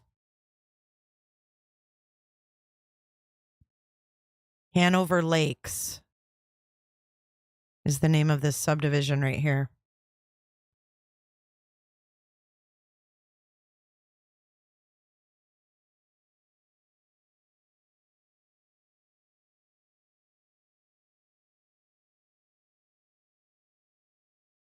No, Anne, it's not possible that the mom saw her getting ready for school because the mom said, I saw her, she went to bed and that was it. So no.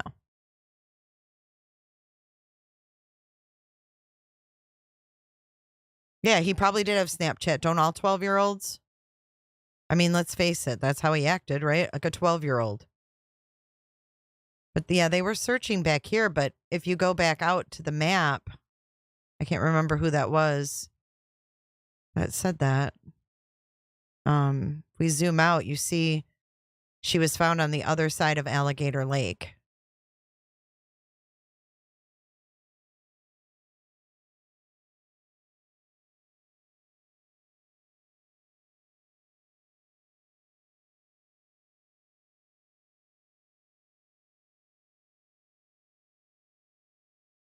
They got the tire treads. Did you see the house where they found her body was for sale and Creeper's dad was a realtor? No, I did not.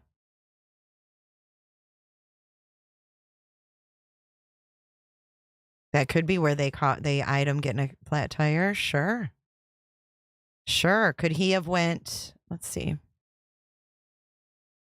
Could he have went out, drove out in the field, and then drove up this road versus the way to Santa's?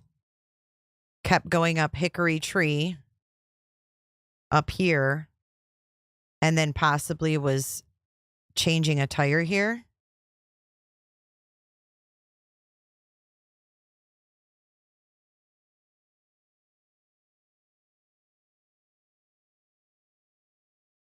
I didn't see his dad on any real estate signs.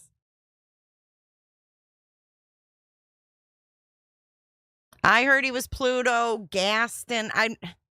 She's got a picture of Stitch in a picture with her. I think he was probably different cast members.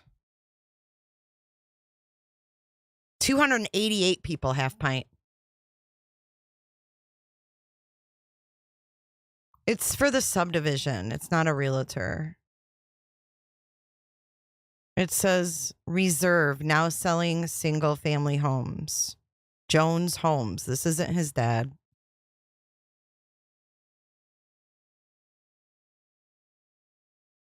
We'll have to keep our eye out to see. We'll have to keep our eye out to see if there's any more busts in this vicinity. I did, Ethan. I heard he was freaking goofy. No, she wasn't found. I don't think she was found there. She would have been found where it says Memorial over here on the other side of Alligator Lake. Shit, now I fucked it up. But she was found over in this area. Do you know how big Disney is, though? Lindsay, cast members, how many cast members do you think Disney has? Let's see. Dude, Disney is huge. Huge. How many cast members does Disney World have? 77,000 cast members. 77,000. 77,000. Holy shit.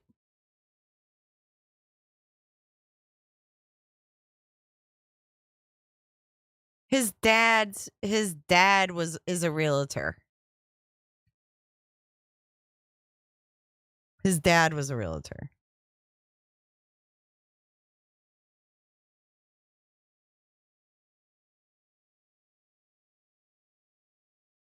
They denied it as current? Yeah, because he didn't have a job.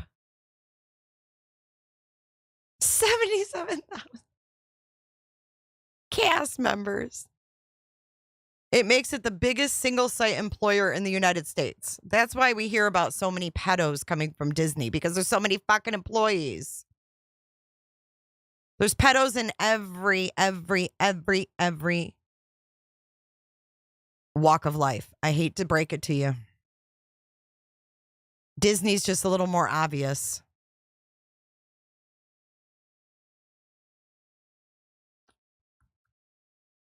Cast members are not dishwashers.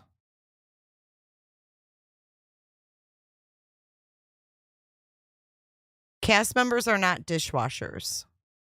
There's no fucking way.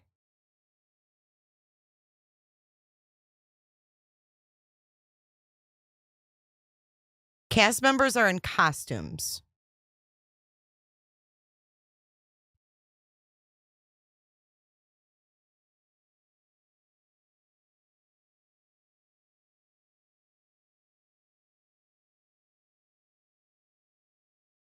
This one says in 2023, 80,000 cast members currently working that take care of 60 million guests each year. Anywhere with children is a pedo treasure trove. Anywhere. La, la, la, la, la. You don't hold account. Goofy watched it.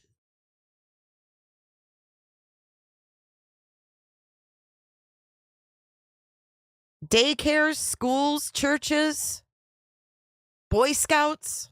It's not just Walt Disney World. We all know Walt Disney World has always been pedo. It's not a surprise. But do you realize we are only scratching the surface? Of course. Of course. Please, Jesus, heal our sick world in Jesus' name. Amen.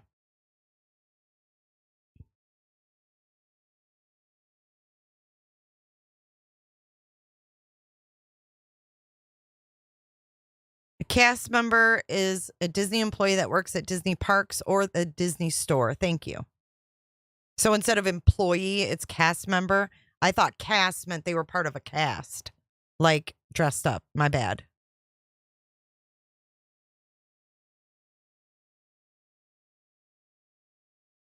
Thank you for correcting me. We need 77,000 Grady Judds. I haven't watched that, but he arrested 288 people. So back to the map. What else were we going to look at? It's getting late. It's 3:24. I'm sure they do background checks.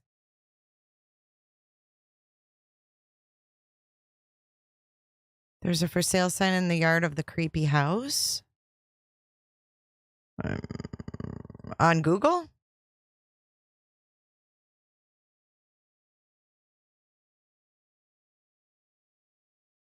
Or in real time?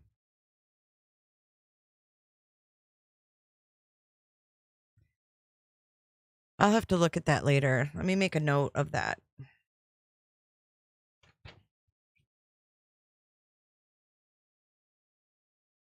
He said he should have waited. Yeah, because he dropped her off too soon. It made red flags go up.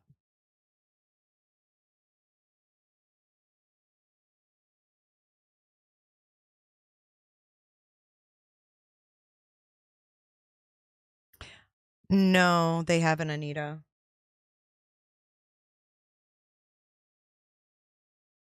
On Google? Okay, let me see. Hickory Tree Road, you mean? Oh, I landed at the car wash. I didn't want to do that.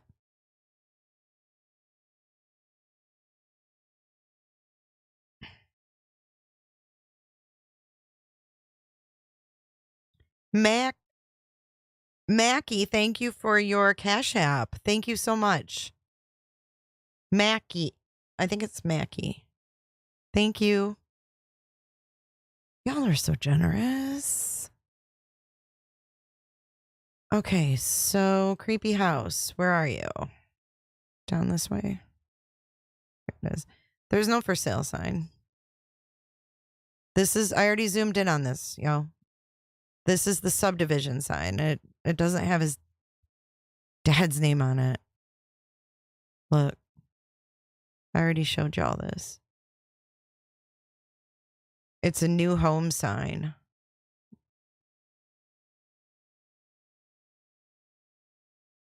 It has nothing to do with this. Unless that was in real time on the news or something. But there's nothing there. This is Google from 2022. I don't see any for sale sign. I ain't picking up what you're laying down. Why would Disney admit he worked? They wouldn't.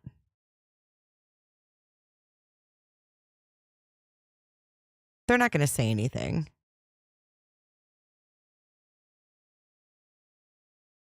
We have a great community of people, yo. You're going to want to sub here. I'm telling you, you won't regret it. I want to see where we stand because we're almost to 97. I just have to check really fast. This is exciting, and I want you guys to be excited with me. 86, 96. 14 more, and we're at 97,000. Then we only have 3,000 more to go, and we'll hit 100K. And you guys get to tell me what you want for that 100K celebration.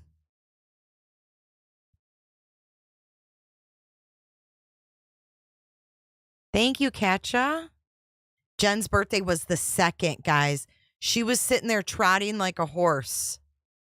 Her boyfriend was arrested the day before her birthday. Let that sink in. Nicole B., welcome in. It might have been the news. I don't know. The lot next to it is listed for $1 million. Next to Creepy House. Wow. Thank you, Ethan. No, Mom's not a registered sex offender. Mom's not a registered anything. She is a liar, though. She's proven that. She's lied about several things. I think we need to check and see if there's any updates. Because I'm going to wrap this up. We've been going quite some time. We got Vinny 5 hours ago. Oh, nothing new. We watched everything, guys.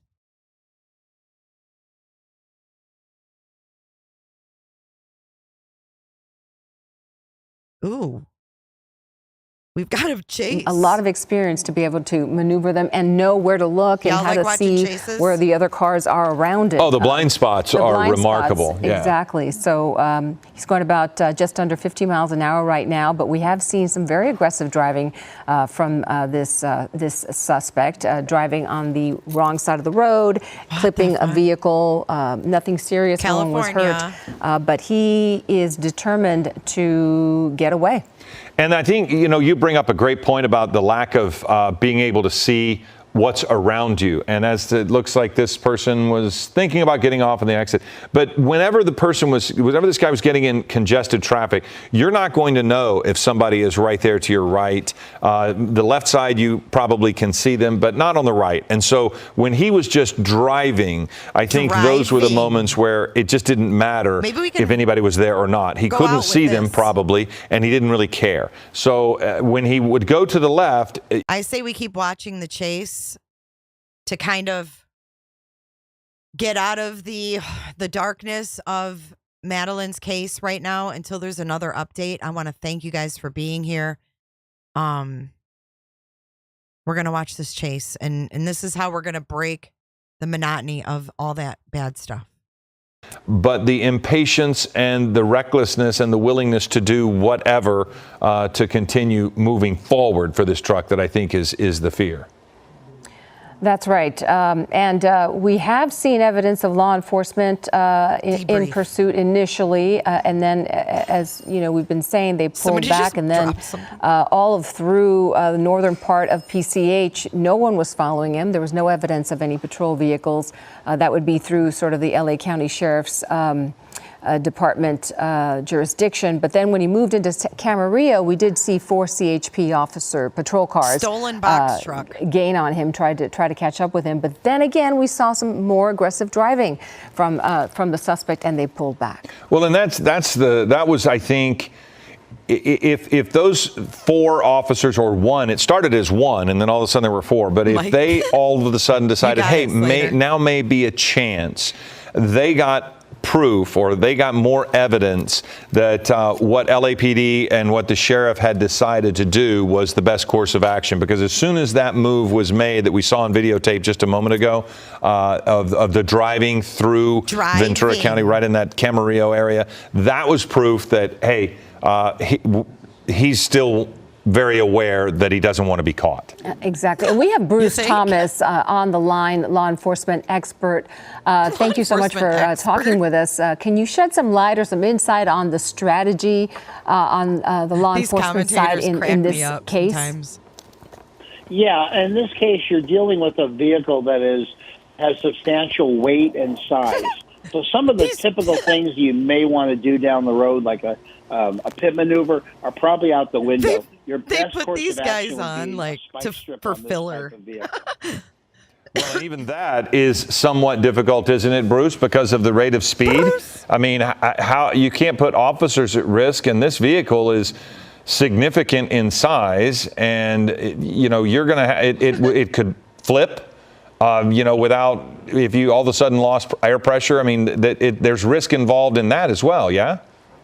That's correct, Philip. Yeah, I mean, ideally the spike strip will deploy what we'll call little pitons inside the tire, which lets the air out very, very slowly. It seems like CHP or Ventura County Sheriffs, it may have a strategy of let's try to slow traffic behind it, create an operational zone area to follow, or maybe do some intervention with this truck.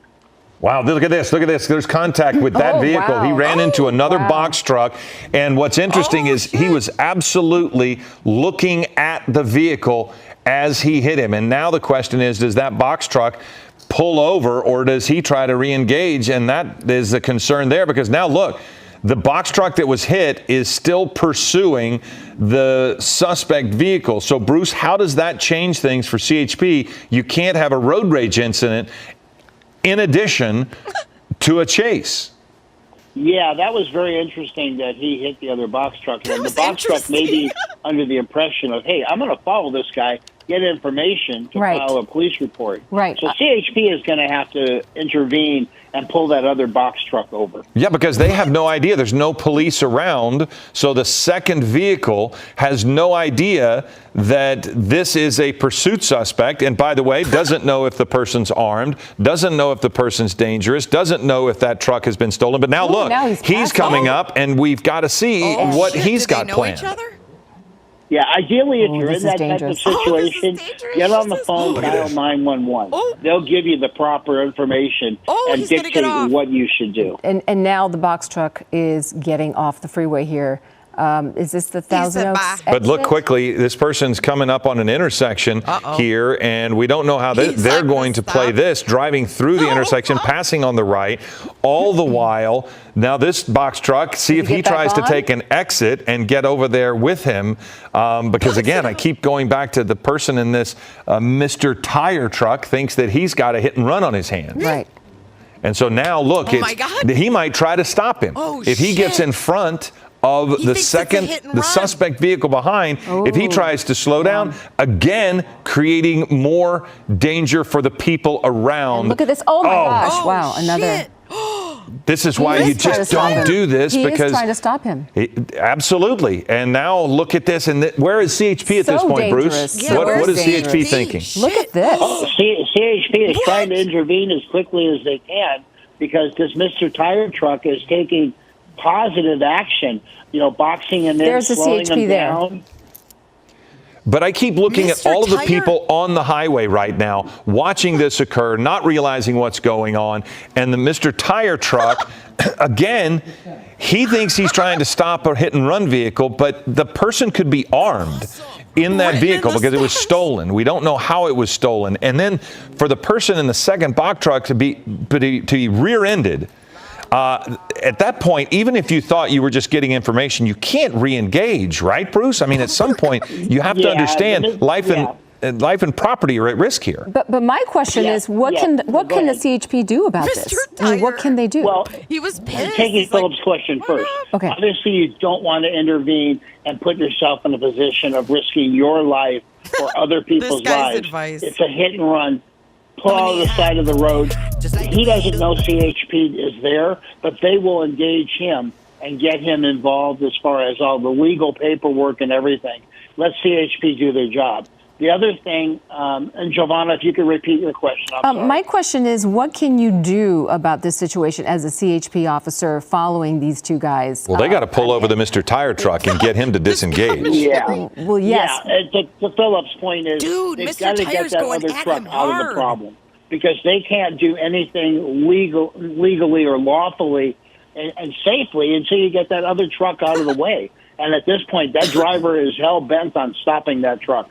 Well, and the danger to commuters anywhere near these two vehicles at this size, if one of them flips, if one of them is spun out and running into other vehicles, you're potentially causing great harm to other people. Look at this. Oh my goodness, he is intent on getting that box truck. At some point, CHP's got to catch up to Mr. Tire and pull him over to let him know what's going on, right? Yeah, now he's intervening again, and CHP has got to get there and solve this issue. Well, CHP is following the suspect vehicle. Mr. Tire has now pulled over. We don't know what he's going to do, but I'm sure CHP will be up quickly. So now the suspect vehicle is turning off of the freeway. It looks like that is Windsor or Jan's Road, but has definitely pulled off the freeway. I guess he just decided he didn't want to deal with that other box truck anymore. Air 7HD, if we can get them to pull up on that, that's the suspect vehicle there. The other vehicle is on the highway.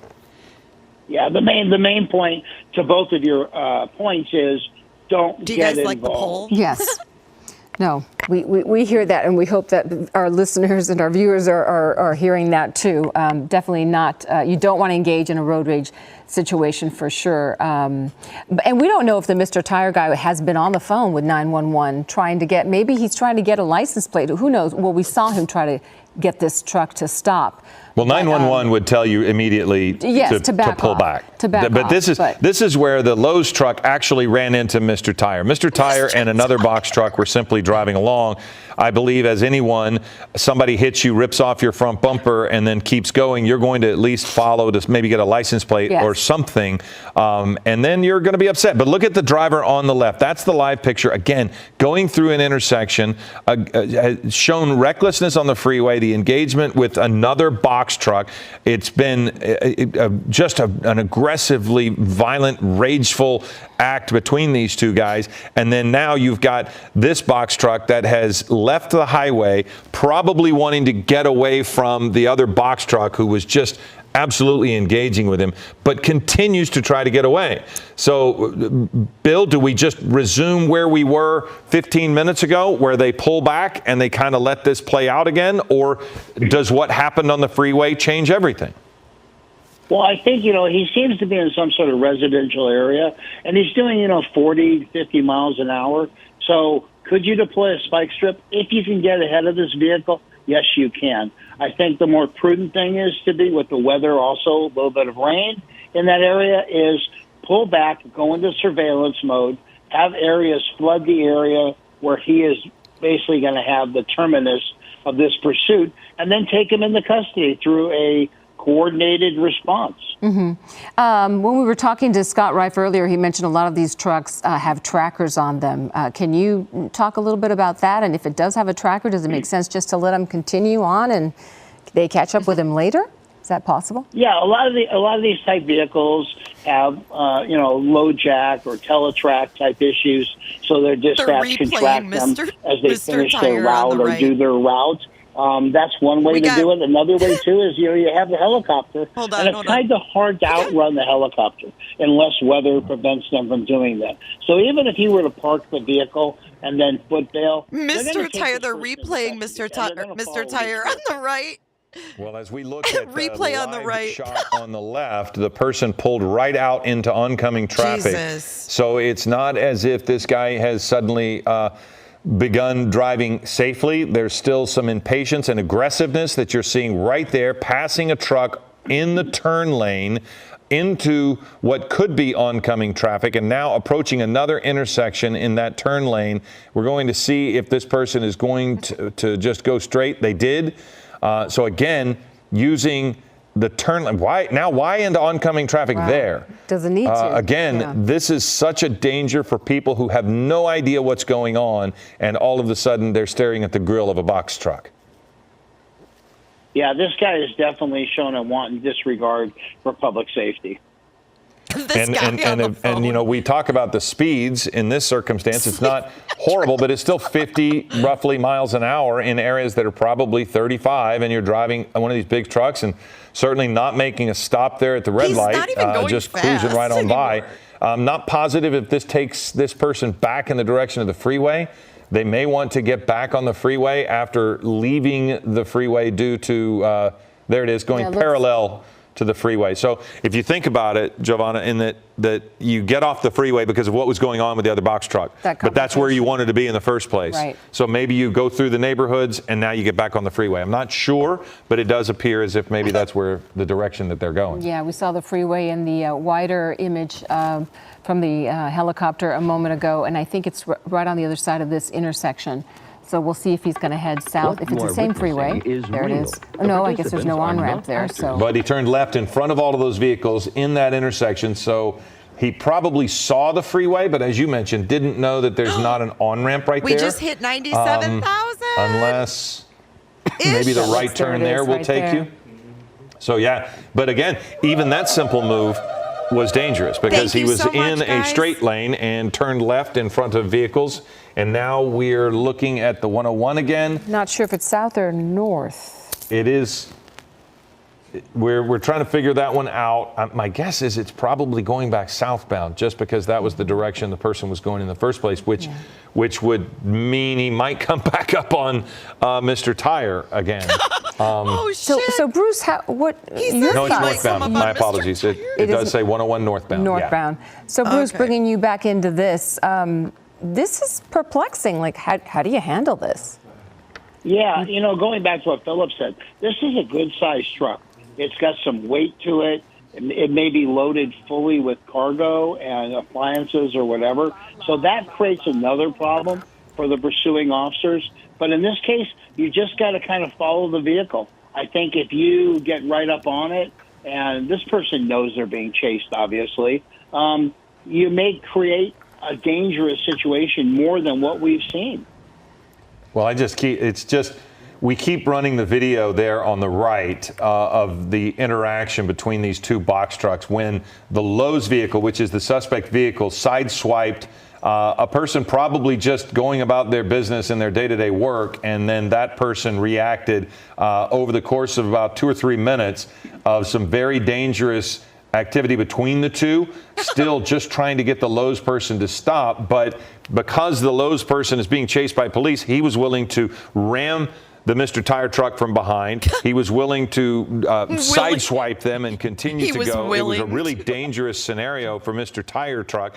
And I don't even think he realized how dangerous it was, because this vehicle is stolen and has been trying to get away from police for the better part of an hour and a half now. Likely completely unaware of what was happening when he was hit by that box truck. And it's understandable. I mean, it is understandable to be that upset and that rageful, I would think, because Bruce, I mean, this was an unprovoked act on that person, and he just wanted them to stop and do the right thing.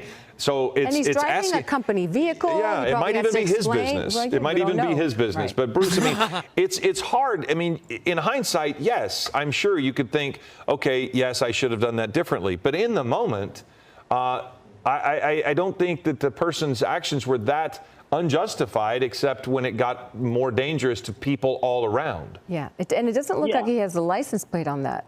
Not anymore. No. Remember, it was, there was a whole lot going on. Yeah, that's true. But Bruce, when you talk about the unjustified actions.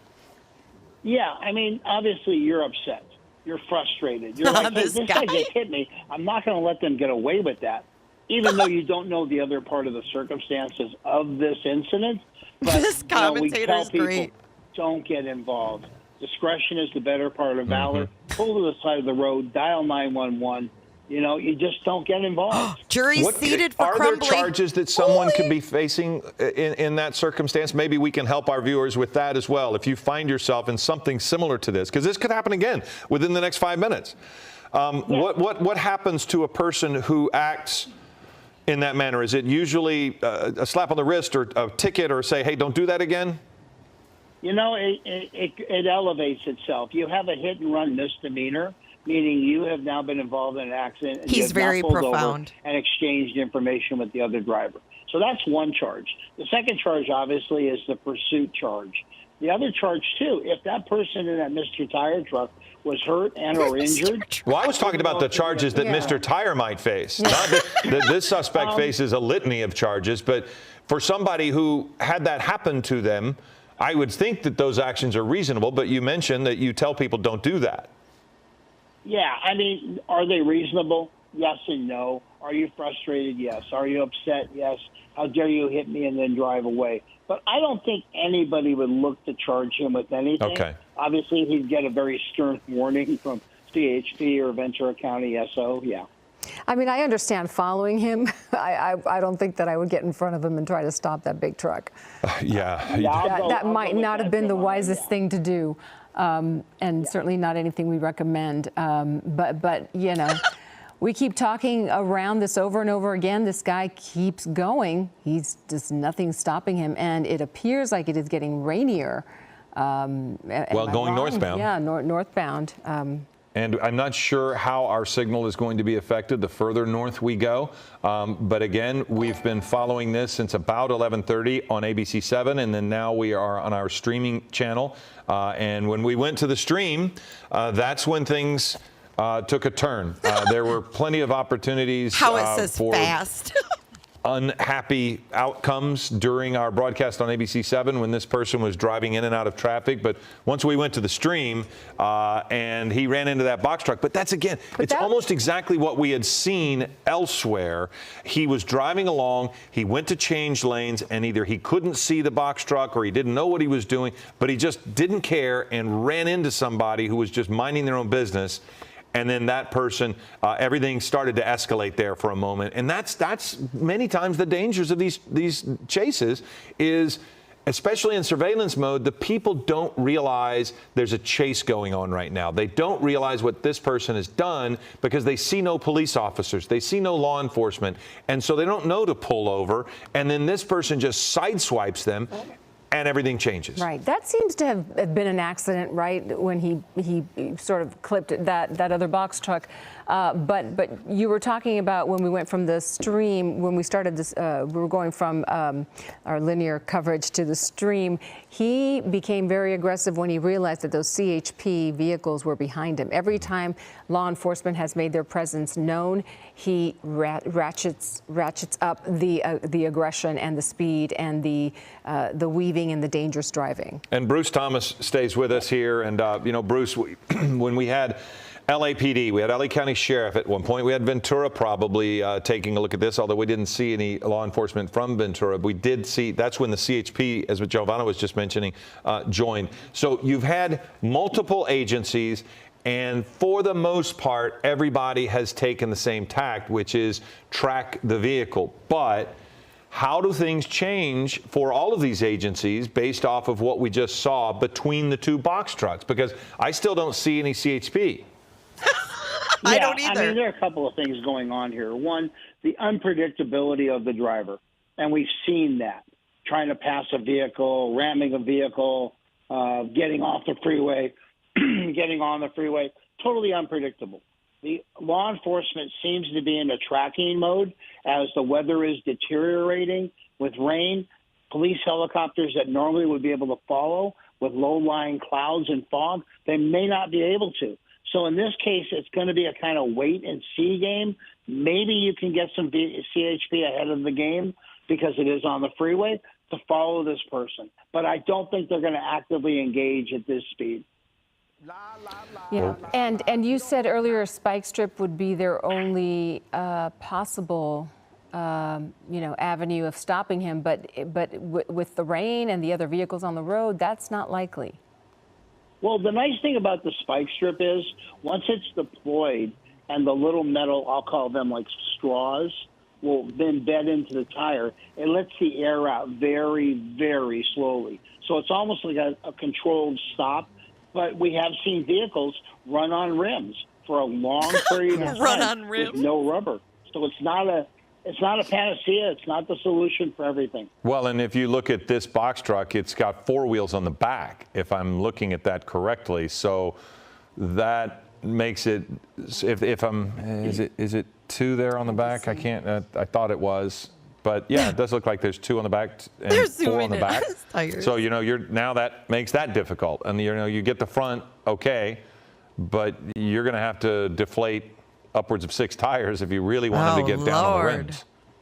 Yeah, and the other thing, too, is to deploy the spike strip, you have to have a safe operational area, not just for the deployment, but for the officer who's going to deploy it, too. Yeah, that's one of the things I was thinking about earlier, because the deployment of the spike strip is not just lay it out on the street and step back safely and watch. It usually is done in between one car coming by and another car coming by, and the officer has to toss it out there. So with an unstable vehicle like this, you're really putting the officer at extreme risk because if they swerve to miss that spike strip and tip that vehicle over, that could be life-threatening for the officer. You think? Yeah, and one of the things we're seeing is the weather deteriorating rapidly as they move up toward Ventura County, heading up toward Santa Barbara, Oxnard. So with the low-lying clouds, law enforcement may just have to give this up and just kind of watch on the on and off ramps as this vehicle goes by. Well, Bruce, here's what we're going to do very quickly. The stream is going to continue with this. Giovanna and I are going to pause. We have some work that we have to do on ABC7, but then we will rejoin you and we'll continue to follow this. So we'll be silent here for about 2 to 3 minutes, and then we will rejoin the chase. But the picture here on our stream will continue Okay, so they're as going to be authorities quiet. I'll monitor talk. this box truck, which was reported stolen about 2 hours ago. 2 hours ago, guys. So we had the Mr. Tire, the bumper trucks getting some free adverts.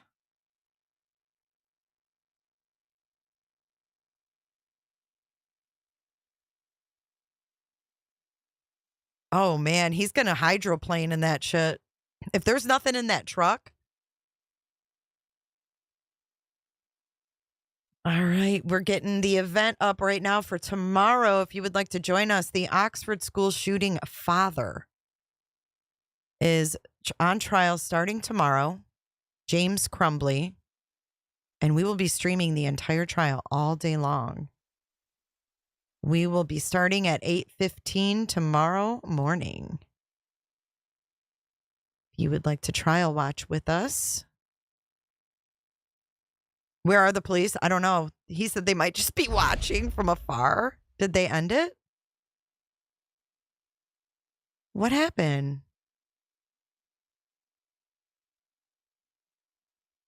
It's still live, but we lost the screen. What the heck? He said we weren't going to lose the screen. All right. The event is up for day 1 of James Crumbly's trial. Opening statements tomorrow.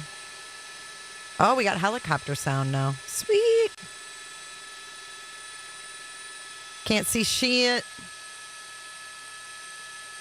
I am the eye in the sky, looking at you. I can read your mind. Come on, continue, jammers. I know you know the words.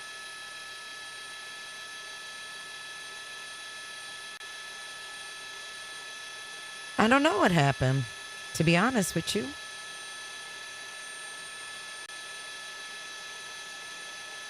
We have to wait and see, I guess.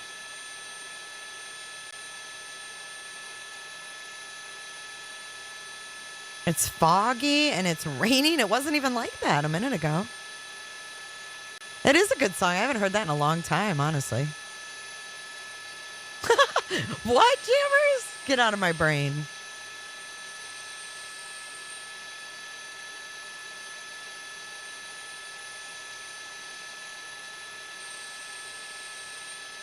Tomorrow is James Crumbly.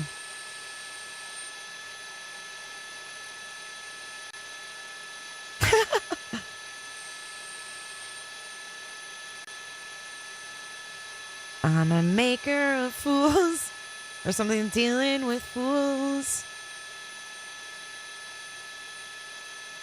All right, so when we end this stream today, I don't know what they're doing. What the heck? I think it might be over.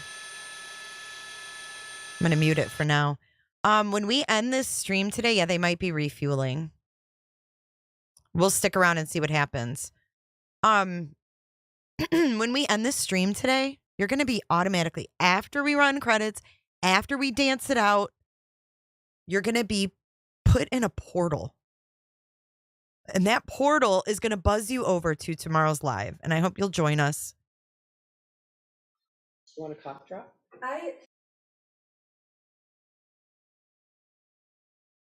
I don't know if they need to refuel, if they're going to go back out. We'll wait and see. I don't care. What am I doing? It looks like it's going to rain. Oh, it is raining here too. It is now raining here. It is now raining here. Studio J, we've got raindrops falling outside the window. We'll see if they're going to refuel and go back out and find this guy. I hope that Mr. Tire doesn't face any charges. Dior is another thing I caught. We dropped her by the church and watched her walk across the road. A camera saw her in the church car park for a while before moving off. Before she got up, and moved off. Danielle, you're getting a snowstorm up in Canuck World. Just Dawn, you're from Colorado. Welcome, welcome. Colorado. Jammers, are you getting weather? Rain here? Bean, no. Just snow in the Colorado. Sometimes I watch Denver 9 just to see the snow. Yeah, they ended the stream, guys. Michelle, look at the thumbnail on the screen. I can't. All right. Well, I think that unwinded us. I think we can wrap things up, you guys. This has been a really long stream today. But thank you guys for subscribing and all of your donations and memberships. You guys are amazing. Amazing, amazing. And we are on the road, getting closer and closer to 100K. We are so close. I can taste it. One more update before we sign off here, as you guys are the best. The best. 97,011 subscribers. 97,011. You guys are great. I know, they just leave us like that. They do this shit all the time. It's like, I want Mr. Tire back. All right, let's run our credits. We're going to be streaming that trial. It's going to last 2 or 3 weeks, so we'll see each other every day. I hope you'll start out the trial with us tomorrow morning. Thank you, everyone. You guys are amazing, and thank you for helping me grow this channel and being a part of it, because the community is what matters when it comes to a channel. It's not really just me. It's not me. It's y'all. So thank you. I'm proud to be a part of your guys' community. I'll see you guys tomorrow, bright and early, coffee in hand. Love you. Where do you think you're going?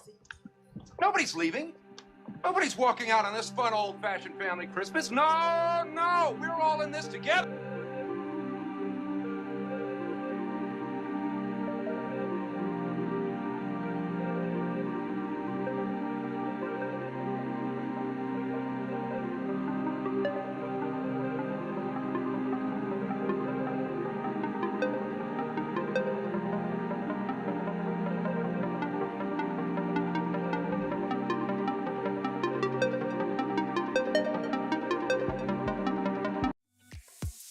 Be sure to check out my other videos and playlists for more true crime content. And if that's not enough, you could join our Patreon. Don't have a tinfoil hat? It's okay. We'll make you one. It's that easy. See you guys in the next video. See you later. Bye.